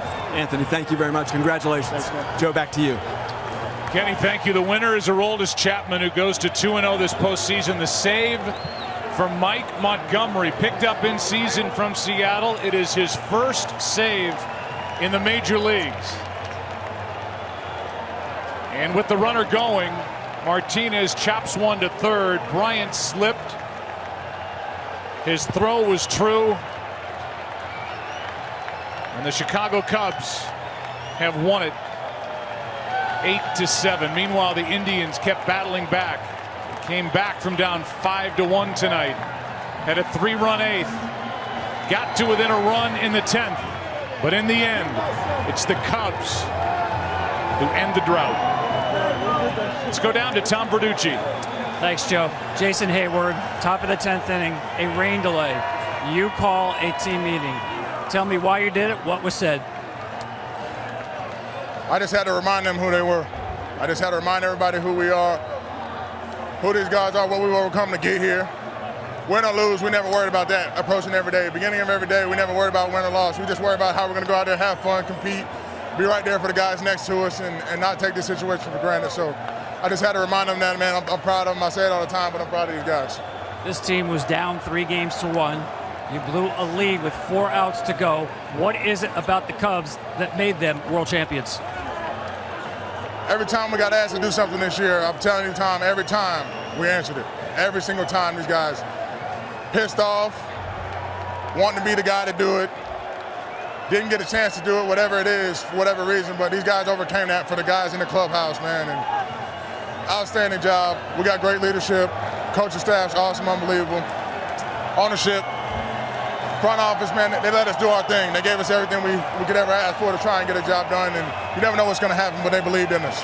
Tonight, you're a world champion. Congratulations. No, I appreciate it. Now to Ken Rosenthal. Thanks, Tom. John, you were just staring at your cap that says World Series champions.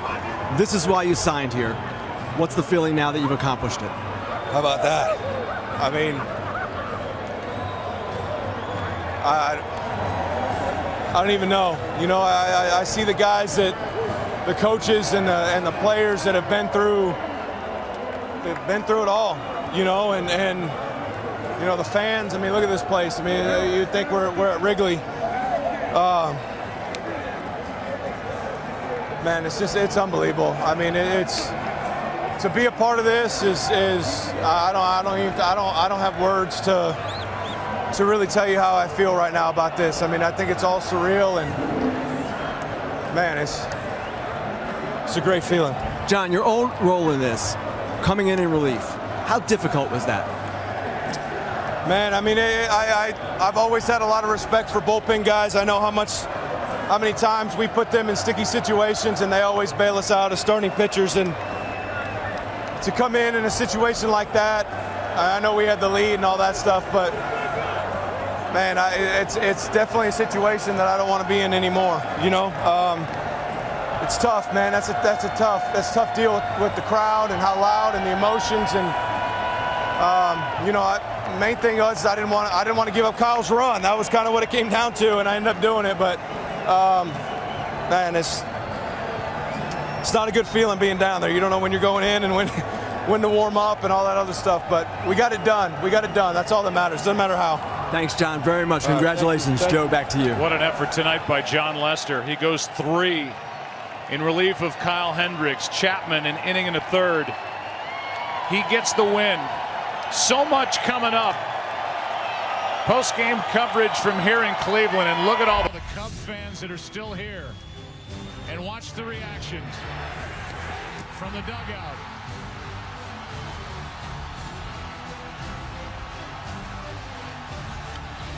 To the veteran catcher who's walking away, a champion.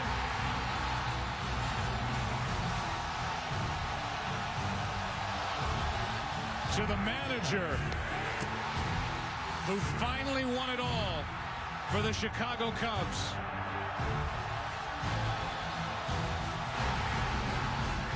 To the man who put the plan in action.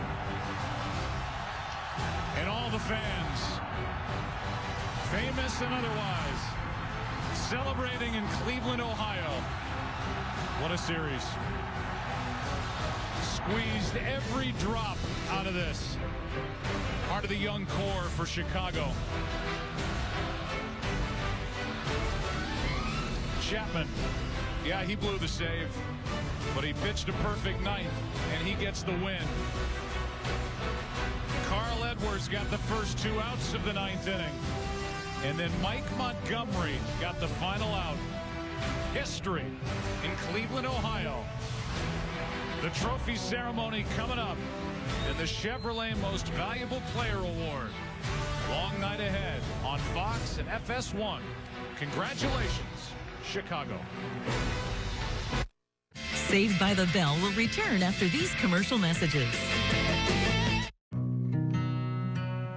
I've been in a number of really challenging, heartbreaking, difficult situations in which what I was feeling was anger and frustration and sadness, and the last thing I was feeling was gratitude. God never said that we wouldn't have difficulty, but He said He would be the God of peace and get us through every difficulty. I am learning over the course of my life that God is faithful even when times are dark. Even in the midst of storms, it's really clear to me that Jesus is in the boat with us. And I had to make a decision to be grateful. There is something to be thankful for. And we have to train our mind and train our eyes and honestly train our will to make the decision to be grateful. And there's something about when we actively adopt this attitude of being thankful in all circumstances, that a weight lifts from our heart. And when we begin to thank Him for who He is and what He's done and that He's with us, that He'll never forsake us, we can actually begin to experience true and deep joy. Try every day when you wake up, be thankful. Thank God that no matter what the day holds, that He is good, that He is God, and He is holding you.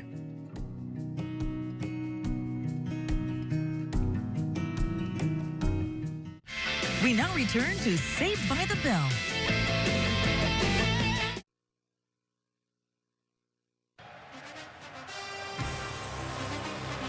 Look at the faces at Murphy's Bleachers in Chicago, just outside Wrigley Field. And then outside Wrigley Field as the celebration is on. The Cubs win it tonight in a great World Series. A tremendous Game 7. They win it in 10. And let's go down to the field again. Here's Ken Rosenthal. Thanks, David. This was your final game. It was an epic game. What was it like to play in this? A lot of ups and downs. I'm totally exhausted. What a group of winners. What a group of resilient winners. These guys had never quit. They've answered every challenge all year long. When you want to just crumble when that ball goes over the fence, these guys fight back and continue to have good at-bats and play their game. We use every guy on our team, position player-wise. And that says a lot about this team. It's been that way all year. We got guys that didn't even make the roster that are great players.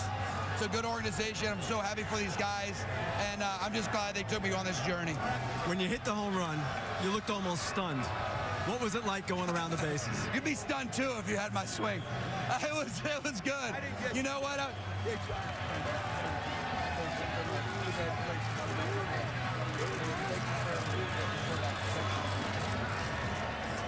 It was. We'll get a picture. It was floating around those bases, but I just focused on the win. I'm trying, I felt like I let 2 in. As soon as I come in the game, I give up 2 runs, so it was nice to get 1 back.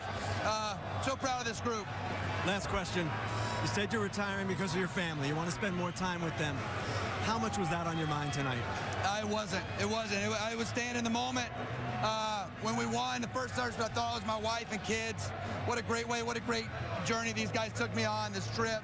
I'm so proud of these guys. The city of Chicago deserves this with these guys. With these guys.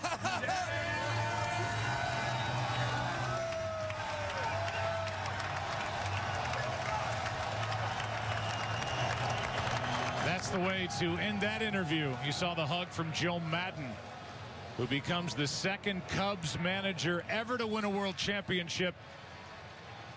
The other one, Frank Chance, player manager in 07 and 08. What a night. What a game. Kevin Burkhardt, down to you. Okay, Joe Buck, thank you very much. This Cubs clubhouse is fired up and ready to go. The commissioner, Rob Manfred, is here. We've got the commissioner's trophy, and let me introduce who's with me up here from the Cubs. Tom Ricketts is here, the owner and executive chairman. We've got Theo Epstein, the president of baseball ops, Crane Kennedy, president of business ops down there, Jed Hoyer, the general manager, and of course, Joe Madden, the manager. I think we have some hard work to present, Commissioner. Why don't we do that? We do indeed. It is an honor to present the World Series trophy, and this one is really historic. Your fans waited 108 years, and you delivered in style with an amazing comeback from down 3-1. So, Tom, Theo, Crane, Jed, and Joe, congratulations.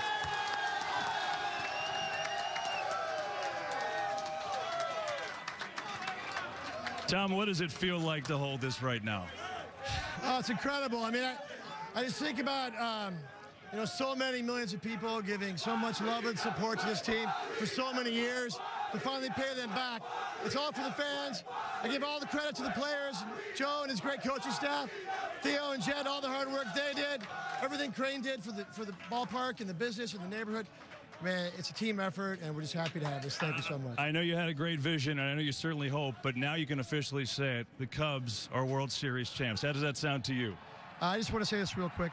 Hey, the Cubs are World Series champions! Feels pretty good.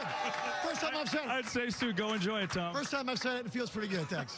Let's bring in Theo. Come on in, Theo. Congratulations to you. I'll pass that over.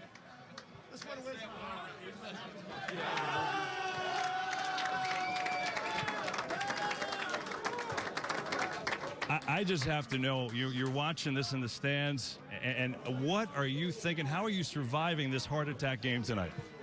It's fitting. It's got to be done with one of the best games of all time. Just unbelievable. And what a testament to our players, their grit. When we gave up the lead and then during the rain delay, I walked by the strength and conditioning room. They were all gathered around saying, this is only going to make it sweeter, boys. Let's grind. Here we go. And they went out and had an unbelievable inning, scored 2 runs. But first, got to congratulate the Cleveland Indians, the Dolan family, Chris Antonetti, Mike Chernoff, Terry Francona, incredible postseason manager, great organization, phenomenal year. What a battle this whole series and tonight. But our fans deserve this. Our players deserve this. Chicago Cubs are world champions. Theo, what do you think Chicago's like right about now? I can't wait to go back. We don't need a plane to fly home, but our fans just deserve it so much. And all the former Cubs, everyone, this is for so many people. Ernie Banks, Ron Santo, Billy Williams, who's still here to come celebrate with us tomorrow when we see him. We're bringing the trophy home to you guys. It's been a century in the making, and no one deserves it more than Cub fans, Cub players, the Cubs organization, Tom Ricketts, our scouts, player development guys, Joe, the coaches, the staff. Unbelievable job. What can I say? Theo, congratulations. Enjoy it. That's Theo Epstein. We're going to get Joe. Joe, come on in here. Joe Madden, the manager.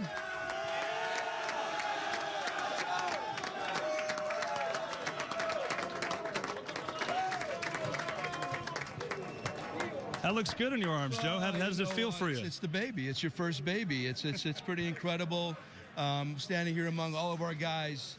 This is why this has all happened. There's a tough game, obviously, the way they came from behind. We kind of regrouped during the rain delay, and this group never quits, just like they had just said.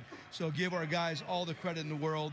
Phenomenal bunch of professionals. Well, as you look at these guys right here who are all staring at you, ready to party, what are you most proud about of what you've accomplished? You just heard him say we never quit. I'm really proud of the attitude, the culture that we've created here, obviously. I think it's something that can carry us for many, many years to come. Just like in the past, not having won a World Series trophy in 108 years, I think this year is the breakthrough year. So now that standard of excellence could be carried through for many years to come. Joe, emotionally, how do you hang in this game? I mean, there was a heart attack every 10 minutes. Well, you got to try. Everything was going perfectly until Davis hit the home run. And then all of a sudden you have to really go to plan B, C, and D. But our guys are there all the time. There's no, like I said, there's no quit in the dugout. The conversation was great. It was incredible. It's incredible to be part of that whole moment. When do you think, we'll let you go, when do you think it will settle in? I don't know if it's fully you. The Cubs have won the World Series. I promise you, RV drive, me and Jay are going to be heading back down south pretty soon. I will take it all in at that point. I know we have the parades coming up and all that kind of great stuff, but it'll hit me then. Last point, listen, I want to congratulate Tito and the Indians. I have so much respect for him and them. A great series, great season for them, absolutely. So I just wanted to make sure that I put that out there too. They're fantastic. Joe, wonderful. Congratulations to you. Thank you. Thanks. Okay, Joe Madden. And this Cubs clubhouse is fired up as you would expect. It's now time for the Most Valuable Player Trophy presented by Chevrolet. Let's bring in the commissioner again. This year's most valuable player in the World Series is Ben Zobrist. Ben, you had a great series, and as everyone remembers, a crucial hit tonight, so there's a piece of hardware for you.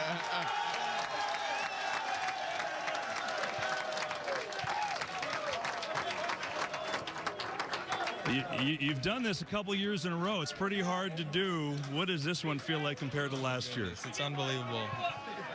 I can't even put it into words.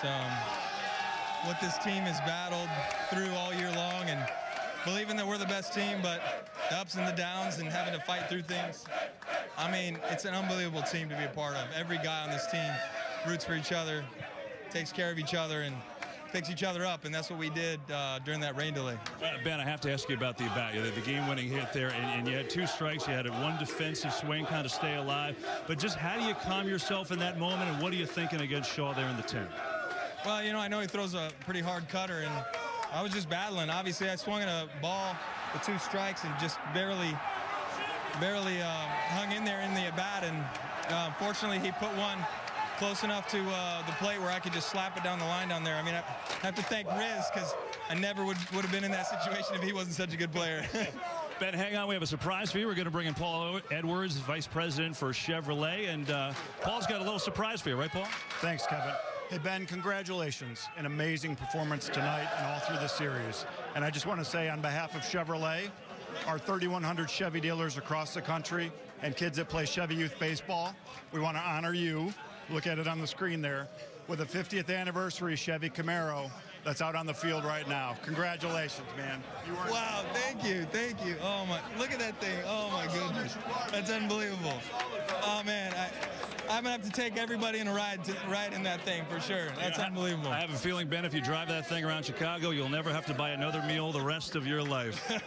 Oh my goodness, I can't wait. Go enjoy it with your teammates. Ben Zobrist, the most valuable player here in this World Series, and we'll see if there's any other players we can grab up here. They're celebrating, enjoying this trophy presentation right now. Any other players we can get up here? Here's Anthony Rizzo. Maybe we can say hello to Anthony. Hey, Anthony, want to say a word real quick? Come on up. We had a great piece. You were mic'd during the game, and you talked about how you were a glass case of emotion. That was like in the 5th inning. So how in the world were you holding it together later? I don't know. It's the best game I've ever been a part of. It's the best game I've ever seen, really. Just what a team. We started this year as a heavy favorites, and we went wire to wire all year. That's the best team in baseball. And the Indians did one heck of a job competing with their injuries, but this is the best feeling in the world. Before I let you go, you were here when this team wasn't very good. You know, you've been here a while now, and you've seen the transition slowly to this point. What is it like now to be on top? Oh my God, it's the best feeling in the world. You know, a lot of people have written us off. This series, last series. So for us to come back 3-1 and win and finish this off in extra innings, it's the best rain delay of all time. You believe you're world champs? We're world champions for the rest of our lives. Not bad. Anthony, congratulations. Go enjoy. Thank you. Appreciate it. Anthony Rizzo and the Chicago Cubs are World Series champions. Unbelievable. That's it from the clubhouse. Let's go back upstairs. Anthony Rizzo suffered a 101-loss season in 2012 with the Cubs. And Bill Murray's hoping to honk the horn. I don't know, the keys are in it. But the MVP is Ben Zobrist, a world champion a year ago in Kansas City. He got the go-ahead RBI double tonight in the 10th. And then a big RBI by Miguel Montero. Made it a 2-run advantage. Cubs win it by 1. Man, so much to talk about. What a game. And every once in a while, the game of baseball gives you a night you'll never forget. And the Cubs are off the list. As I said, tired of hearing about 1908. And like Theo Epstein said, for so many who have come before them, names like Ernie Banks, Ron Santo, Billy Williams, who is here, Ferguson Jenkins, Rick Sutcliffe, Mark Grace, Ryan Sandberg. Cubs are celebrating. Back after this. We'll be right back with more Planeteer action. In the heart of the Galilee, where biblical history meets the modern miracle of Israel, the miracles of Jesus surround you. Welcome to David's Harp Hotel and Studios in the Galilee, a joint venture of TBN and Sar El Tours, a luxury retreat designed to serve the body and soul of its guests. Our spacious and comfortable rooms open up to the breathtaking views of the Sea of Galilee and the Mountain of Beatitudes. Stepping beyond the comfort of your room, you find yourself following the footsteps of Jesus, Peter's home at Capernaum, sailing the Sea of Galilee, and the transformational message of the Mount of Beatitudes. Returning at the end of the day, our dedicated staff and facilities will help you relax and soak in the peace. David's Harp Hotel and Studios in the Galilee, a sanctuary on earth where the Bible comes to life. Ask your travel agent or pastor to make the David's Harp Galilee Resort your home base in Israel. And now, back to Captain Planet. I can't sing. I don't want that going on TV. Go, Cubs, go. Go, Cubs, go. Hey, Chicago, what do you say? Cubs gonna win today. Go, Cubs, go. Go, Cubs, go. Hey, Chicago, what do you say? Cubs gonna win today.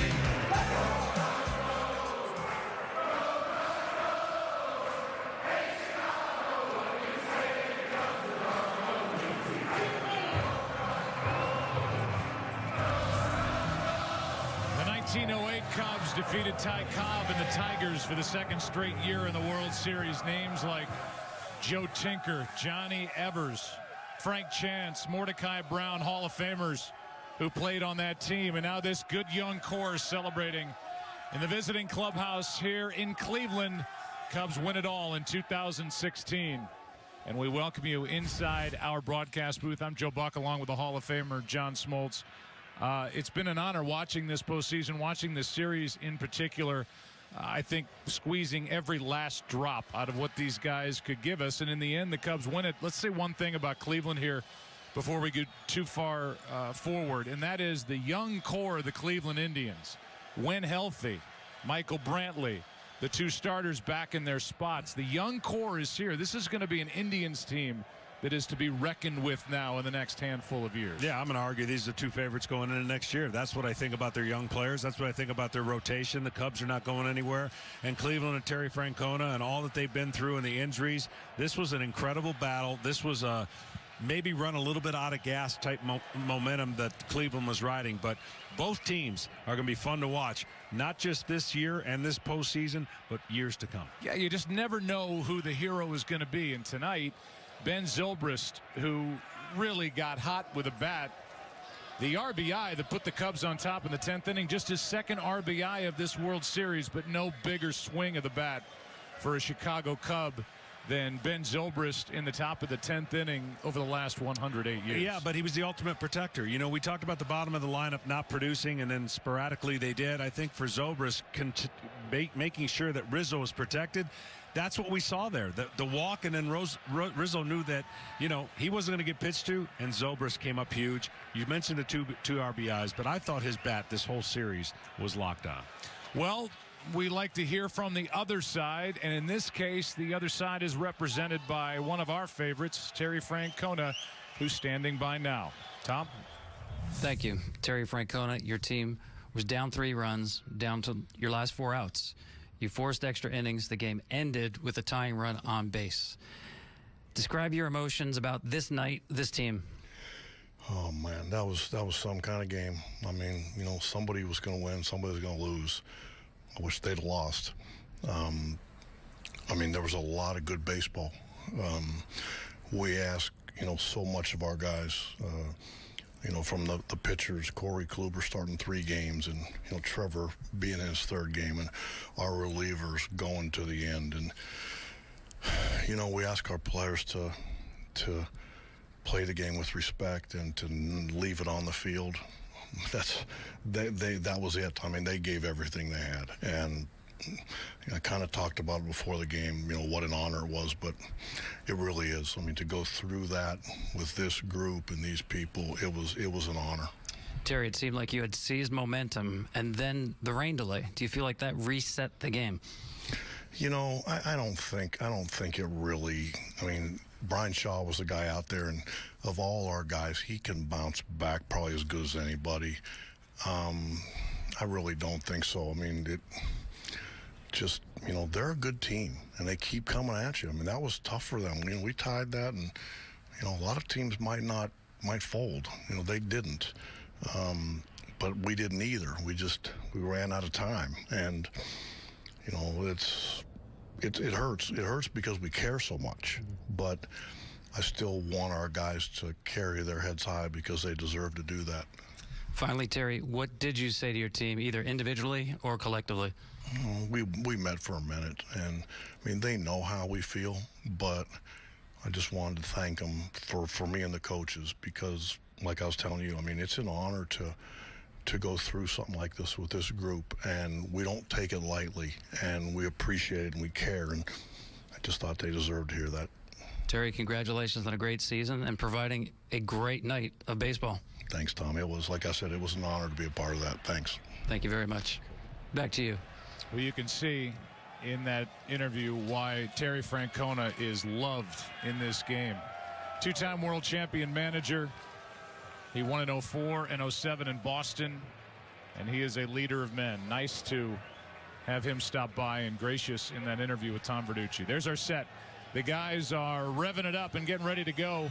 Kevin Burkhardt, Alex Rodriguez, Frank Thomas, and Pete Rose. But tonight is the Cubs. They went through the Giants in the division series. It took 4. They went through the Dodgers in the NLCS. It took 6. And they went through the Cleveland Indians in the World Series. It took 7 and then some. 10 innings. And a final of 8-7. A game none of us will ever forget. The Chicago Cubs celebrating tonight here in Cleveland and back in Chicago. It is on in Chicago. Stay safe back there. World champion Chicago Cubs. Kevin Burkhardt. And the guys on the other side of the break. A draining series. A pleasure to call. Kevin, next up. Saved by the Bell will return after these commercial messages. Now, let's meet the starting lineup for your Team NBC and Peacock. Team who? At 6'8", Grant Hill. What is happening? At 6'6", Vince Carter. Are y'all seeing this? At 6'9", Tracy McGrady. Yo, they're giving heights? At 6'5", Jamal Crawford. Oh, that's my team. At 6'8", Carmelo Anthony. Wait, are they even going to intro us? And at 6'7", Reggie Miller. NBA Tip-Off, October 21st, only on NBC and Peacock. Are we supposed to play them? This copyrighted telecast is presented by the authority of the Office of the Commissioner of Baseball and may not be reproduced or retransmitted in any form, and the accounts and descriptions of this game may not be disseminated without express written consent. We now return to Saved by the Bell.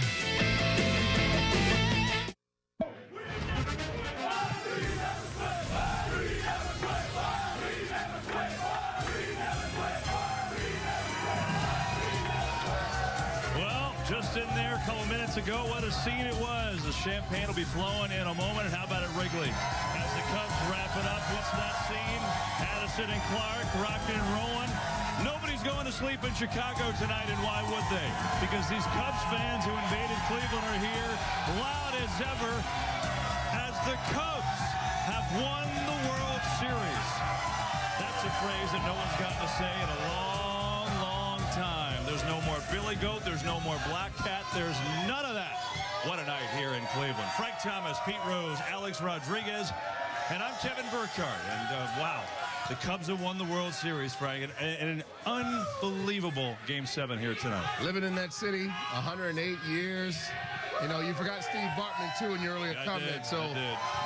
This team was hungry, man. This was a team of destiny. They played their butts off. I mean, like I said, no excuses. They went out the rain delay, came back out and took care of business after squandering the league. They deserve to be World Series champion. No question. They've been the best team all year in baseball. Capped it off by winning the World Series and a terrific Game 7. Most teams would have died when a team comes back and hits a 2-run home run off your closer to tie the game in the 8th, but they stayed with him.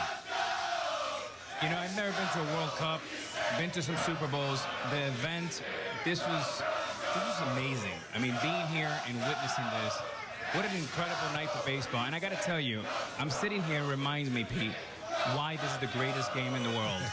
And the other thing that I thought about is how difficult it is to win a world championship. Kevin, we have 66 years here of Major League Baseball experiences, 5 championships. I mean, it is, and that's the thing. These Cubs got to the NLCS. They got swept last year, and the assumption is, they'll just be back year after year. It's hard to get back year after year. You can never take it for granted. This is a special moment. This team is very strong. You can see them repeating, but the hunger and desire they showed this year, that's the reason they're world champions. Don't take it for granted. You just never know if it's going to happen again. The resiliency, Pete. They're not losers anymore. No. That narrative is gone. We talked about their raw talent, and that's obvious. I mean, that just jumps off the page. 103 wins. I mean, they have talent coming from, top to bottom.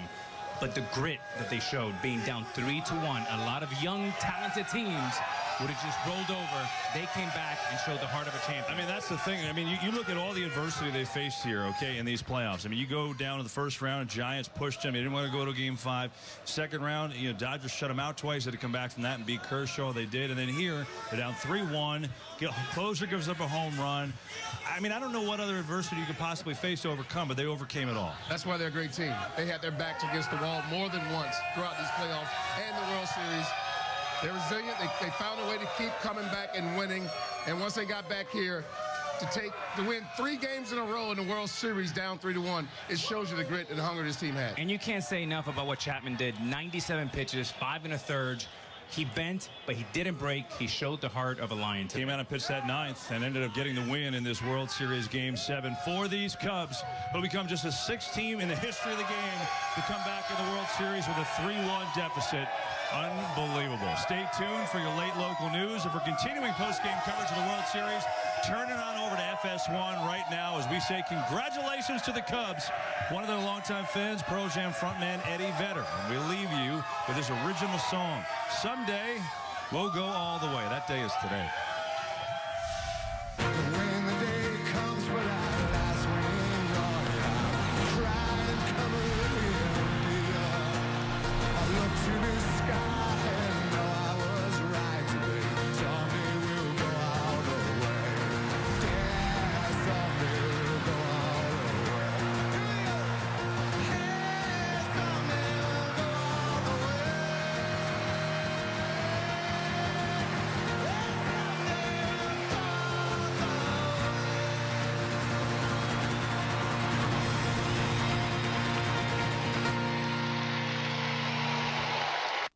This has been a presentation of Fox Sports, home to Major League Baseball, the National Football League, and NASCAR.